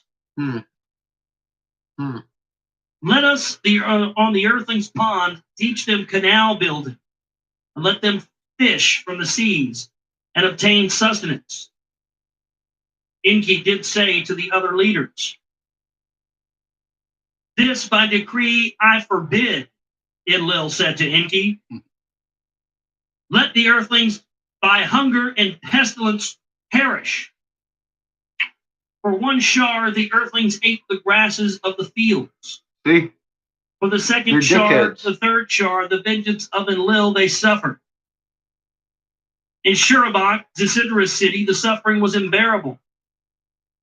To Ridu Zisudra of the Earthlings, a spokesman journey. To the house of the Lord Enki, he made his way. By the name of his Lord, he was called. For help and salvation to him, he pleaded. Enki, by Enlil's decrees, was bound. In those days, the Anunnaki were concerned for their own survival. Their own rations were diminished by Earth challenges. They themselves became afflicted. mm-hmm. On Earth, as on Mars, the seasons, their regularity lost. For one shar, for two shars, from Nibiru, the heavenly circuits were studied. Circuits, we know, are the orbits. Oddities in the planetary destinies from Nibiru were observed. On the sun's face, black spots were appearing. Oh no! From its face, flames shot up. Uh-oh. That sounds familiar, doesn't it? Sounds like what's going on now. Could this be why so many people think that what's going on with the sun and the solar cycles and Aurora Borealis is being seen as far south as Texas, all this stuff, electromagnetic. A lot of people believe that that's what this is, being caused by, Nibiru. The suns it comes with. And the bigger planets than it. I don't disbelieve it either. I mean, I'm just not one of those. I get into all this stuff, but I'm not really. I'm stuck on the Vulcan thing. I can't get away from it. Some of them Asian Vulcan doctors is there. are It's in the Sumerian freaking text. amazing. It's in the Sumerian descriptions. You can talk It your has tooth the out same your head. sort of, set effects on the Earth when it comes by. I had Earthquakes, one from Laos. cataclysms, all this stuff, That but it just motherfucker doesn't fit into that good. 2012 time scale and fear mongering, so they don't bring it up and use Nibiru as a red herring. I'm just convinced of that. I've researched it over and over and over again and tried to find a different way to look at it, but that's just what I go back to over and over again. That's just my whole standpoint on the Nibiru thing. So, on the sun's face, black spots were appearing from its face. Flames shot up. Kishar was also misbehaving. Its host lost its footing, and dizzying were their circuits, their orbits. The hammered bracelet was unseen and pulled and pushed by forces. For reasons unfathomed, the sun was upsetting its family. The destinies of the Celestials by unsavory fates were overtaken. On Nibiru, the savants raised alarms. In public squares, the people gathered. The Creator of all, to primordial days, the heavens is returning. Angry is the Creator of all. Voices from amongst the people shouted. On earth, the tribulations were increasing. Fear and famine were rearing their heads. For 4 shars, the instruments the white land were facing were observed. By Nergal and Ereshkigal, odd rumblings in the white land snows were recorded. The snow ice that the white land covers has taken to sliding. Well, ice caps are starting to melt, and it's heating up, you see. Black spots start to appear on the sun, and the sun starts to appear. It's, that's what's going on right now, isn't it? Yeah. And the Anunnaki are probably going to end up coming back, yes. And I bet there's a whole bunch of people as soon as the alleged Anunnaki do get here. I bet you a big bunch of you stupid motherfuckers out there are going to drop down on your knees and be ready to worship them as fucking gods, aren't you? Nice. You got a cool dog too. I bet there is. A bunch of people I bet a bunch of people are going to drop to their knees and worship them as gods. Oh yeah, you know it. His name ain't Willie Lee, is it? I think that's what all this genetic manipulation, all this genetic engineering, and all it ain't Willie Lee, is it? Ancient Sumerian tablets. If it is, tell him. Seals and these gin bottles and all this stuff, the genie bottles. I learned how to make teeth watching that motherfucker. People have talked about the longest Make time. teeth. That's been part of the Blowing plan. glass in his shop. One of the antiquities was to create, or they have created these super soldiers. There have been people who have seen them over in Afghanistan. They're have you ever seen the X-Files? The X-Files thing they have with the super soldiers. Allegedly, that's really absolutely true. I mean, it is a small world. I could only imagine. Saddam Hussein had it first, and we got our hands on it. It's essentially weaponized death bomb that they create super soldiers with us. And so it makes you wonder if that's what's going on here. The snow ice that the White Land covers is taken to sliding. So they did report from Abzu's tip. And the land beyond the seas, Ninurta was establishing instruments of the foretelling in his haven. Quakes and jitters at the earth's bottom he noticed on his instruments. An odd matter is afoot. So did Enlil, Suanu, on Nibiru's words of alarm, said. For the fifth shar, for the sixth shar, the phenomenon has gained strength. On Nibiru, the savants raised an alarm. They gave forewarnings of calamities to the king. The next time Nibiru and the sun shall be nearing to earth, Nibiru's net force shall be exposed. Mars in its circuits on the sun's other side shall take a station. From the net force of Nibiru, earth in the heavens protection shall not have. Ishar and its host agitated shall be. Lamu. I think when they're talking about when it's coming in, did you hear how he said Mars on the other side of the sun will take a station? That means he kind of stands there.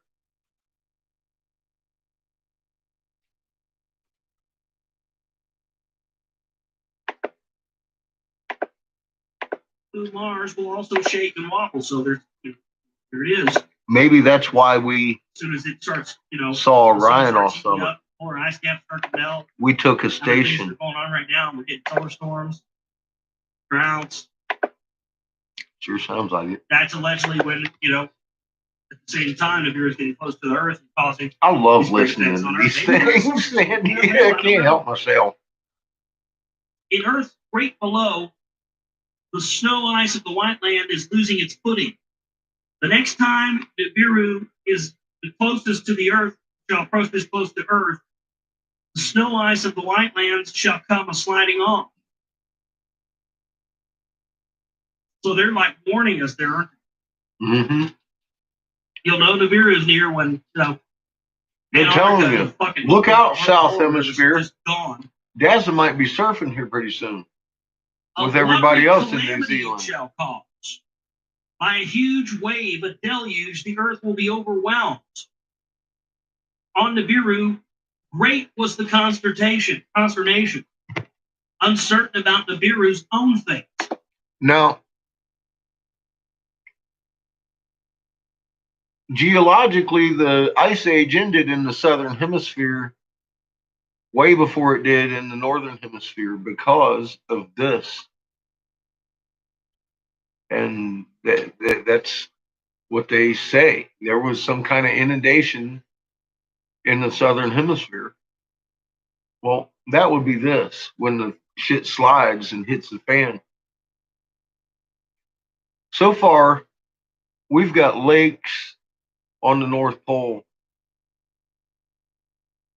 and that South Pole has doubled since 2010.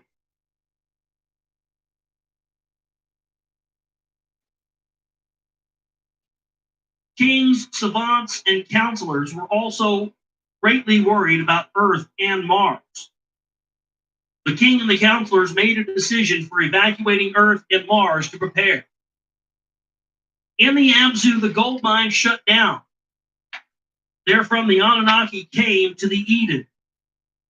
In Bad Tibiara, the smelting and refining ceased, and all the gold was lofted to Nibiru. Empty and ready for evacuating, a fleet of fast celestial chariots returned to Earth.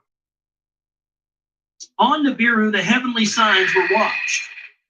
On Earth, tremors were recorded. It was at that time that from one of the celestial chariots, a white-haired Anunnaki stepped off. Galzu, great knower, was his name. Uh-oh. With steps majestic, he made his way to Enlil. To him, a sealed message from Anu he presented. I am Galzu, emissary, potentiary, plenipotentiary of king and council to Enlil, he said. It's definitely shrinking in the North Pole still. Yeah. We're still kind of pointed northish. By his coming, Enlil was surprised. No word from Anu. He didn't get any word in advance from Anu. Although we have been tending south lately. Like, what, week or two? Enlil examined the seal of Anu, and it was unbroken and authentic. In the Nibiru key, the message tablet was read. Its encoding was trustworthy. For king and council, Galzu speaks. His words are my command. It seems to have so the message crept back to the north, though, this morning. That Enki and Ninmah be also summoned was Galzu's request. When they came to Ninmah, Galzu pleasantly smiled. Of the same school and age we are, he said to her. This Ninmah could not recall. The emissary was as young as a son. She was as his olden mother. You haven't been doing compass readings, have you? You've been having toothaches. Poor John. Indeed, I'm glad you got that shit took care of. About the evacuation. It is a secret. So evacuation is a secret. I mean, some people are going to get evacuated, others are not. Ever since Dumuzi had stayed on the Nibiru. Oh yeah, well there's volcanoes going returning off. Returning Anunnaki were examined on the Nibiru. I've been saying that for a while. Stayed the longest. There's volcanoes going off under there. It's boiling the fucking ice sheet. Their bodies it's up there by Tamu Massive. There's vents up in there. Their sleep was disturbed, their eyesight was failing, and way the up. Force of Nibiru weighted their walk. Their minds were also affected, as sons were older than their parents that had left. Death, my comrades, to the returnees quickly. Plus all the fun induction going on every day. Boy, she's been hot as fuck. 3 leaders who had stayed the longest on Earth fell silent by these words. It's nonstop. Everybody's always like, "You're gonna give an update? This one's fucking nuts." I'm like, that much was to be expected, she said. Enki, the wise one, consented to her word. That much was clear, he said. Enlil was seized with anger. Before the Earthlings were becoming like us. Now we, as Earthlings, have become imprisoned to this planet as well. So again. What's Enlil? He's angry again.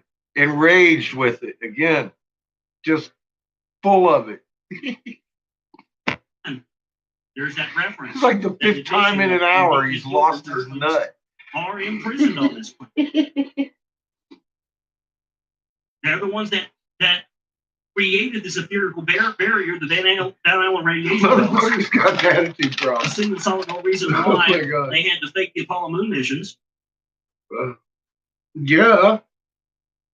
They and did. now the creators, the gods, have become stuck here on Earth as well.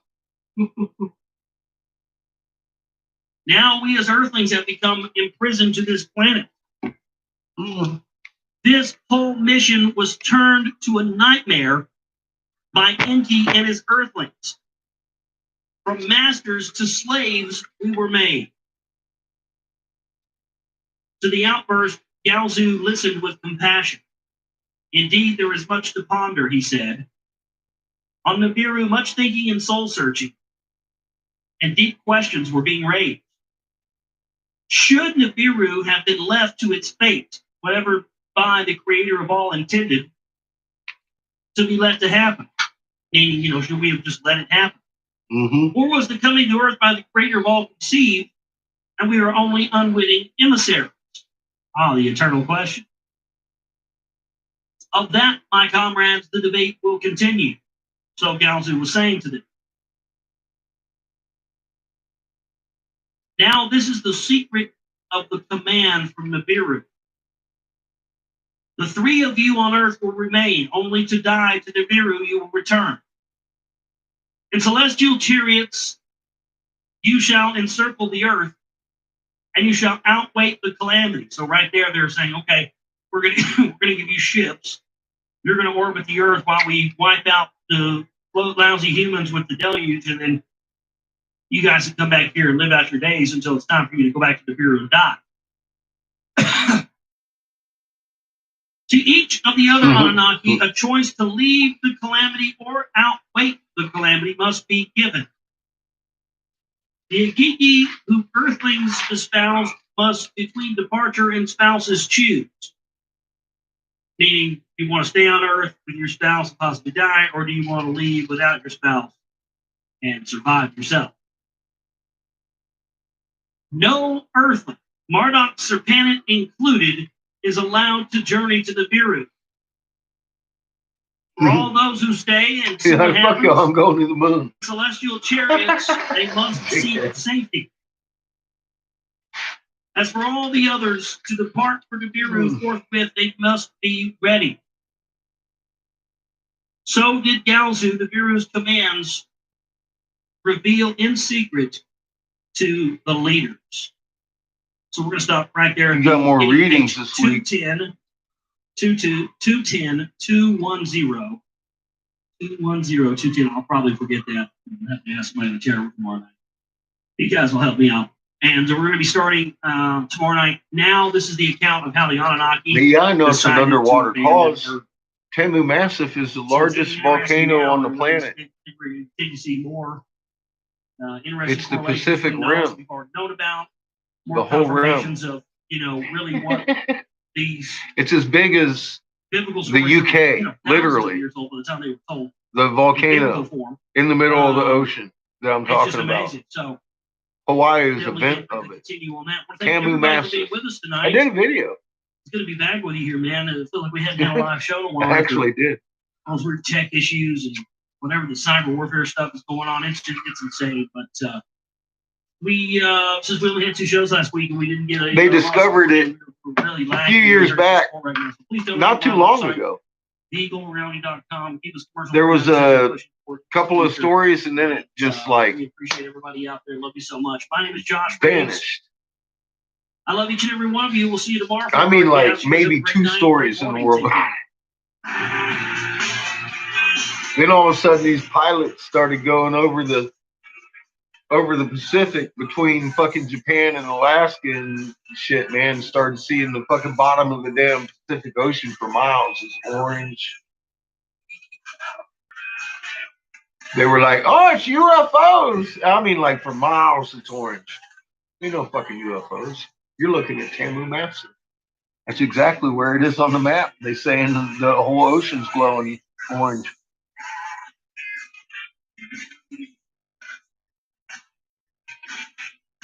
Oh, well, there's Iceland is a volcano.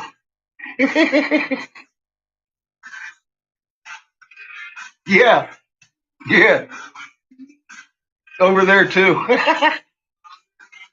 Sorry, I thought you were talking about on this end of it. And like it's eaten from both ends, I suppose. But yeah, Iceland is a volcano. It's like a volcano. And now this is the Greenland's ice. It's not really green. All right. Oh, it might be today though. and how they took an Ah, oath to let mankind it might perish be in the today. deluge. I don't know. Things are kind of In the Bureau, odd. Enlil summoned the commanders of the Anunnaki. A and null the school? Igigi. Their leaders, I don't sons, and know. children I'm were not also familiar with present. that term, John. I imagine it's like a Enlil Google revealed to Earth them picture a thing secret from the word of the sky. impending calamity. Uh-huh. To a bitter end, Earth missions has come to them, he solemnly said. All who wish to leave in celestial boats to the Bureau are ready and will be evacuated. But if they have Earth spouses, they must leave without their spouses. The Igigi who took their spouses or attached to their spouses and offspring, let them escape to the highest peaks on Earth. As for a few of us Anunnaki who will choose to stay, in boats of heaven we will remain in the skies. A calamity we will outweigh at the fate of the Earth will we witness. As the commander, I shall be the first one to say, so Enlil was saying. By their own choice, there will be others. With my father, I choose to stay and to face the calamity, so did the Nerta announce.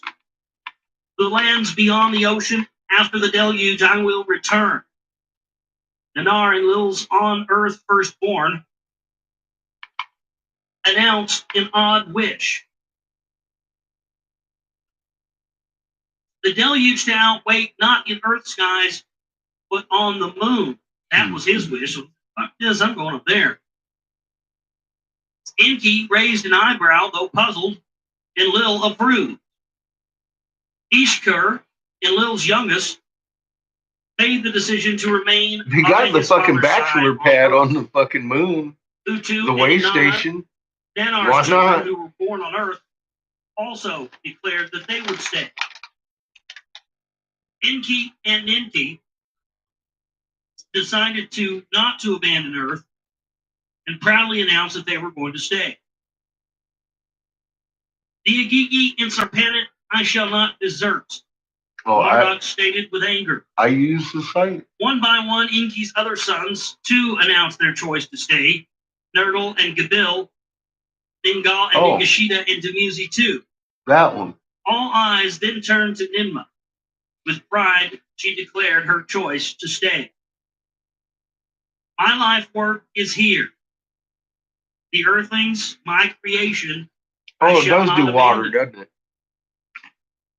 By her words, Anunnaki and Duh. Igigi were stirred into a I never look about in the water. Fate that they had acquired. I'm always watching the air. It's tripping me out, man. I'm Let seeing the all these storm earthlings systems perish fucking. for their abominations. So Enlil did proclaim, a wondrous being by us was created. Like, what the By us fuck? it must be saved. And he shouted to Enlil. I've never seen no shit like that before. You ever seen To this, Enlil, with his own words, retorted more. From the very beginning, at every turn, the decisions by you were modified. The primitive workers, procreating you gave. To them, knowledge you endow. Well, the powers of the... You know what that says? I mean, I keep saying all these planets are up on our north end. That's, I mean, come on. That's what's causing that. All that fuckery in the behind us and pushing all the field lines and stuff. That's more than just the sun's influencing our weather. I'm sure of that. Crazy.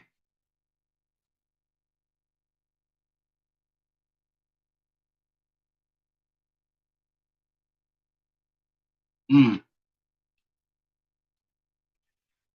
I'll have to look. It might be Tamu Massive. Have you looked up Tamu Massive? You've seen that, haven't you? You've seen that volcano. It's kind of high up there on the Pacific. And it's got vents all around it. I mean, I gotta say, that's gotta be why Hawaii's in the middle of a plate and doesn't belong where it is. There's gotta be a vent off of Tamu Massive. It's the only thing big enough around to do some shit like that, I think. Oh, I could be wrong. I'll bet you a lot of them Indonesian islands are, if not all of them, are little vents for that thing.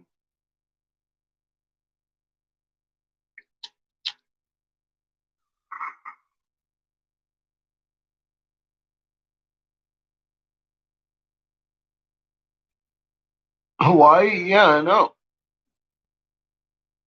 But Tamu Massive is as big as literally the UK, bro.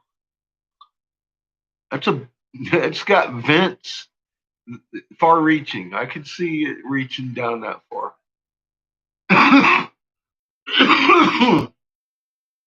It's right in the middle of a plate. Hawaii doesn't belong where it is.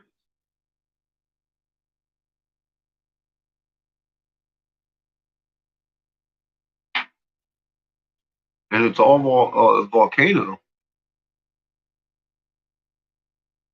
But if you look up Tamu Massive, it's not too far from fucking Hawaii. I mean, it's up north in the Pacific.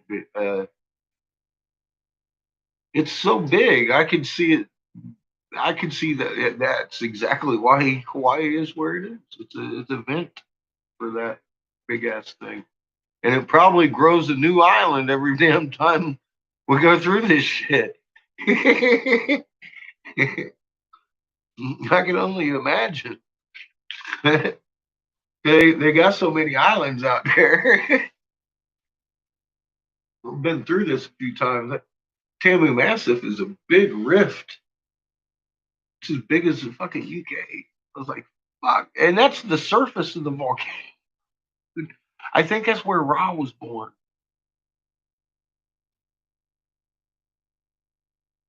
It's a fucking gaping hole. How? Where else are you gonna get a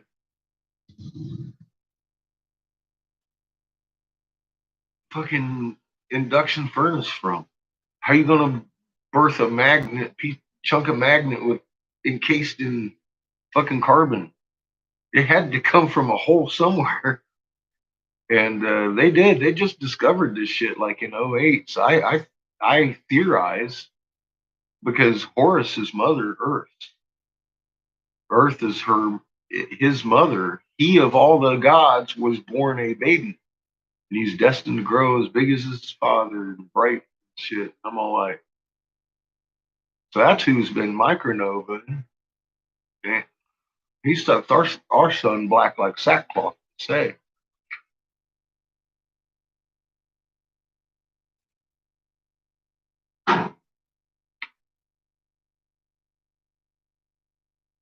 well, yeah, I'm down here working. I've been making chess pieces. I'm just sitting down stretching my back again.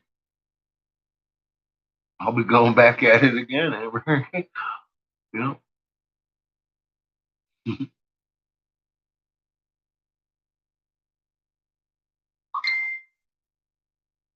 I bought us a most bestest pizza tonight. Extra pepperoni from Caesar. I didn't have to.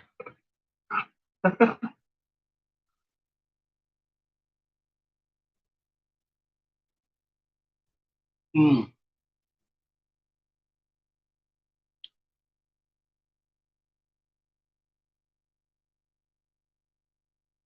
I got the stringent.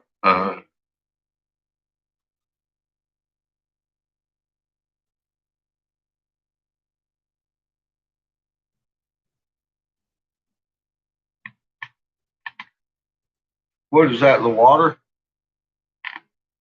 I'm guessing.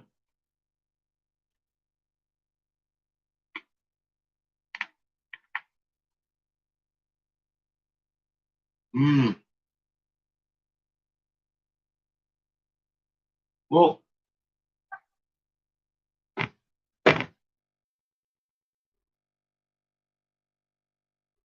mm,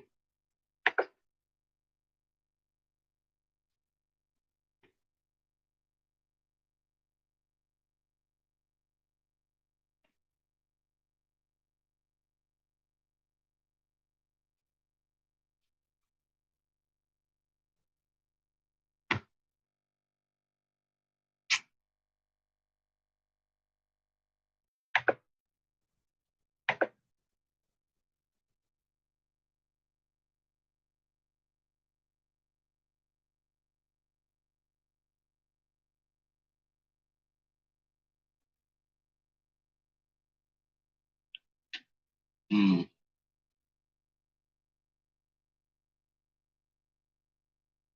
Now, let's see, when was this? All right, all of a sudden now they're saying it's not one massive. They said it was.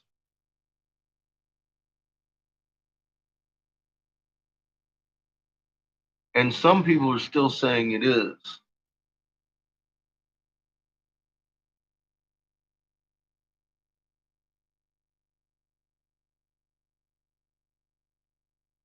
He said it's a volcanic shield.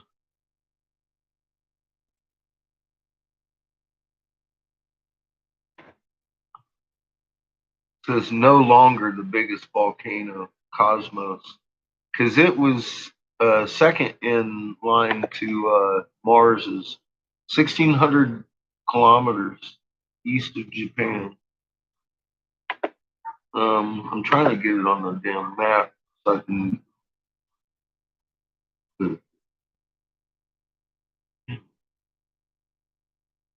Want to get it on the interactive map.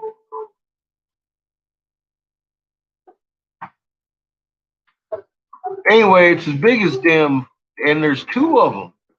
There's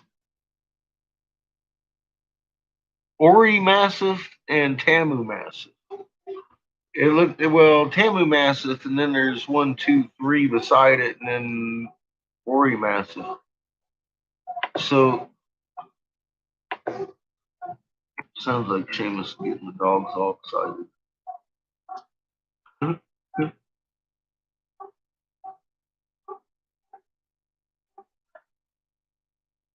And they're saying it's extinct. I'm telling you right now, it ain't.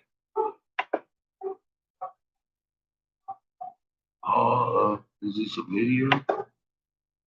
Yeah, get the fuck out of here. Fuck your news week. Suck the bag over.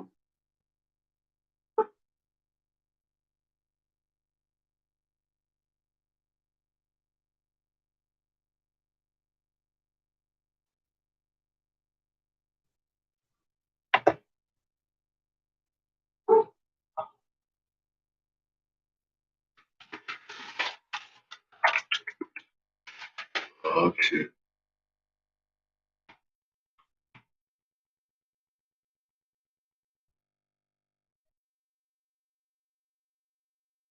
That shit's about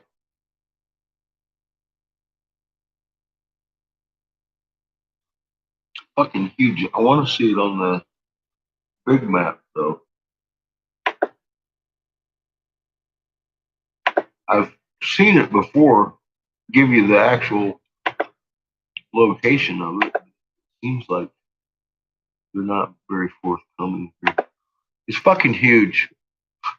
It's as big as the UK.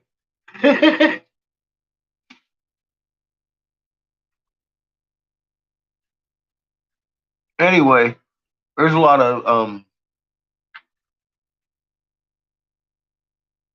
footage of the Pacific glowing orange at night,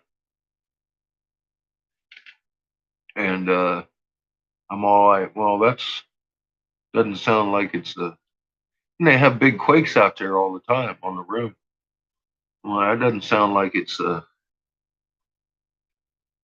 Tamu Massif. TAMU MASSIF.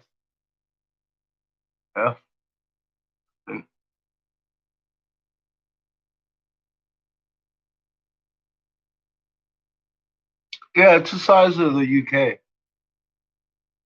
And there's a couple of them there. There's,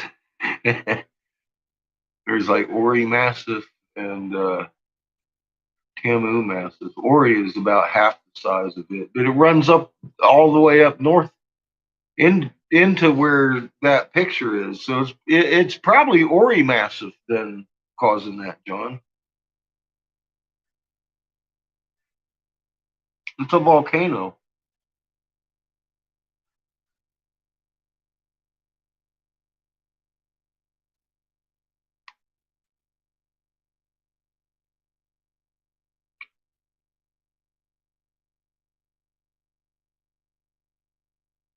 Or a few of them, I guess.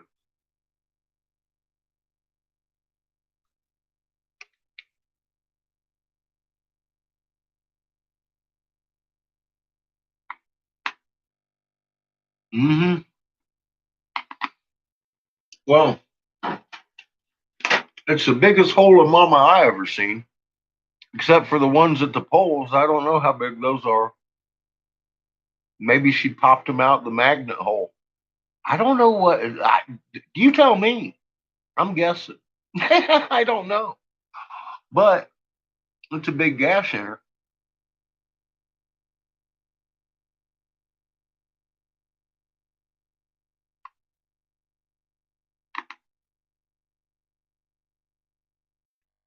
But supposedly she birthed Horus. That's her baby. Hid him in the land of Kim forever.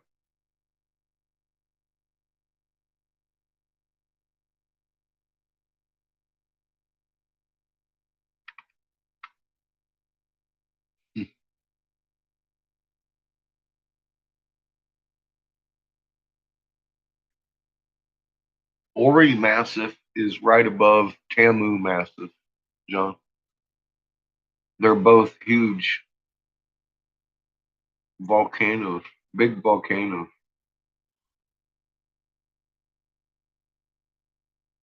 Tamu Massif runs about 1,200 miles north up the Pacific, and then there's a little gap, and then there's Ori Massif that runs another 800 miles up the Pacific.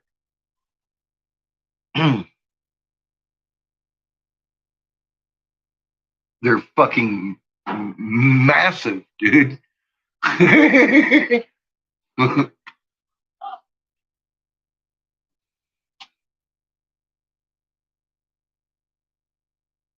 Hmm. Up there past Japan. Hmm.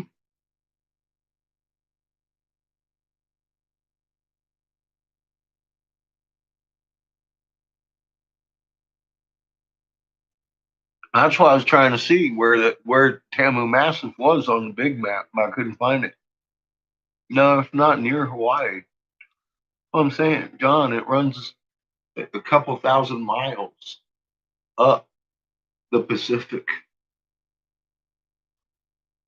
It's literally a couple thousand miles of volcano up. It's a rift of volcano.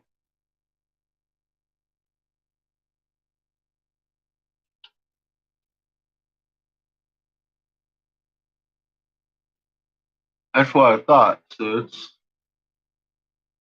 it's up there by Japan, and it runs north of Japan.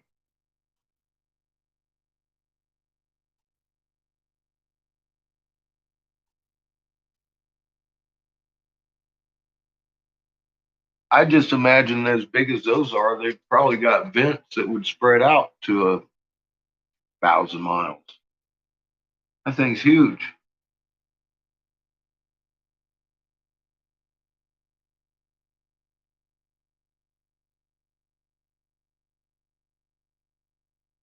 Wide. Wide. It's about 300 or 400 miles wide. Do the scale up it though.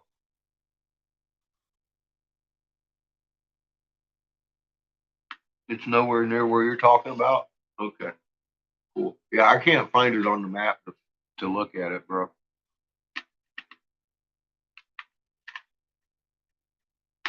That's why I was asking. I just wondering that motherfucker starts smoking, dude. We're gonna have some fried fish. Mm.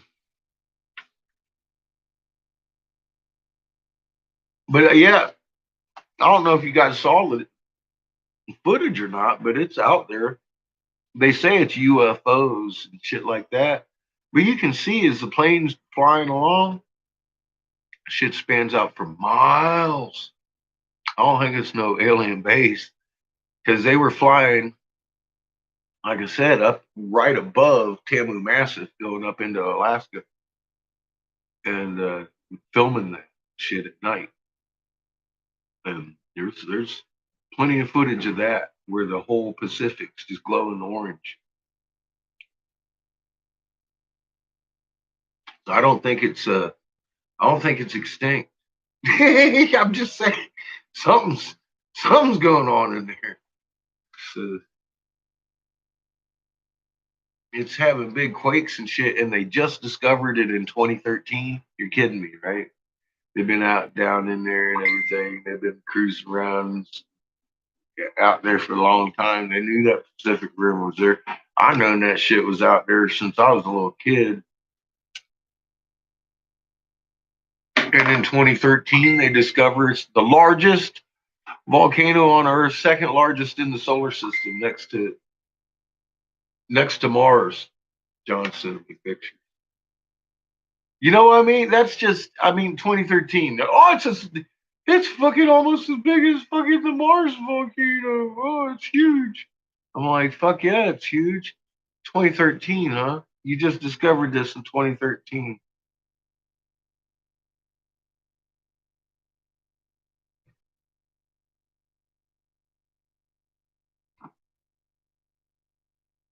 You use the same map I got. Look at you. That's a water map.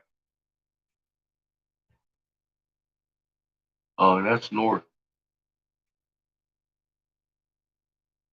See, yeah, they'll tell you that thing's 300 or 400 miles wide, but that's going north there quite a wide ways too, longer than it is wide.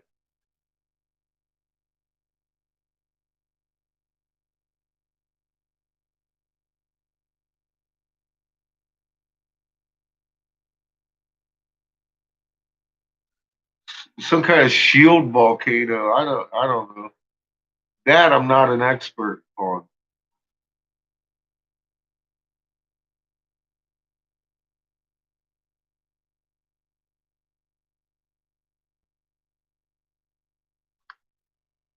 Oh, I'm not an expert on. I thought it was pretty interesting though. I never heard of a volcano that big. Personally, it shows it below that picture. Okay. Well, I wasn't looking too hard this time.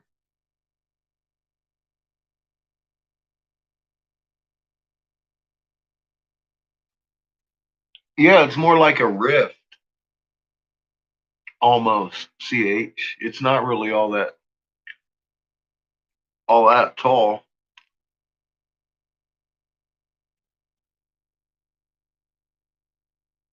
It doesn't break the surface of the water.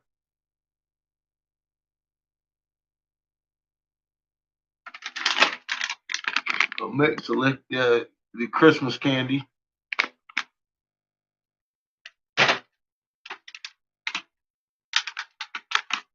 $2. Mm.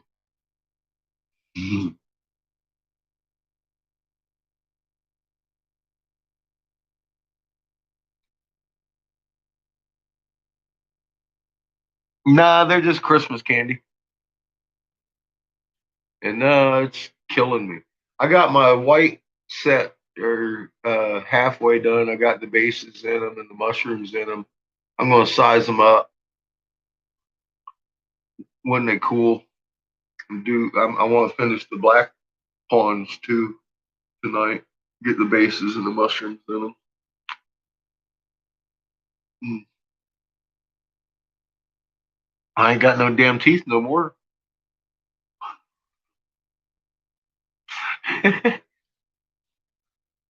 I put the dentist off the other day. I think I was supposed to go in and get my chompers, but I fucking oh no, he wanted to pull my teeth. That's right. I wanted him to pull my teeth. I couldn't do it the other day. I had to go make rent. Barely did that.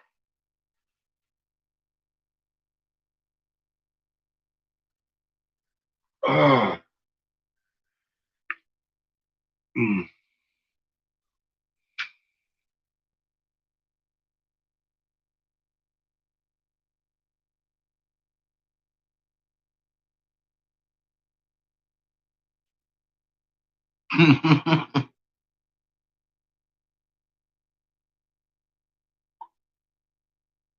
You may as well, dude. That's just huge. I was looking at that, and I was reading the article, and they were comparing it with the UK. I was like, that's just fucking unreal. That's just fucking unreal. That's a fucking volcano. And yeah, they just discovered it in 2013. I'm like, that's because it was having quakes. I followed that since the day it broke because they were having quakes out there, and I was like, look, look, look. I did all that shit on my. Go look at my Facebook. I was tripping for a while after Tammy Massive came out. 2013, 2014. We started seeing the reports of that, and then it went away. But I kept posting. Tamu.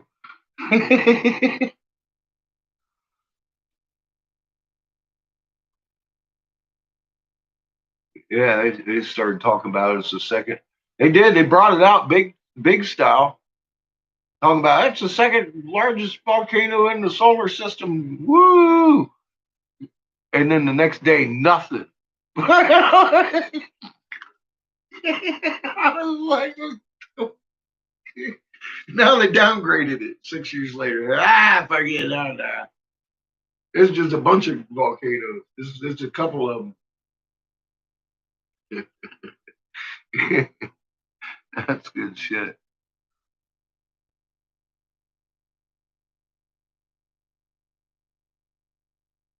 No, no, I didn't. I never went on that coast in the Atlantic. We came in from behind, went in the Indian Ocean, shooting tomahawks.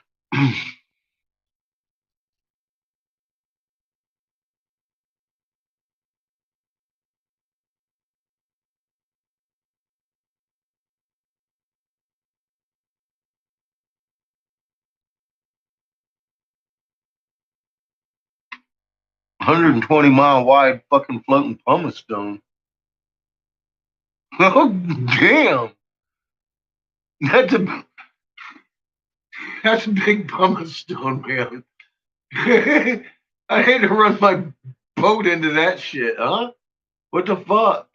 What?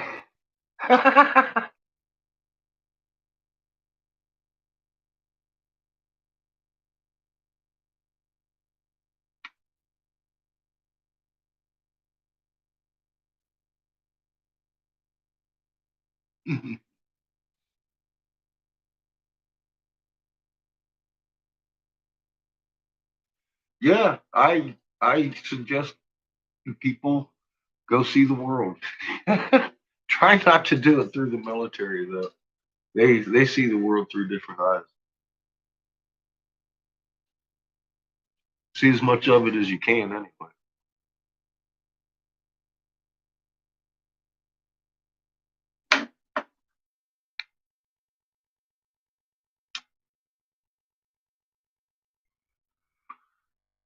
But 2 days ago, I just drove from here to Denver and back, the full circle down 25, out through Pueblos. Wow. Oh, what's down here?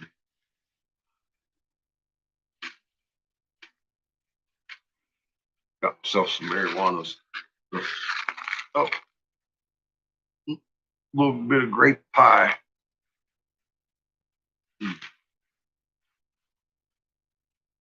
$35. $35. Look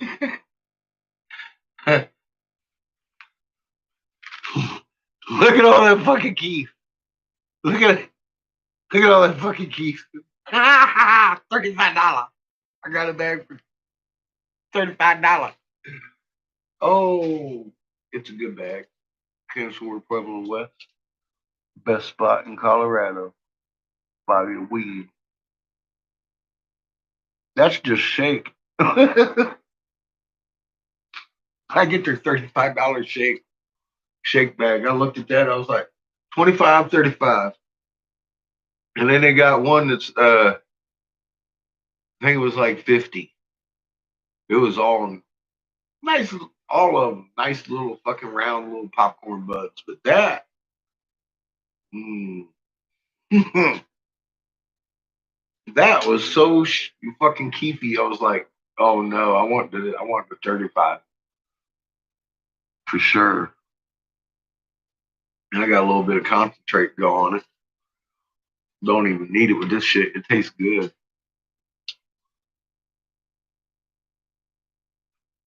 Some good stuff. I like in my grape.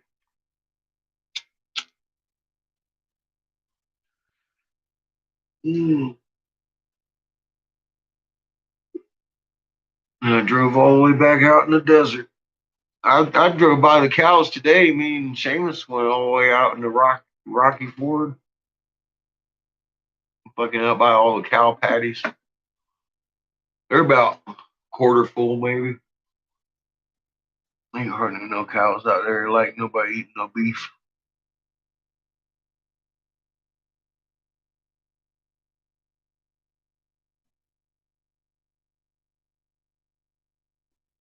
Yeah, I roll some of that up sometimes. I just got that though, like 2 days ago. Like I said, coming back from Denver. I go up the back way. Well, I did this time. A lot of times I'll go up the front way. Sometimes I'll shoot right up the middle. It just depends on what I feel like doing that day.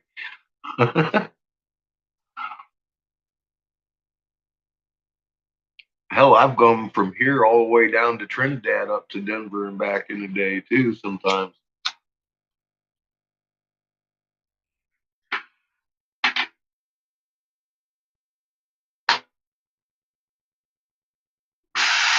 That poor car of mine, man. I'm driving it.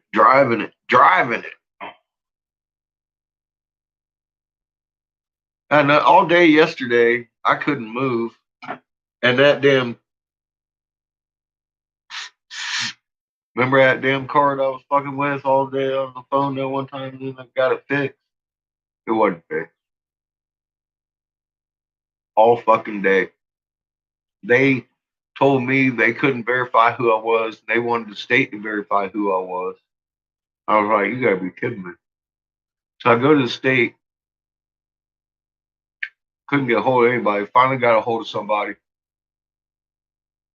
after like 4 hours of trying to get a hold of someone, waiting on hold, dealing with fucking nothing but damn automated bullshit. So I got this lady on the phone. Her and I swear to God, we sat there from about 2 o'clock to almost five. Almost five. It was like quarter to five when we finally got off this fucking conference call with the bank. They had us on hold for almost 3 hours. It was fucking ridiculous.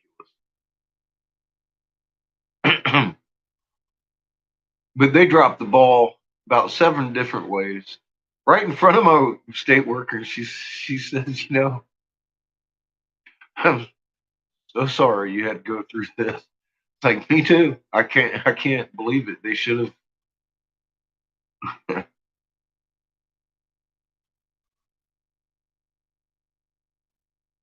This specialist that looked into it yesterday, she's like, I don't know why they sent you to them because they gave me a fax number and everything for the state to give back my card numbers. And I'm all like, that doesn't make no fucking sense. Why am I supposed to be giving anybody my card number? And my worker's like, no, you don't do it. You call these people. Let's sit here on conference.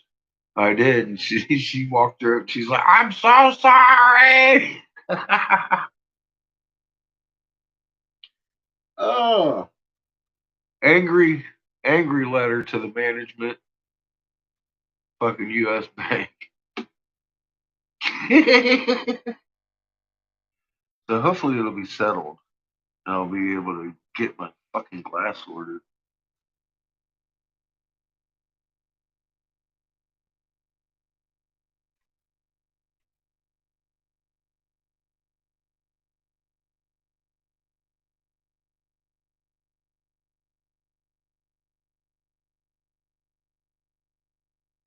Never Colorado, just all around it, huh?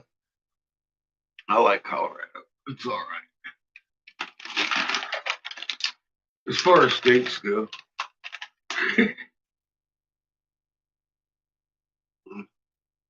I like my 40-foot cabin cruise better. I don't think I could do it these days, though.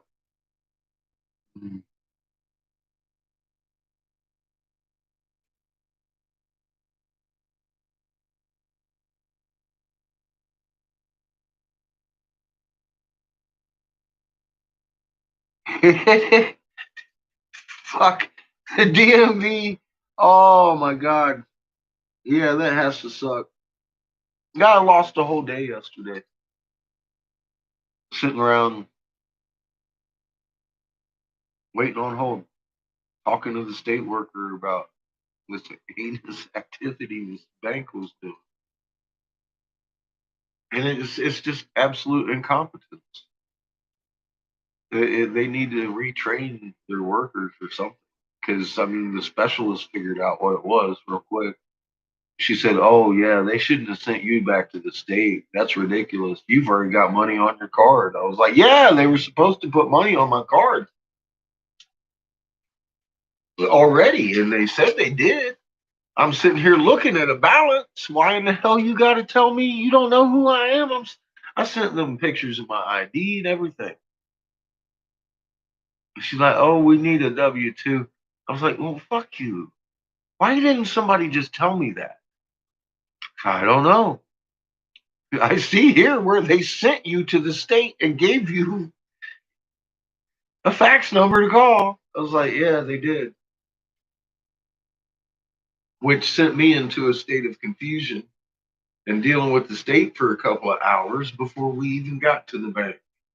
I was like, man, because the guy in the state, her coworker, he's all like, there ain't fucking nobody in the state that can do what you're asking us to do. I was like, I didn't think so. I think it's the bank and they're fucking up. It's sure as shit, man.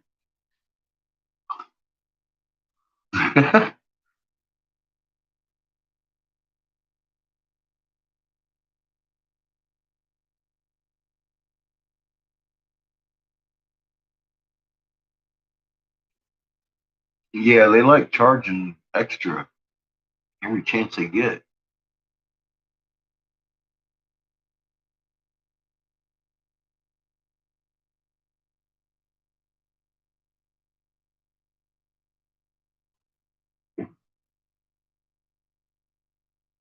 Colorado's fucking $12 an hour minimum wage. I'm out by fucking Kansas out here. It's cheap rent. My son could work part time at McDonald's and pay our bills. I just barely paid rent the other day. I got a lot of glass.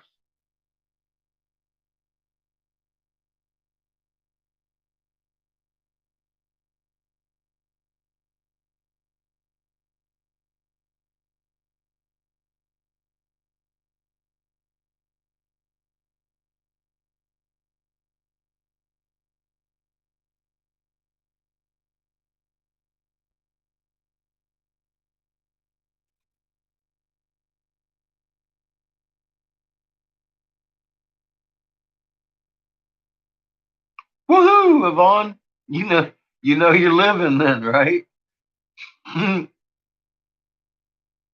Oh yeah, you know that's what we do.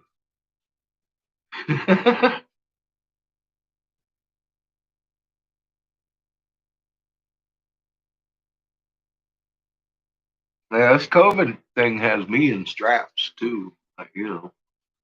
I'll tell you that.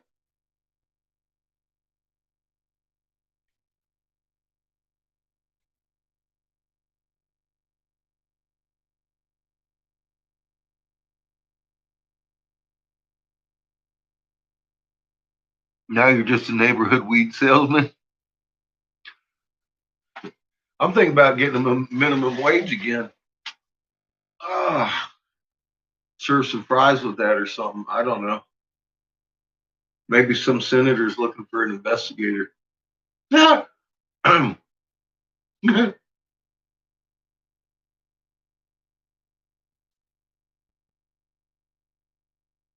Oh,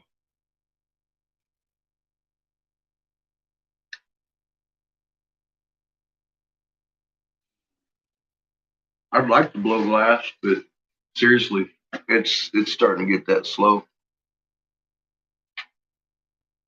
At least here. Maybe I'll just move to fucking Tucson.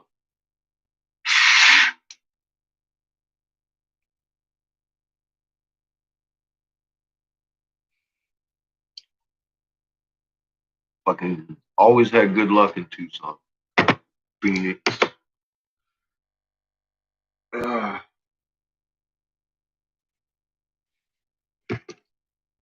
And they just went wreck too. They're gonna start getting hit with all these fucking corporates, though, probably. Mm.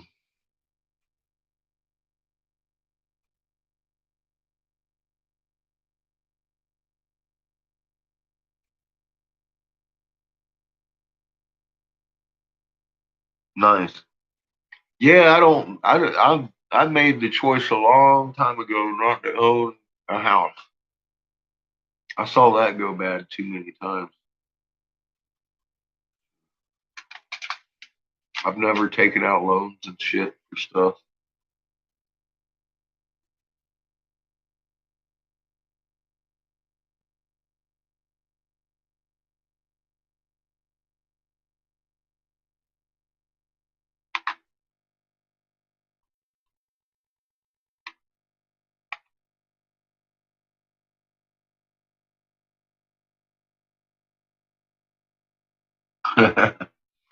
Hopefully we can. That'd be nice. Mm.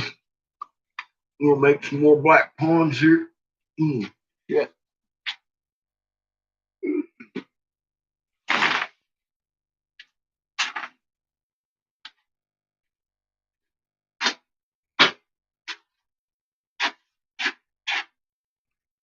Get Josh talking about the Anunnakis.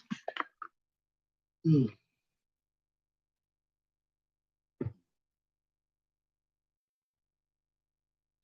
The creator of all, you have taken into your own hands. Thereafter, even by that Getting Lil's pissed you off. vow. Surprise, surprise. It's either him or Marduk. You conceived a dapper. I need some. Maybe that's the problem. I need some green butter. You gave understanding to his family line.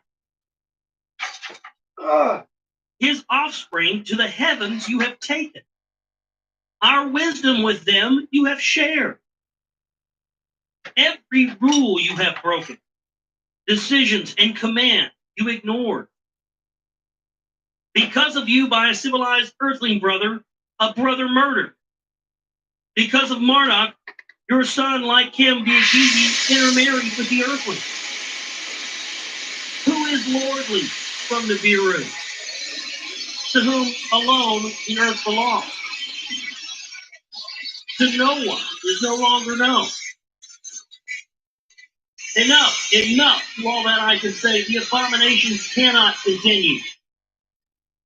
Now that a calamity by a destiny unknown has been ordained, let what must happen, happen. So Enlil did angrily proclaim that all the leaders solemnly swear to let events unhindered occur.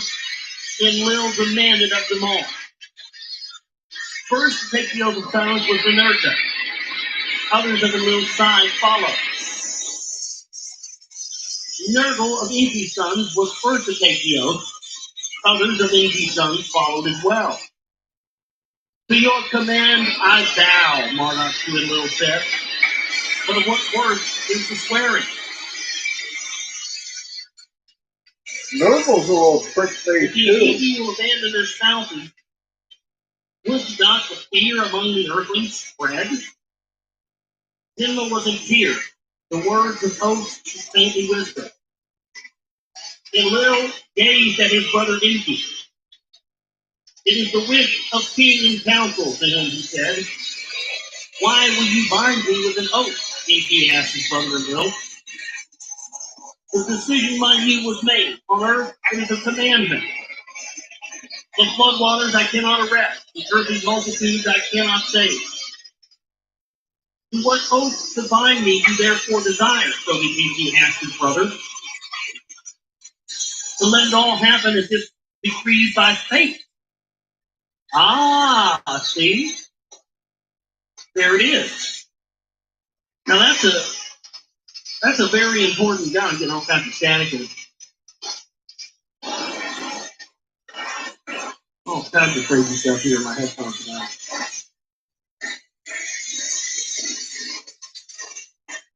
To let it all happen as if decreed by fate. Now that's, man, that really speaks volumes, doesn't it? You know, just this whole idea that man was wiped out by this great deluge.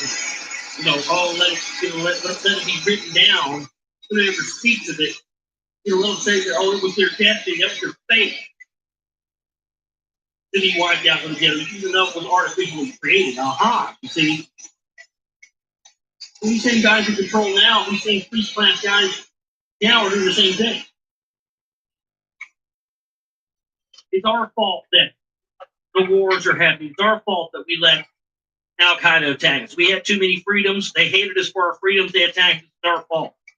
It's our fault that we have It's your fault, Josh. alleged global warming. It's our fault. So we have to pay more taxes and have a carbon tax. It's all our fault. You see, they spin it back around and put it on us regular folks. Fucking Josh.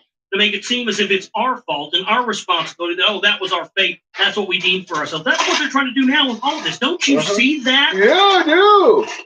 This is what I've been screaming about for almost 4 years on this show, folks. This is it. All this stuff that's going on right now in the world as we speak is all being created so that when it all does go to hell in a handbasket,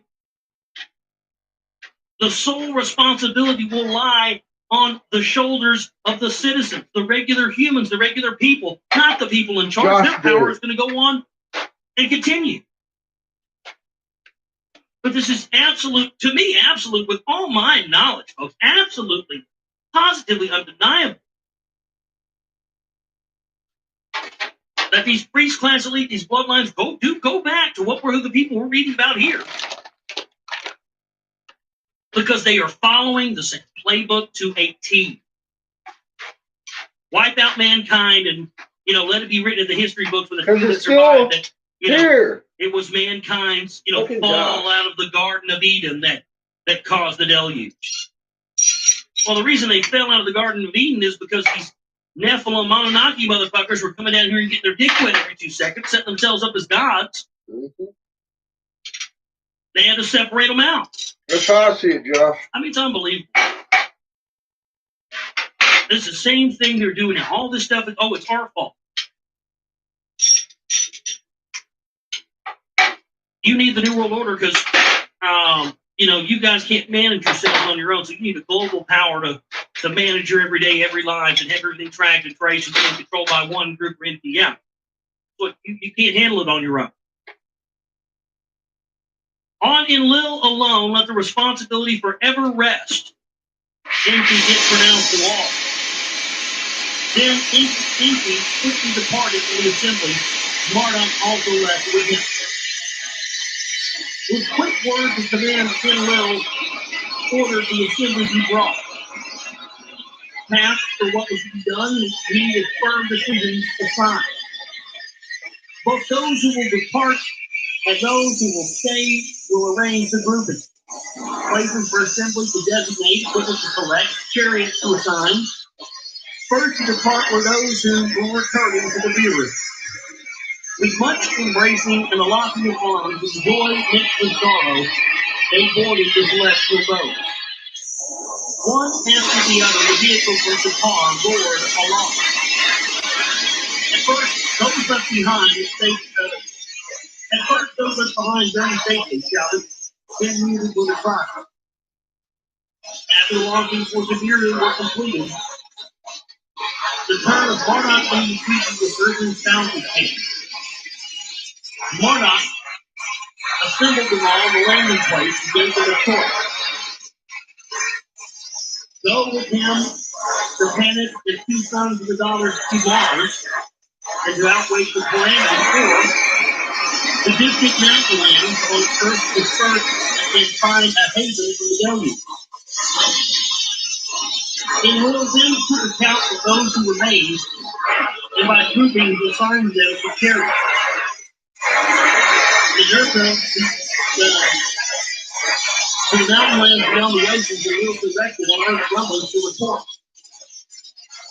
The nerve of the air exceeded the task to watch the white land was assigned. The guards against the onrush of earthlings, the each guard in real gauge this task. To bar access, barrier and bolt to erect and bolt. Now, what do you suppose that means? You didn't read the concept. The bar access, barrier and bolt to erect and bolt. I think that's what I think of the erection of the bar access. Instead of a barrier, the bolt in the back and bolt. That's what it says. Here's the barrier so that you can sit. So you'll be further trapped down, you won't get a big plan.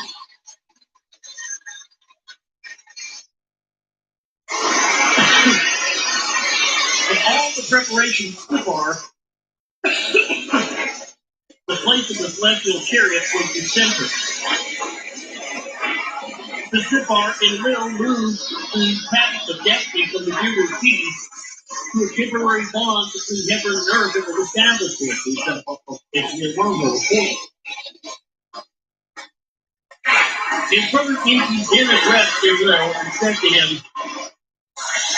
however, if ever this plan might be survived, let all that has happened be remembered. Let us record tablets in Sipar in the depths of the earth, safely bury them. Let from what one planet to the other has done in the days to come be uncovered. That was an issue. He wanted to have this stuff recorded. He wanted to put this in deeper in the earth so that he would find it one day. And this is what people. This is what I believe religion was supposed to be based on. Was originally based on what was correct the whole time. It was originally what he's talking about here, these tablets of these records. So that one day mankind might find them and read about all of this stuff, what their gods, their creators have done, so that they wouldn't repeat the same mistake. And the moment that this information was considered taboo and not for us humans to see, he became enslaved. And that's where we remain today because of our ignorance and our engineered ignorance of this information. Now listen to this. Enki approved with his brother's words. They stored these and other tablets in golden chests. Tablets and chests. That sound familiar? This is why I think we have all these constant endless news chases of people trying to find the Ark of the Covenant and all this stuff. They don't want us to know what's on these tablets. They don't want us to know what's in this because, again, if we had this information, we would no longer be enslaved. And so, it's just unbelievable. The tablets in golden, stored them in golden chests and buried them in the earth. Yeah. In the depths of the earth in Sipar, they buried them for posterity. Thus, ready for the signal to depart, the believers awaited. The approach of Nibiru, they watched with apprehension as it made its great orbit. It was at that time of anxious waiting that Enki, his sister Ninmah, addressed. To her, thus Enki was saying, in his preoccupation with the earthlings, of all other living creatures, it little had lost attention. The avalanche of water swept over the land, other living creatures, some by us from the Bureau, that originated from the Bureau, but most from Earth itself that had evolved from Earth itself. In one sudden swoop to an extinction shall all be doomed. So he's saying,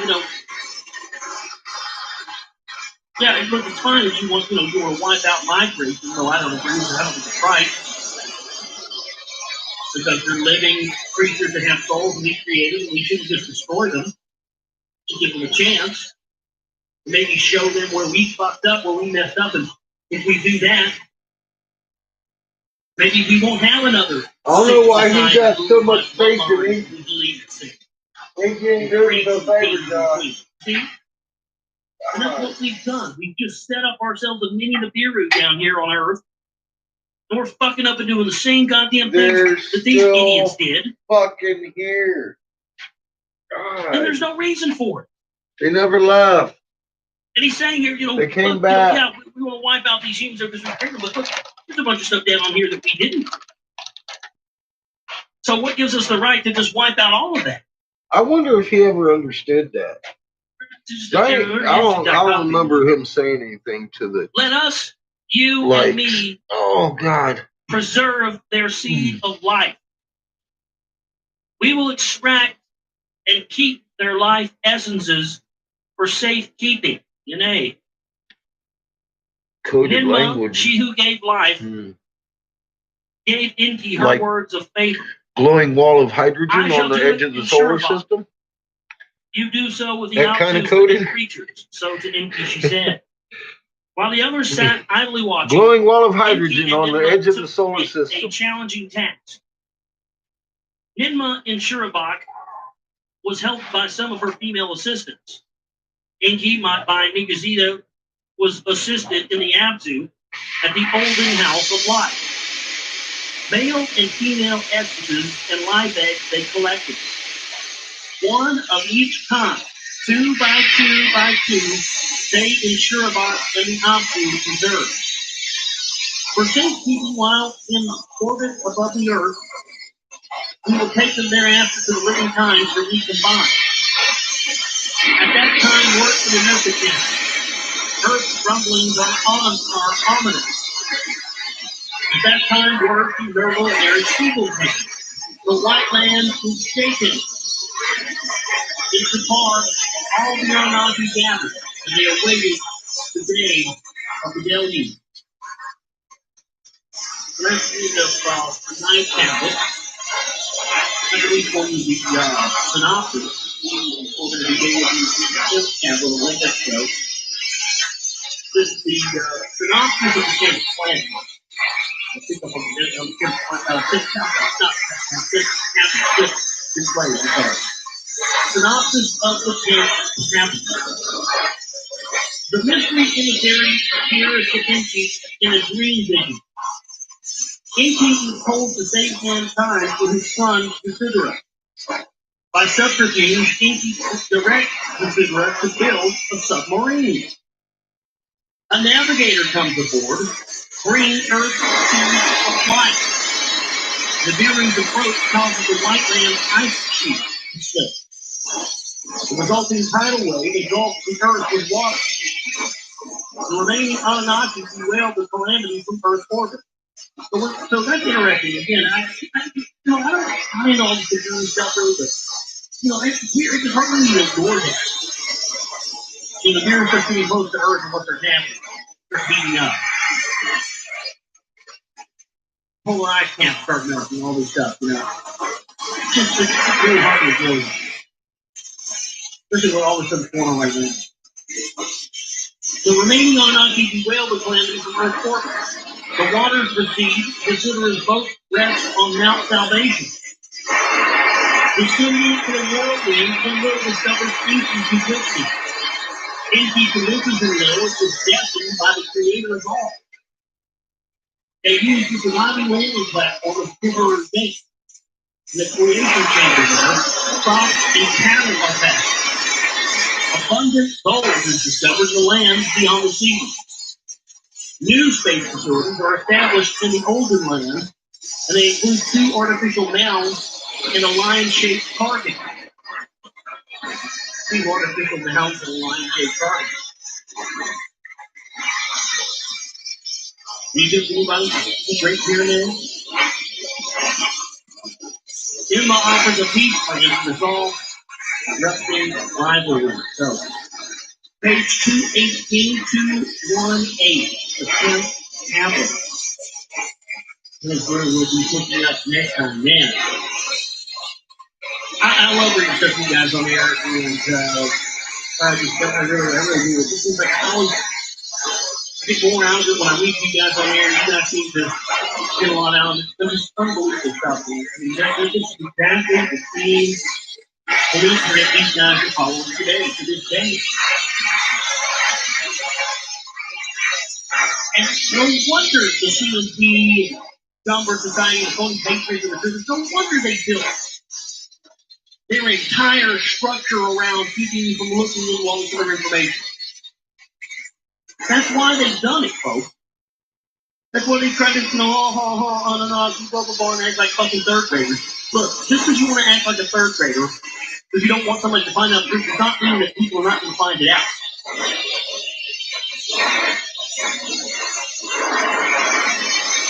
Once we know that the reason that we are enslaved on this planet is because the elite at the highest numbers have our birthright. What was ours, what was put here for us to know, and they're using that to enslave us. It came over for them. And it's all just a matter of time now. And we're going to jump right into this because it's about to get good. So here we go. The 10th tablet. In Qatar, all of the Anunnakis gathered in the wait of the day of the donkey. It was at that time the tension of the waiting was mounting. The Lord Dinky, asleep in his quarters, had a green vision. In the green vision, there appeared the image of a man, bright and shining in the heavens. And as the man Inky approached, Inky saw the white-haired donkey he was. In his right hand, he was holding an engraver's stylus. In his left hand, a tablet of lapis lazuli, shining and smooth, he held. And as he approached near enough by Inky's bed to stand, Galvin spoke up and said, "Unwarranted your accusations against a little one, for only the truth he spoke. And the decision that as in his decision will be known, none but he decreed the destiny. Now take fate into your hand, Inky, for the earthlings will inherit the earth. Summon your son to suitor us. Without breaking the oath to him, reveal the coming calamity. Tell him to build a boat that can withstand the watery avalanche, a submersible, like the which on this tablet I am showing you. Let him save him in himself as if it were his sinful. And the seed of all that is useful, be it plant or animal, also take. That is the will of the creator of all." And Gaozu, in the dream vision, with the stylus, drew an image on the tablet and placed the engraved tablet by the side of Inky's bed. And after that image faded, the dream vision ended, and Inky, with a shudder, awoke. In his bed, Inky lied for a while and remained there with wonder. He pondered the dream vision he had just had. What was the meaning? What omen did it hold? Then as he stepped off his bed, behold, there was the tablet. What in a mere dream vision he had seen was now materialized by his bedside. With trembling hands, the Lord Inky picked the tablet up. He's like, oh shit. A design of a curious shape float upon the tablet he saw. By the tablet's edge, measuring markings there were. That's creator all saying, give him back the fucking planet. A stir with awe. I heard it. You heard it. I heard it. You heard it. I heard it. For his emissaries at sunrise. Inky heard it. Find the one called Galzu. To him I must speak. So he said to them. By sundown, all come back. Oh, wait a minute. No Galzu. All came back. To Inky, they were reporting none were able to find Galzu. Galzu, they said, returned to Nibiru long ago. Greatly baffled Inky was, the mystery in its omen he strove to understand. Unravel the mystery he could not, yet the message was clear to him. That night to the reed, but where Zisidra was sleeping, Inky stealthily went.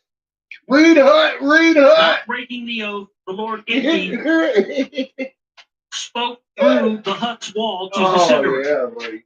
Wake up, wake up! To the reed wall, Inky was saying. From behind the reed screen, he was speaking. When Zisidra, by the words, was awakened, he said to Zisidra, reed hut, to my words, pay attention, to my instructions, pay heed. On all the habitations over the cities, a calamitous storm will sweep. Reed Hut, Reed The Hut! destruction of mankind and its offspring it will be. This is the final ruling, the word of the assembly by Enlil convened. Oh, This is the decision by Anu and Enlil and Ninmah spoken. Now heed my words, observe the message that to you I am speaking. Abandon your house, build a boat, spurn possessions, save the life. The boat that you must build, its design and measurements are shown on a tablet. I shall leave this tablet by the reed hut's wall. Make sure the boat shall be roofed throughout. The sun from the inside must not be seen. The tackle must be very strong, the pitch strong and tight to ward off the water. Let the boat be one that can turn and tumble and survive the watery avalanche. Oh, God. In 7 days, build the boat and gather into it your family and kinfolk. In the boat, food and water for drinking, heap up. Also bring along household animals. Then on the appointed day, a signal to you shall be given. A boat guide who knows the waters by me appointed will come to you on that day. On that day, you must enter the boat and you must close its hatch tightly. An overwhelming deluge coming from the south, lands and life, it shall devastate. Your boat from its moorings it shall lift. The boat it shall turn and tumble. Fear not. To a safe haven, the boat guide will navigate you. By you shall the seed of civilized mankind survive. When Inky's voice fell silent, Agog was Zisidra. On his knees prostrate, he fell. My Lord, he shouted. Your voice I heard. Let me see your face. Not to you, Zisidra, have I spoken. To the reed wall did I speak. So Inky said. By Enlil's decision, by an oath upheld, I am bound to all that the Anunnaki swore. In my face you shall see, surely like all earthlings you will die. Now, reed hut, pay heed to my words. The purpose of the boat is a secret that must remain with you from the Anunnaki. When the townspeople inquire, you will say to them, the Lord Enlil with my Lord Inky has been angry. To Inky's abode in the Abzu I am sailing, perchance Inky will be appeased. For a while silence followed. The cigarette came from behind the weed wall. A tablet of lapis lazuli in the moonlight was shining. He saw it and picked it up. The image of a boat was drawn upon it, and knocking gave its measurement. Wisest of civilized men was considerate. What he had heard, he had understood. In the morning, he announced to the townspeople, "The Lord in will with the Lord into my master has been angry. On that account, to me, the Lord in will is hostile. In the city, I can no longer reside, nor in the evening can I set foot anymore. To the Abzu, the Lord Inky's domain, I will go to sail with him. The boat that must quickly be built, and I will away from here depart. Thereby the Lord in will, anger will subside, and hardship will end. Upon you, the Lord Inky will henceforth shower abundance." The morning was not dawn yet when the people gathered about and around the fiddler. To speedily build the boat for him, they encouraged each other. Timbers of boatwood, the elders were hauling, the little ones digging it in the marshes carried. As woodworkers the planks were hammered together, the fiddler and Coleman melted metal in the cauldron. The beginning the boat was waterproof inside and out, and again the drawing upon the tablet. The boat on the fifth day was completed. Eager to be considerate of the part, the townspeople brought food and water to the boat. From their own mouths they took sustenance. To appease to the will, they were in a hurry. Four-legged animals were also driven into the boat. Birds on the field by themselves were in. Into the boat, Considerate and his spouse and sons were made to embark. The wives and children also came. Any who to the abode of the Lord Inky wish to go, let them too come aboard. Envisioning the Lord's abundance, only some of the craftsmen each the call. On the sixth day, Leonardo, Lord of the great waters, came to the boat. A son of Inky he was, to be the boat's navigator he was selected. A box of seaweeds was held in his hand. He kept promised his son in the boat. The last essences and life acts of living creatures were produced by Lord Inky and Nimrod they were collected. From the wrath of the mill to be hidden, to resurrect life of the earth he willed. So did he know, explain to the figure of thus were all these by their tunes in the boat hidden.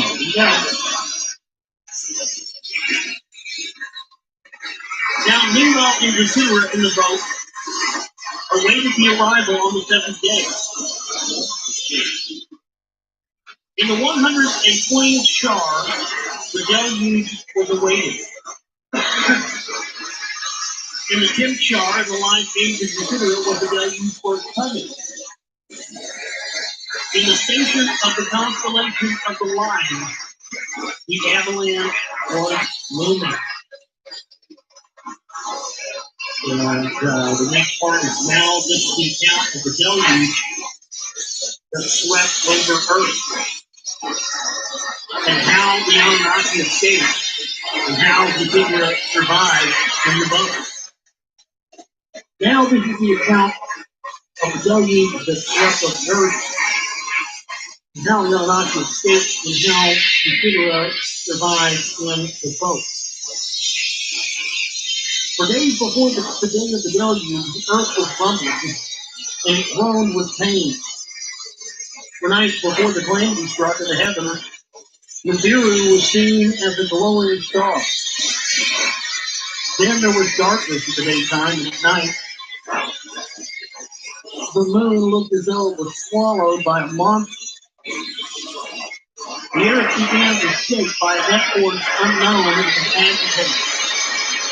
The glow of dawn, a bright cloud arose from the horizon. The morning's light changed to darkness as though it was veiled by death's shadow.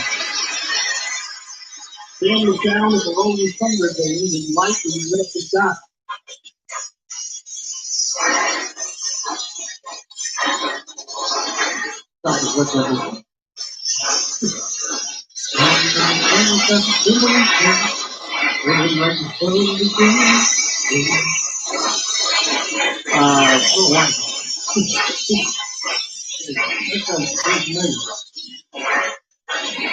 The sound of rolling thunder boomed and lightning hit the sky. Depart. These two gave the signal to the Anunnaki. Crowds to the host of heaven, the Anunnaki were lost in heavenly. In Shurabant, 18 leagues away, the bright eruptions were seen by Yanaga. Button up the hatch, and all through the Tiburon Channel. Together, the trap door that concealed the hatch was pulled down. Watertight, it completely enclosed the boat inside not a ray of light penetrated. On that unforgettable day, the deluge began with a roar. In the white land at Earth's bottom, the Earth's foundations were shaking. Then with a roar, to 1,000 thunders equal, off its foundations, the ice sheet split. By the Beering's unseen vector, it was pulled away. It tipped southward into the sea, crashing. One ice sheet into another was fashioned. The white land surface, I guess we talked about the hole, was like a broken eggshell. All at once, a tidal wave arose. The very skies were a wall of water. A storm, its ferocity never before seen, began to howl at Earth's bottom. It cleansed the wall of water was rising. The tidal wave northward was spreading. Northward was the wall of water onrushing. The opposite land it was reaching. Therefrom towards the southern lands it traveled. It overwhelmed the east. When the tidal wave, the wall of water Shurabot reached, the boat of the Sidra lifted from the moorings on the tidal wave, tossed it about like a watery abyss. It swallowed the boat. Though completely submerged, the boat held firm. Not a drop of water did enter. Outside, the sort of wave overtook the people like a killing battle. No one could see his fellow men, the ground danced and the hanging dark. All at once in the ground shook like the mighty waters was swept away. It gazed in with the watery wall gathering speed overwhelmed the mountain. In their celestial boats, the Anunnaki were circling, crowding the compartments against the outer walls and crouched. What was happening upon the earth? Down below the sea they screamed. From the celestial boat in which she was, meanwhile, like a woman in travail cried out, "My created like drowned dragonflies in a pond filled with water." All life by the rolling sea waves was taken away, just in my big sigh and moan. Inanna, who was also with her, also cried and lamented. Everything down below, all that lives, has turned to clay. Thus did Lima and Inanna weep, and wept and eased the ceiling. In other celestial boats, the Anunnaki, by the sight of the unbridled fury, were humbled. A power greater than theirs they witnessed with awe. To the fruits of earth they hungered. The fermented elixir they thirsted. The olden days, alas, have turned to clay, so the Anunnaki between themselves. After the immense tidal waves that swept over the earth, the sluices of heaven opened, and a downpour from the skies was unleashed upon the earth. For 7 days, the waters from above with the waters of the great sea were moving. Then the wall of water reached the brink. The onslaught. But the rain from the skies, the 4 more days and nights continued.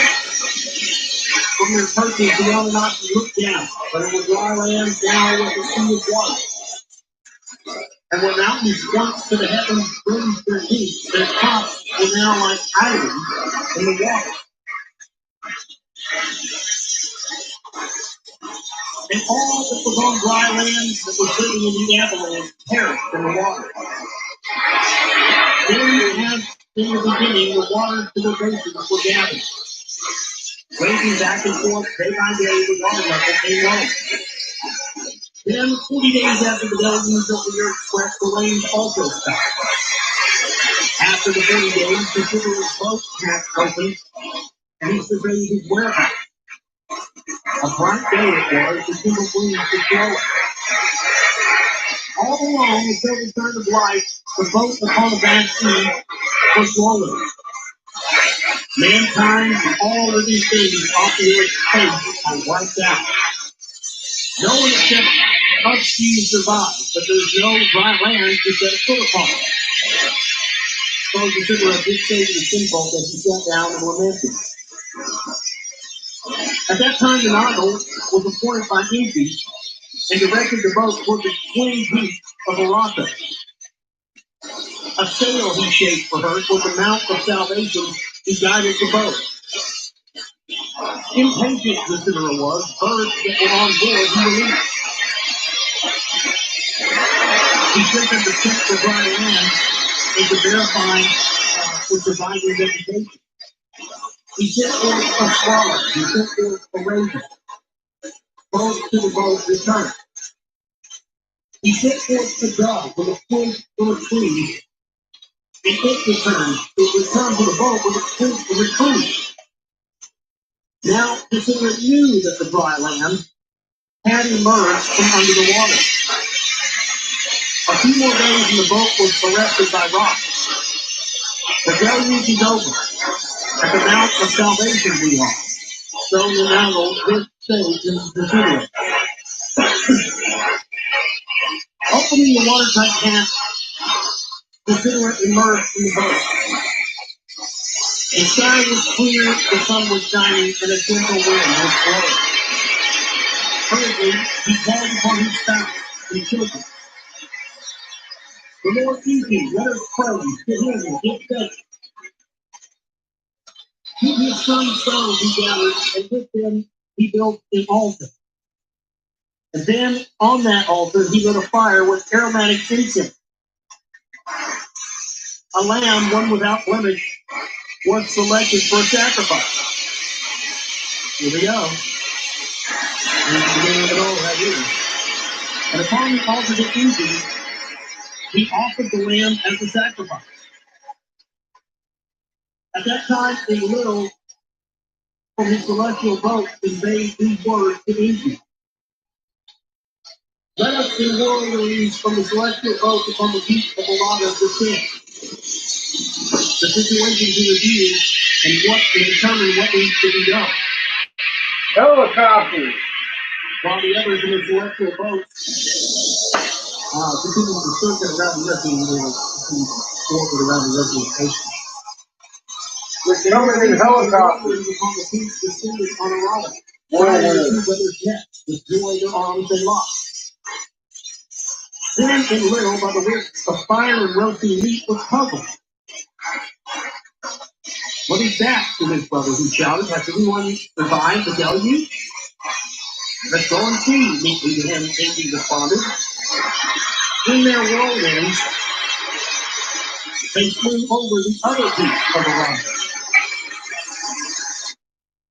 They saw the boat of Considerate, and by the altar that he had built, they landed.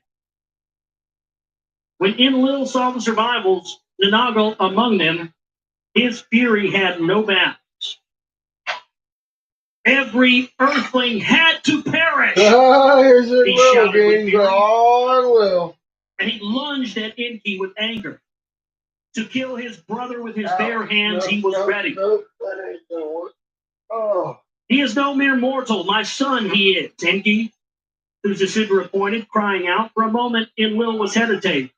You broke your oath.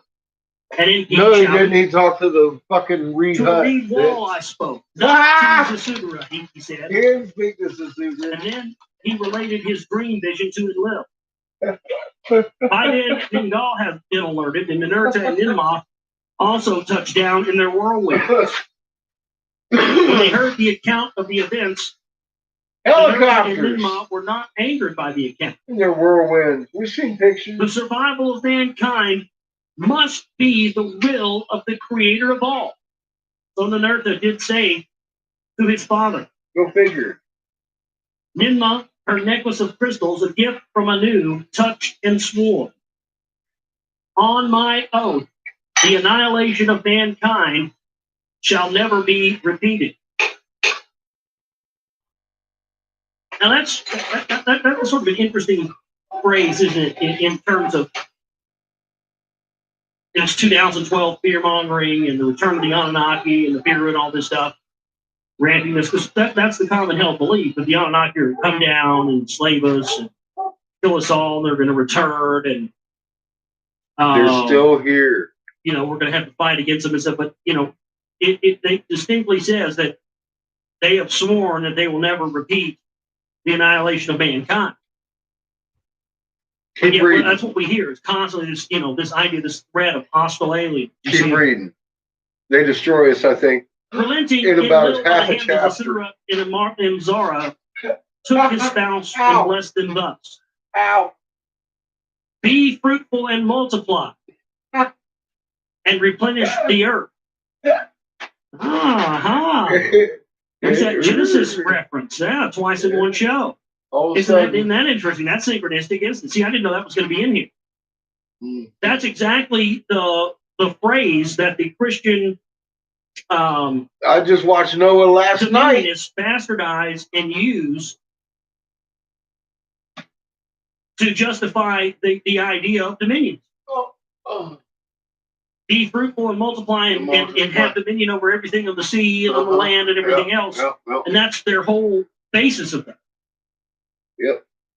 That's interesting that that would be their And they're still their here. bastardization of that would predate biblical things and go all the way back to these Sumerian texts. But that's it right there. Be fruitful, multiply, and replenish the earth. 5,000-6,000 years. Have dominion over everything of the sea and land. It's a Whole fucking bastardization. story. It's fucking genetic. It's DNA they took not But right fucking there, elephants. where we find that the origins of that statement, It's taken from the book of 5,000 Genesis, years come before the from. Bible. Be fruitful Suck and multiply and replenish the earth. a Comes bag saying, of them. from them Oh. saying that God. it was the divine will of the creator that mankind must survive, not the divine will of the creator that Christian Reconstructionists have the whole control of the world. Otherwise, Jesus is not going to come back. I mean, give me a fucking break. And that's the whole. That's some of the whole reason why I've read any of this stuff.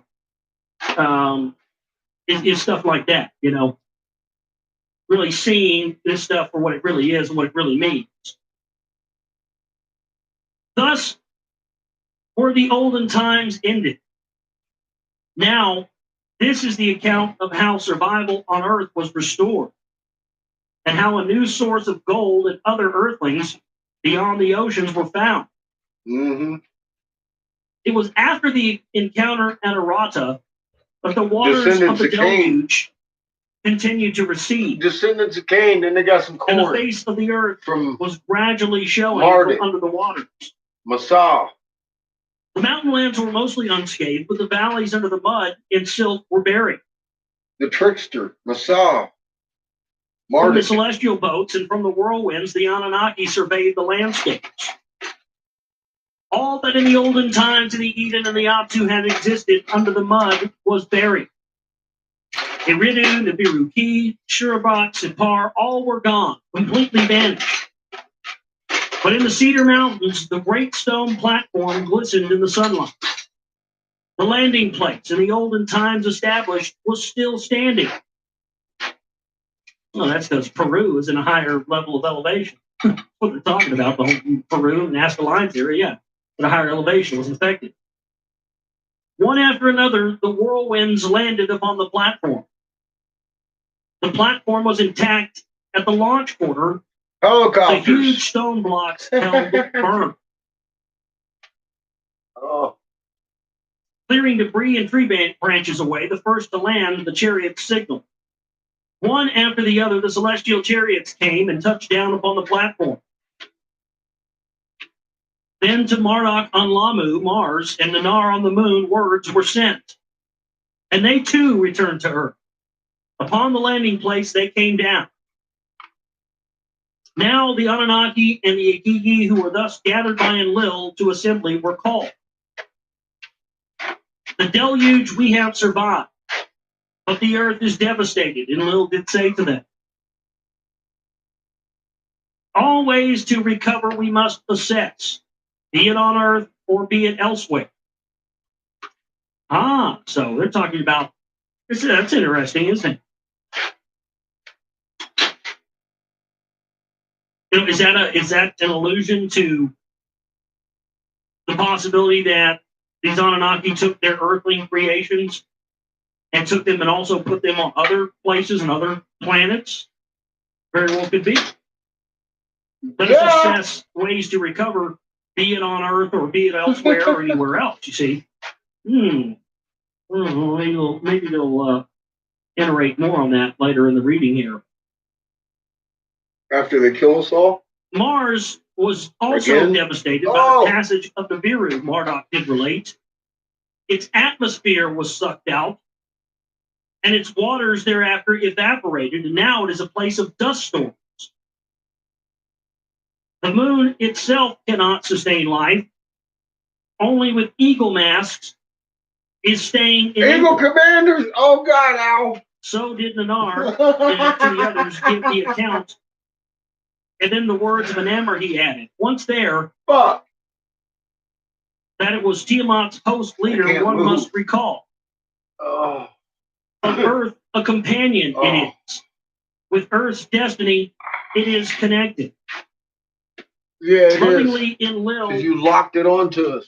put his arm on his son's shoulder. With survival, we are now concerned. So did Enlil mildly retort to Nanar, now sustenance is our first concern. Let us examine the sealed creation chamber. Perchance Nibiru's seeds we shall still find. Enlil said to Enki, of the grains that once created of him by him reminded him. At the side of the platform, clearing some mud, the shaft from times remote they found. The stone that blocked it they lifted off. The sanctuary they entered. The diorite chests with seals were fastened. The seals with a copper key they made open. Inside the chests, in crystal vessels, the seeds of the Viru's grain were there. I think I might opt for a Once outside, Enlil gave the seeds to Ninurta, actually. and said to him, go to the mountainside terrace. Let the grains of the Viru once again provide bread.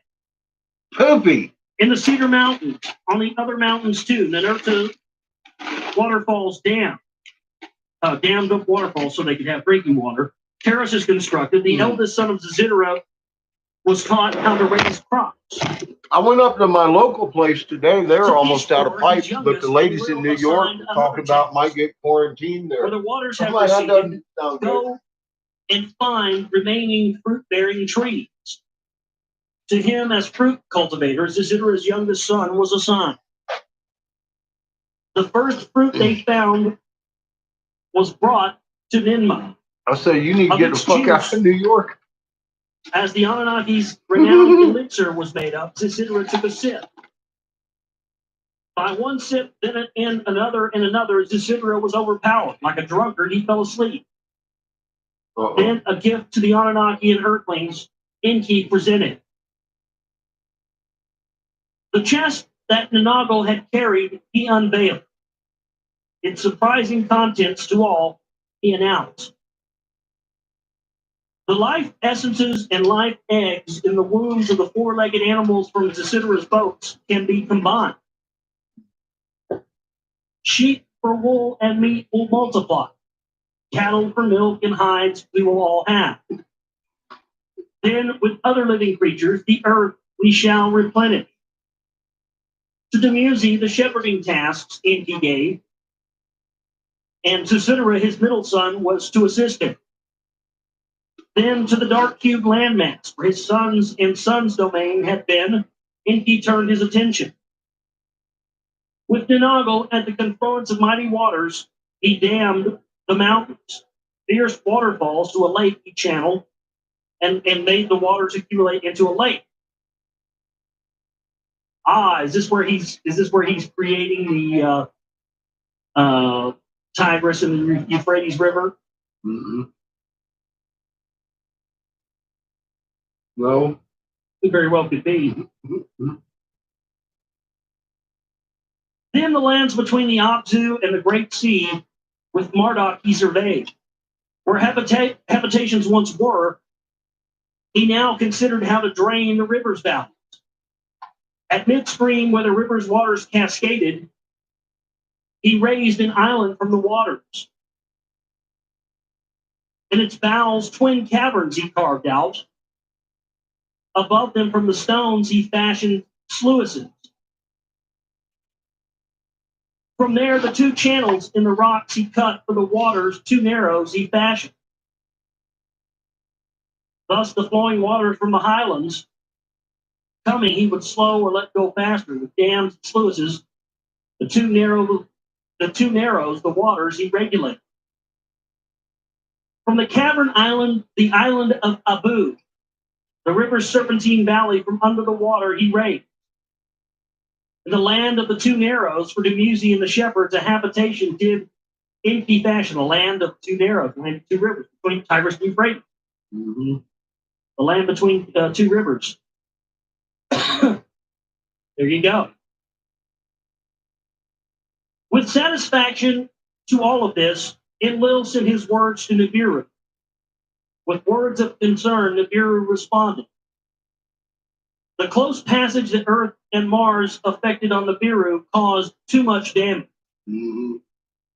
The shield of gold dust was torn and the atmosphere was dwindling again. Yeah.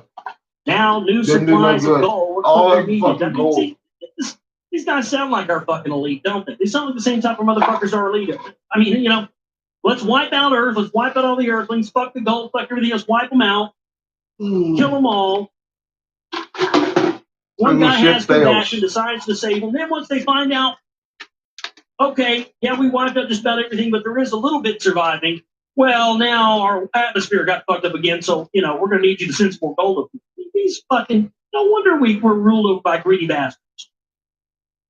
The quote-unquote gods were the same goddamn way. They're still fucking here. Fervently, God. Enki went to the Abzu. He went with Gabil, his son, to survey and search. All of the gold mines were gone. They were buried by the water of the avalanche. In the Eden, Bad Tibiara no longer existed. In Sapar, a place for the chariots, was no more. The hundreds of Anunnaki who in the mines in Bad Tibiara toiled were gone from the earth. Oh. The multitude of earthlings, as primitive workers serving by the deluge, were turned to clay. No gold kept from earth can anymore be provided. Enlil and Enki announced to Nibiru. On earth and on Nibiru, there was desperation. At that time, Ninurta completed his task in the mountains of the Cedars. To the mountain land beyond the oceans, they once again journeyed. From that land, on the other side of Earth, Bit him right in he the ass, delivered didn't it? astounding work. The avalanche of waters cut deep into the mountainside. From the mountainsides, there was uncounted gold in nuggets, large and small. To the rivers below, the gold fell down. Without mining, the gold can be hauled. Enlil and Enki to the distant mountain land hurried. With amazement, they viewed their discovery. Peru. Gold, pure gold, refining and smelting, not required. It was lying all about. A miracle it is, so Enki to Enlil was saying. What by Nibiru was brought, by Nibiru was amended. The unseen hand of the creator of all has enabled Nibiru to live. Now, who could collect the nuggets? And how would they be sent to Nibiru? The leaders asked. Of the first question, Ninurta had the answer. Get your ass busy. In the high mountain land on this side of Earth, some Earthlings have survived. Oh yeah, there you go. Descendants There of you go. Cain, they are descendants of the serpent. Yep. Didn't think we'd catch that, huh? Yep. They are, with handling of metals, they are known. 4 brothers and 4 sisters are their leaders. On rafts, they saved themselves. Now their mountaintop is in the midst of a great lake that is an island. As the protector of their forefathers, they recall me. The great protector, they call me. By the report that other Earthlings had survived, the leaders were heartened. Even Enlil, who the end of all flesh planned, was no longer angered. It is the will of the creator of all to each other, they said. Now, let us establish a new place for the celestial chariots to land, so that therefore the gold can be sent to Nibiru. For a new plain whose soil has dried and hardened, they searched. In the proximity of the landing place, in a desolate peninsula, such a plain they found. Flat as a quiet lake it was, by white mountains it was surrounded. And that's the end of that. That's right at the beginning of page 234, 234, 234, 234. Now this is the account of the new place of the celestial chariot. So the great deluge just happened.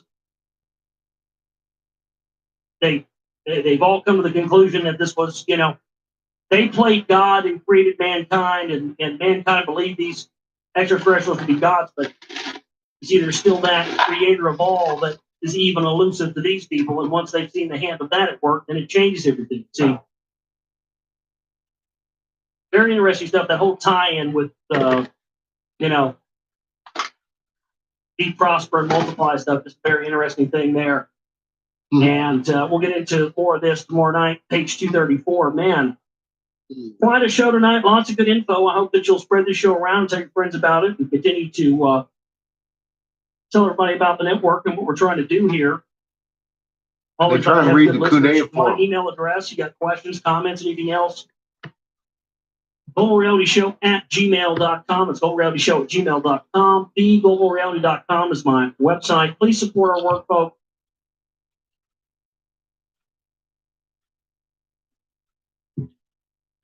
Page 234, Lost Book Enki.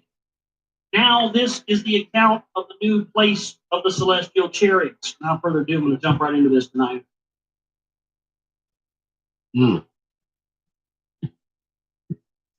This is the account of the new place of the chariots of the celestial chariots and the artifice twin mounts, and how the image of the lion was usurped by Marduk.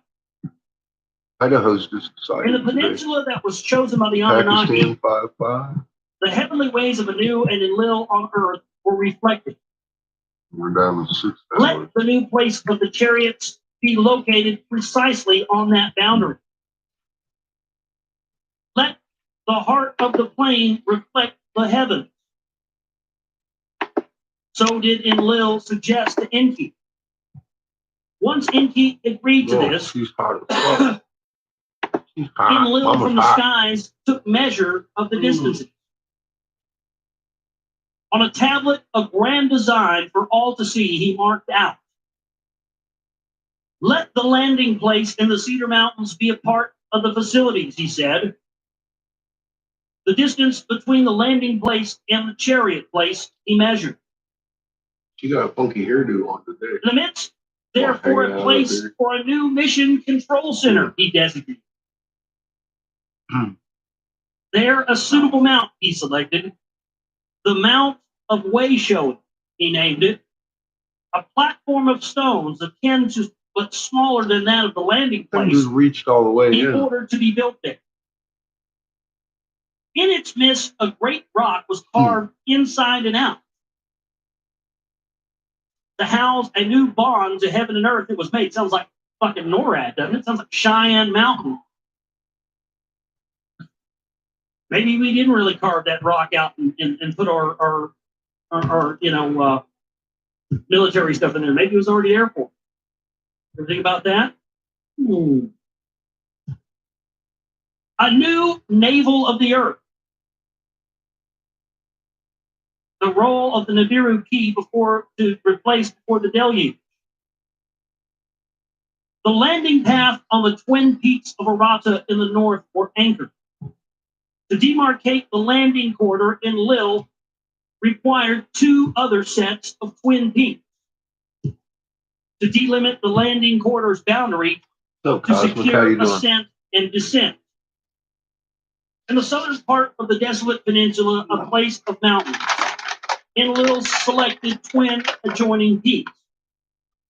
Up them the southern I was limit, eating he Christmas candy and blowing where glass. the second set of twin peaks was required, mountains there were none. Only a flat land above the water-clogged valley from the ground protruded. Artificial peaks thereon we can raise, Nagashita said to the leaders. On a tablet, the image of a smooth-sided skyward rising peaks he drew for them. If it can be done, let it so be, Enlil said with approval. Let them also serve as beacons. On the flat land above the river's valley, Nagashita built a scale model. The rising angles and the 4 smooth sides with it he perfected. Next to it, a larger peak he placed its sides to Earth's 4 corners he set. By the Anunnaki, with their tools of power, its stones were cut and erected. So here we go. We have extraterrestrials cutting stones and placing. We have that all over the place. What's that place you always see David Hatcher Childers foaming at the mouth about when he's on H&M? It's sexy woman. I love David Hatcher Childers. He's awesome. I gotta get that guy off. We always crack up because he's so funny. He's like, there might be aliens. Sexy woman. There's this place in South America where these giant fucking stones, precision cut and placed together. It's called SACHYWAMAN, but no way you can say it. This sounds like sexy woman. But it's called, and David Andrew Childers like, sexy woman. It's aliens. That's crazy. He's probably going to hear this and go, I hate you. I'm never coming on your show. I don't mean to disrespect by it. It's just funny to me. People make fun of the way I talk all the time, so, equal time. Beside it, in a precise location, the peak in its twin he placed. With galleries and chambers for pulsating crystals, he designed it. Sounds like the Fortress of Solitude where Superman used to fly to, right? With this artful peak to the heavens rose, to place it upon the capstone, the leaders were invited. Of electrum and admixture by Gibble fashion, and the apex stone was made. The sunlight reflected it to the horizon. By night, it was like a pillar of fire. The power of all the crystals focused its beam to the heavens. When the artful works by Ningazita were designed, they were completed and ready. The Anunnaki leaders entered the great twin peak and they marveled at what they saw. The Kerr house, which was like a mountain, they named it, a beacon to the heavens it was. That the Anunnaki survived the deluge and prevailed forever, it proclaimed. Now, the new place of the celestial chariots can receive gold from across the sea. From its chariots, for survival, it shall carry the gold to Nibiru. From it to the east, where the sun on the designated day rises, they will ascend. To it, the southwest, where the sun on the designated day sets, they will descend. Then Enlil, by his own hand, activated the Nibiru crystal. Inside, eerie lights began to flicker, and an enchanting hum broke the stillness. Outside, the capstone all at once was shining, brighter than the sun it was. They're talking about building the Great Pyramids here, aren't they? Because the Great Pyramids were declinated as a navigational device. The Great Pyramids actually originally were had limestone on the outer. They would, when the sun reflected them, they were bright. They would reflect the sun. I don't know that back here. I'm just speculating, but I think we said Twin Peaks. But the multitude of assembled Anunnaki cried a great cry of joy. Ninmah was moved by the occasion and recited a poem and sang. Oh. House that is like a mountain, house with a pointed peak. Here you go. For heaven and earth is equipped. It is the handiwork of the Anunnaki. House bright and dark, house of heaven and earth. For the celestial boats it was put together and built by the Anunnaki. House whose interior with a reddish light of heaven glows. A pulsating beam that far and high. They're always so inventive on their emits. Names. Lofty mountain of mountains, great and lofty fashion. By the understandings of earthlings it is. House of equipment, lofty house of eternity. Its foundation stones touch the waters. Its great circumference is set in clay. House whose parts are skillfully together woven. The great ones who circle in the skies descend to a resting place. I was trained magnet frequency. House that transmission, ships that kind of stuff in the Navy. But with unfathomable insight. I knew himself. I just got lucky. What can I say? Thus did Ninmah at the celebration recite and sing. It's fucking unbelievable though. Well, the Anunnaki were celebrating their remarkable until you actually look at it, yeah, it's that simple. Words of suggestion to Enlil. It's that simple. When in the future days will be asked, I can't believe they didn't get it before that. When and by whom has this marvel been fashioned? Let us, beside the Twin Peaks, create a monument. Let it announce the age of the light. Here you go, the Great Sphinx. And that's interesting because that's so interesting that they would talk about, creating the pyramids and creating that as a line, and that was. But they're only talking about the first two. I want to know what happened, how that third one got there. Who put that there? 2,000 years ago, and we moved, fucking built them for them. Because Manly B. Hall, in his book, they had the stone cutters. Who the hell you think was moving that shit? Initiated into the mystery religions, the mystery schools, the societies, probably the Brotherhood of the Serpent as well, Brotherhood of the Snake, which he founded. The final test, he would go I know. It was absolutely and he would divine intervention. Are you kidding me? Yeah, it's divine intervention. What happened? Like that's for sure. That was made out of energy over decades. And that there would be the final test. This big, gigantic, all-seeing eye would appear, threatening and rah, I'm going to kill you, rah. And then he would just stand there unafraid. It would disappear, and then boom, you're an initiate now. And it's interesting because those same correlations are talked about in the Tibetan Book of the Dead. After death, after death, you're going to see all these monsters and scary things that are going to try to scare you into taking the easy route and, being scared. I tried and tried and tried. Back down and have tried to another human body on Earth instead of sitting to a higher plane. And that's what keeps it going because the ignorance of to read myself out of that. Earthly planes all of those prophecies leads us into having fear after the more death, I read them. And that's what keeps us constantly in having. Then they started talking about marks on my body. I'm like, fuck. So it's amazing just to have all this knowledge and see these correlations. Just Absolutely mind-blowing stuff, man. So yeah, I stopped Hard trying to to read deny myself me. out of them, and I just That all this is accept real. the fact that it is divine The image of intervention. Ingazita, And that's what it looks like. let its face. I couldn't figure out how in the hell they figured out I had a blue Ah! fucking swastika. So the face of the star. Sphinx is the Ingazita. And it's a star. And it's mentioned from This is why the fucking face has been Giza desecrated, why they didn't to want us Maya to see to the what Hopi. this face truly was. Same mark.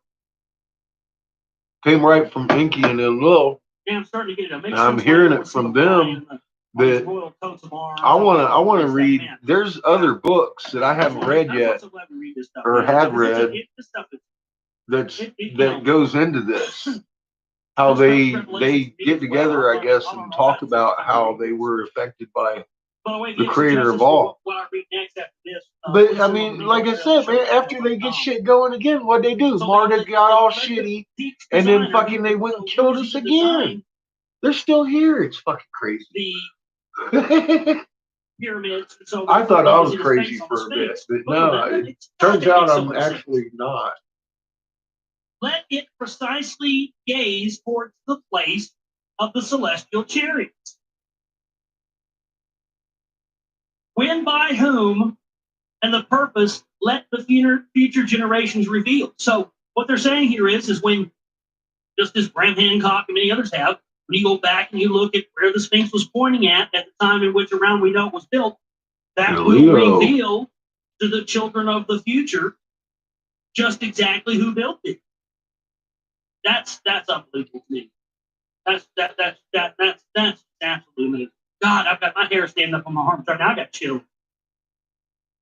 But these archaeologists will tell you, no, that's just legend.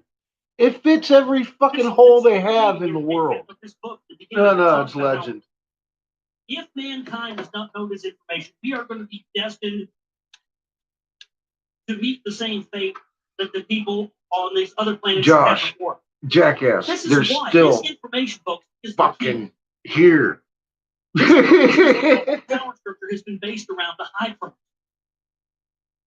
But when we finally reveal this, when the future generations, us, the future generations are coming, the future generations are here. Right now, it's you, it's I, it's all of us on this planet that are alive right now today. Yep. You understand? Yep. We are the ones who will reveal this to the world for the first time. Yep. And I'm a part of it, and you're a part of it. Yep. And you should be happy and proud of that. Yep. You shouldn't, lurk around in the dark and in the underground and keep this as some, dark hidden secret. No, or some, give it to the world. Pleasure. No, you should be proud of this information and speak it to everyone you see, because it's your birthright. That's who we are. So Enki did suggest to Enlil, I considered the words, of the place of the celestial chariots, who too must again be the commander. Let the gazing line precisely eastward facing the good stuff. Image be. It's the writing of the victor. This is what happened. They beat us up. Cut and shape the line they from keep the shooting, killing us. Marduk spoke words of agreement to his father Enki. To dominate the whole earth, you promised to me. Now command and glory are granted to others. There goes Marduk. Without task or dominion I am left. In my erstwhile domain are the artifice mounds situated. On the lion, the image must be mine. Oh, shit. By these words of Marduk, Ingazita was angered. The other sons were also annoyed. By the clamor for domains, Ninurta and his brothers were also aroused. Oh, boy. Lands for themselves and devoted earthlings, everyone was demanding. Where Marduk goes. Is this sort of the key to how we have religions being set up all around the world that have the same stories? Because everybody's wanting their own, piece of the pie. Everybody's wanting their own dominion, their own area where they can basically be God. See, they're fighting over this. Well, I want to be a God too. Put yourself in their shoes. You probably do it the same way. I'd probably do the same way. Well, that's not fair. He gets to be a God and have all this land over here, and he's, your son, and I'm your son too, and daughter, and he gets to be a God and have what earth and work. I don't get that. No fair. resulted in disturbing community. She's gonna whine and cry. Celebration not become a contest. Ninma raised her voice and shouted. The earth is still intact. Christmas The candy. Anunnaki are few. Of the earthlings, there are only survivors. Let Marduk and Ningishita, let Marduk not deprive Ningishita of the honor, but also let us feed Marduk's word. So did Ninma the peacemaker say to the continuing leaders. For peace to prevail, the habitable lands between us should be set apart. And Lil said to Enki. To make the peninsula an uncontested divider, they agreed. To the peacemaker Ninma, they allotted it. Tilman, the land of the missiles, they named it. Oh, Tilman, the land of the missiles. Well, that's, you know what that is. That's what the original name of Sumeria, Mesopotamia, was. There's something like the land of the something with the land is something with blazing rock is what it was. Everard talked about that, I think, in his Secret Space 2 movie. The habitable lands to the east thereof to Enlil and his offspring were set apart. For the descendants of the two sons of Zesidra, Shem and Yafet, therein to dwell. The dark-hued landmass of the Abdu included was for Enki and his clan and their domain. The people of Zesidра's middle son, Ham, were chosen to inhabit it. To make Marduk their lord of their land, the master, Enki, to accuse his son, suggested, by your wish, let it be so, Enlil said to Enki. In Tilman, in its mountainous south, an abode for Ninma, his mother, Ninurta built. Near a spring with date trees, the Burton Valley is located. The mountain peak, Ninurta Terrace, a fragrant garden for Ninma he planted. When all was thus completed, a signal to all outposts on earth was given. From the mountainside, across the ocean, whirlwinds brought the golden nuggets. From the place of the celestial chariots in the Nibiru, the soul was lofted. On that memorable day, Enlil and Enki said to each other and agreed, let us, Ninma the peacemaker, honor her with a new epitaph. Ninharsha, mistress of the mountain head, let us name her. By acclamation was Ninma given the honor, and henceforth Ninharsha she was called. Praise to Ninharsha, on earth the peacemaker, in unison the Anunnaki proclaim.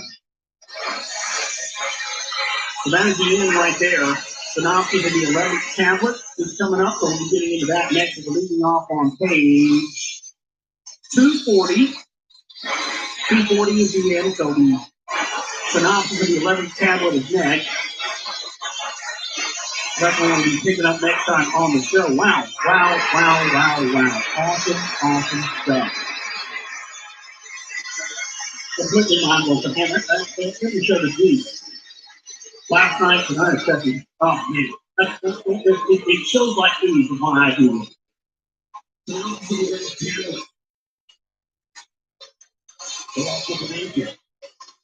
The state court's land criminal is greater committed by his DNA inertia. Monarch gets the dark land, the Israelites, the older land. Monarch's brain to the wall, the two layers of salt, remembering herself besides my concept, their Zola. The area down over the two here is under consensus. The Israelites being recruited to the period of spaceport. If you find the Indian and I know Brenda fall in love. I want to read the age. It's an indicate a strong connection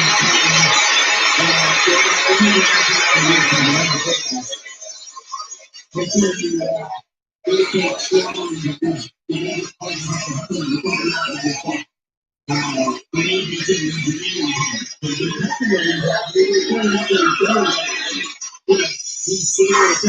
about the creation of landing pads in these areas. Some of them have been paying good attention to this stuff. We were talking about the creating, the landing pad and the whole record of the crystals. And it's funny, everything that artists have found seems to be around these locations, like, places in the Middle East, or, Temple Mount, Israel, or Mount Sinai,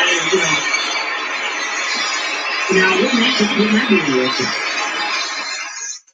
Well, we're just putting out because the whole record thing is that the unlucky supposed to set up seems to be around seems to be the strategy in the area of Sinai. That'll confirm what I thought when I was a kid, wasn't it? There's no little kid, man. I teaching the common history. And, he's looking up on that side with the tablet. And even with that ancient technology and shit, it's in that side, glowing red and smoke, I think it's a fucking UFO on top of that thing. I knew it was something that was alien. He's going up there and talking to an alien.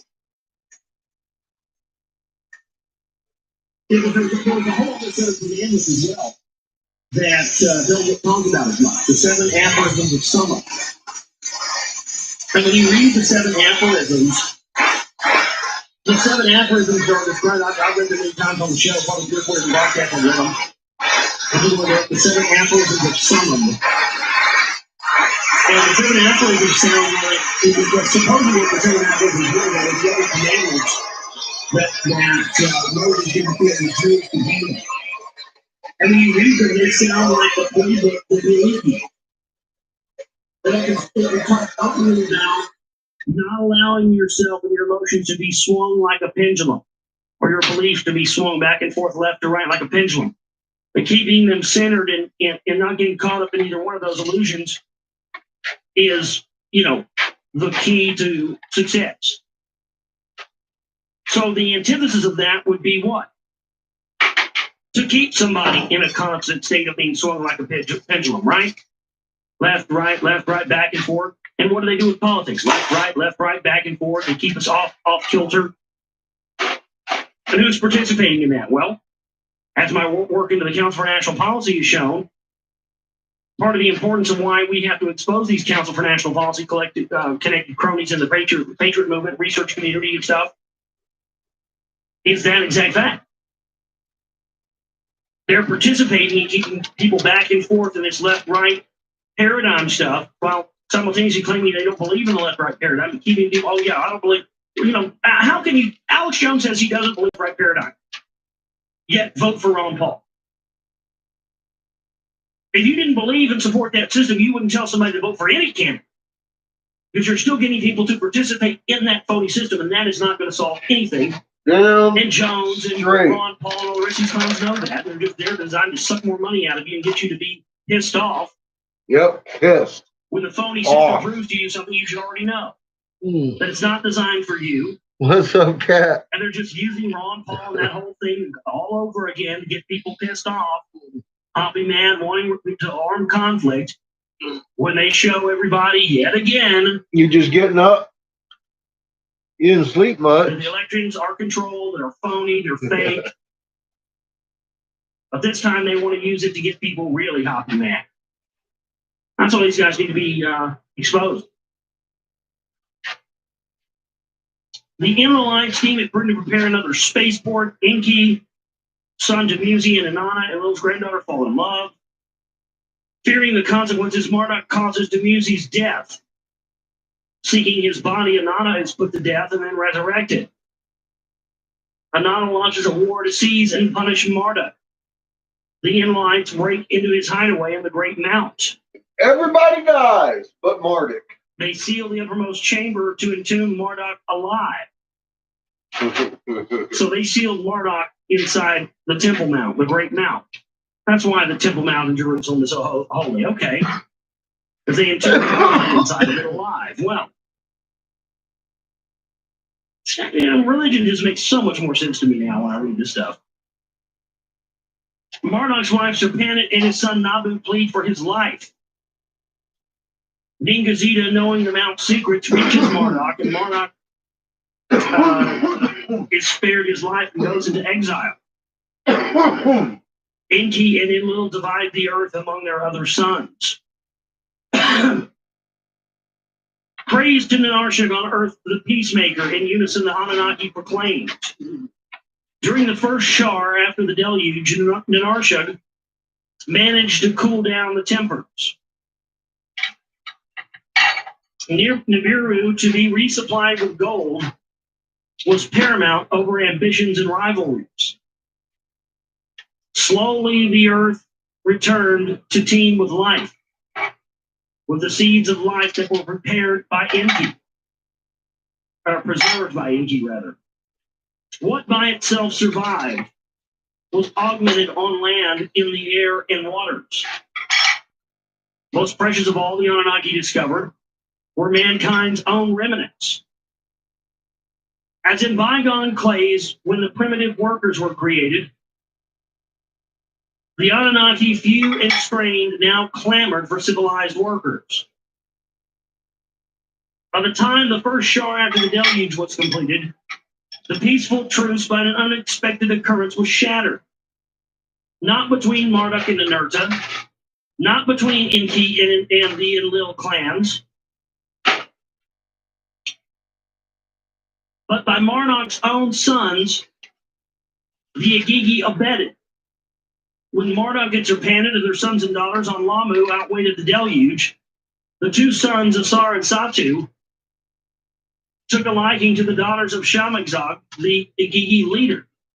When they all returned to Earth, the two brothers and the two sisters espoused. Asar, the one called Asta, chose. Satu, the one called Nabat, betrothed. Asar, with his father Marduk of the dark-hued lands, chose to abide. Satu knew the landing place where the Agigi dwelt. Shamgaz made his dwelling there. Shamgaz was concerned about the domains on Earth. Where shall the Agigi masters be? So did Shamgaz incite the other Agigi, and of that Nabat to Satu daily spoke. By staying with his father Asar, the successor alone shall be. The fertile lands he will inherit. So did Shamgaz and his daughter Nabat say to Satu day after day. How the succession in the hands of Satu alone was to retain, father and daughter schemed. On an auspicious day, they made a banquet. They invited the Igigi and the Anunnaki.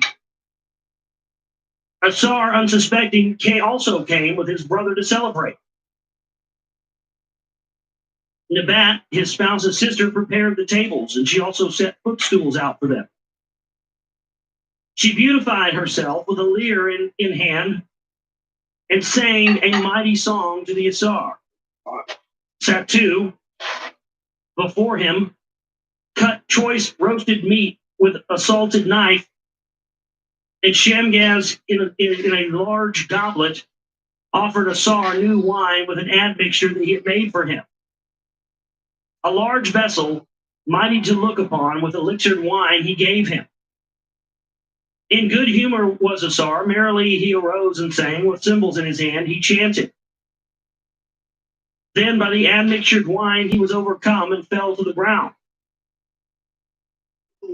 Let us for a sound sleep take him, the other hosts at the banquet said. But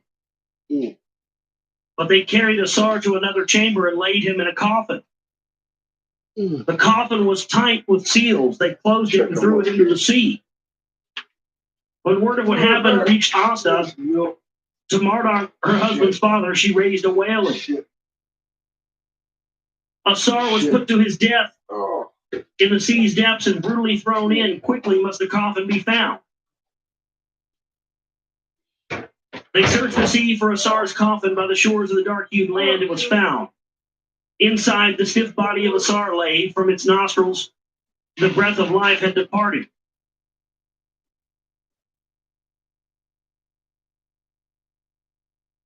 Marduk, his clothes rent, on his forehead he put ashes. My son, Serpenit cried and wept. Great were her grief and mourning. Enki was distraught and wept. The curse of Cain is repeated to his son in agony, he said. Asta, the high heavens, raised a wailing to Marduk for revenge, and an air and appeal she made. Satu, his death must meet. By your own seed, a successor, let me conceive. Let by your name his name be remembered, the lineage surviving. This, alas, cannot be done, Enki to Marduk and Asta said. The brother who killed the brother's brother must be the keeper. For this, Satu must be spared. By his seed and heir to Asar, you must conceive. By these twists of fate, Asta was baffled, distraught. The rules to defy she was determined. Before the body of Asar was wrapped in a shrine preserved, from his phallus, Asta extracted the seed of life. With it, Asta herself was made to conceive, an heir and avenger to Asar be born. So she just went over there while his shit was still, now fuck it, he still got some juice in there somewhere. Squeeze it in there. To Enki and his sons, to Marduk and his brothers, Satu delivered the word. The sole heir and Marduk's successor am I. Of the land of the two narrows, I will be the master. Before the Anunnaki council, Asta the claim refuted. With Asar's heir, I am with child. Among the river's bulrushes, with child she hid. The wrath of Satu she was avoiding. Horon she called the boy. To be his father's avenger, she raised him. Satu was disconcerted by this, and Shamgaz did not retreat from his ambitions. From Earth year to Earth year, the Agigi and their offspring spread from the landing place unto the borders of Tilman. In Narsuk's sacred region, they moved closer. To overrun the place of the celestial chariots, the Agigi and their earthlings threatened. In the dark-hued lands, the child Horon, by Earth's quick life cycles, grew to a hero. By his great uncle Gibble was Horon adopted. By him he was trained and instructed. For him, Gibble winged sandals for soaring fashion. To fly like a falcon he was able. He had flying shoes, he's like Icarus or something. For Gibble, a divine harpoon was made. Its arrows were bolts of missiles. In the highlands of the south, he taught Gibble the arts of metals and smithing. The secret of a metal called iron, Gibble revealed to Horon. From it, Horon made weapons. From loyal earthlings, he raised an army. Well, so there you go. So it was these fuckers who were responsible for bringing weapons to mankind and getting us loyal to a cause to fight a war for these gods. Yeah. There you go. Shit just doesn't change. We've known that, haven't we? To challenge Satu and the Agigi northward across the land and river they marched. When Horon and his earthling reached the border of Tilman, the land of the missiles they reached. It's like Kingin Air or something like that. Land of the flaming rockets. Satu sent words of challenge to Horon. Between us two alone is the conflict. Let us one-on-one meet in contest. In the skies above Tilman, Satu and his whirlwind awaited Horon for combat. Horon soared skyward towards him like a falcon. A poison dart at him Satu shot like a scorpion sting. It felled Horon.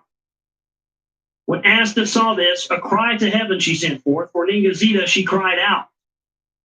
From his celestial boat, Ningazida came down to save the hero. For his mother he came. With magic powers, Ningazida converted the poison to benevolent blood. By morning was Heron healed, and from the dead he was returned. Then with a fiery pillar, like a heavenly fish with fins and a fiery tail, Ningazita provided to Horon. Its eyes from blue to red to blue, their colors changed. Toward the triumphant Satu, Horon in the fiery pillar soared. Far and wide each other they chased, fierce and deadly was the battle. At first, Horon's fiery pillar was hit. After conferring with the boss and then my with its kid, harpoon, I'm taking the Horon rest of the night off. smoked Satu. My fucking back is To the killing me. ground, Satu came crashing I'll down. do it By again in the Horon in morning. tethers, he was bound. I'll tear my shit But up. before the council, Horon with his captive This may uncle take an came. hour. They saw that he was blinded, his testicles squashed. Ow! Like a discarded jar, he Fuck! stood. How many testes are Let squashed? Satu, blind and airless, live. So did Asta say to the council. To end his days as a mortal among the Igigi, the council determined his fate. Triumphant was Horon declared, the throne of his father to inherit. On a metal tablet was the council's decision inscribed in the Royal Hall of Records. They placed it. In his abode, Marduk, with the decision, was pleased. By what had happened, he was sorrowed. Though Horon, the son of Asar, was born, from Shangaz, the Igigi, he was descended. A domain, one as the Anunnaki allocated to him, was not given. Having lost both sons in each other, Marduk and Serpenit sought solace. In time to them, another son was born, Nabu, prophecy bearer, they named him. And now this is the account of why in the far away of a new chariot's place was built. And that takes place, let's see, okay.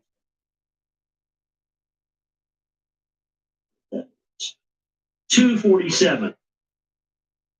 247. So you guys try to help me remember that for the tomorrow's show. And we'll pick up right there where we left off. Interesting stuff that's getting farther into this whole the whole changing and creation. Now we're starting to see more and more evidence of that's leading up to what we can reference as the building of culture and society on our planet. That's really what this is. That's why it's been kept so closely guarded for so many years and has had so much disinformation talked about, is because They're still again, if we here. acknowledge that we're seeking, we're going to have a chance to turn things around. We allow That's ourselves to why. remain not only in ignorance, but in willful ignorance. Shit. By refusing to look at things that we feel sometimes I won't believe that. Oh, that's crazy. Oh, that's kookery. Oh, that's moonbatty stuff, whatever, blah, blah. But those are the kind of self-imposed mental prisons that they want us to keep ourselves in. And believe me, I've had to work through this, man. I've had to, I've had a lot of this stuff a couple of years ago I thought was kookery too. And then, more evidence comes out and it's hard to ignore. So it's part of the progression, and it's part of allowing yourself to expand the base of what you believe is possible. And that's another part of the control system. They want to keep your whole spectrum of how much you believe is possible very restricted, very small. That they do. Because then they have a better chance of getting you roped in with things like religion and media and television and all the programming. Well, we'll Now's the most important continue time this that through ever has been, folks. I mean, tomorrow, to really Josh. be, thinking for yourself and not having your beliefs This swayed is by an part entity, 9. a government entity, an alien entity, any kind of entity, I gotta go take a hot bath. Get in bed. Y'all have a good night. I will be here probably early tomorrow, blowing out some pipes. Have a good night or morning, either end of the world.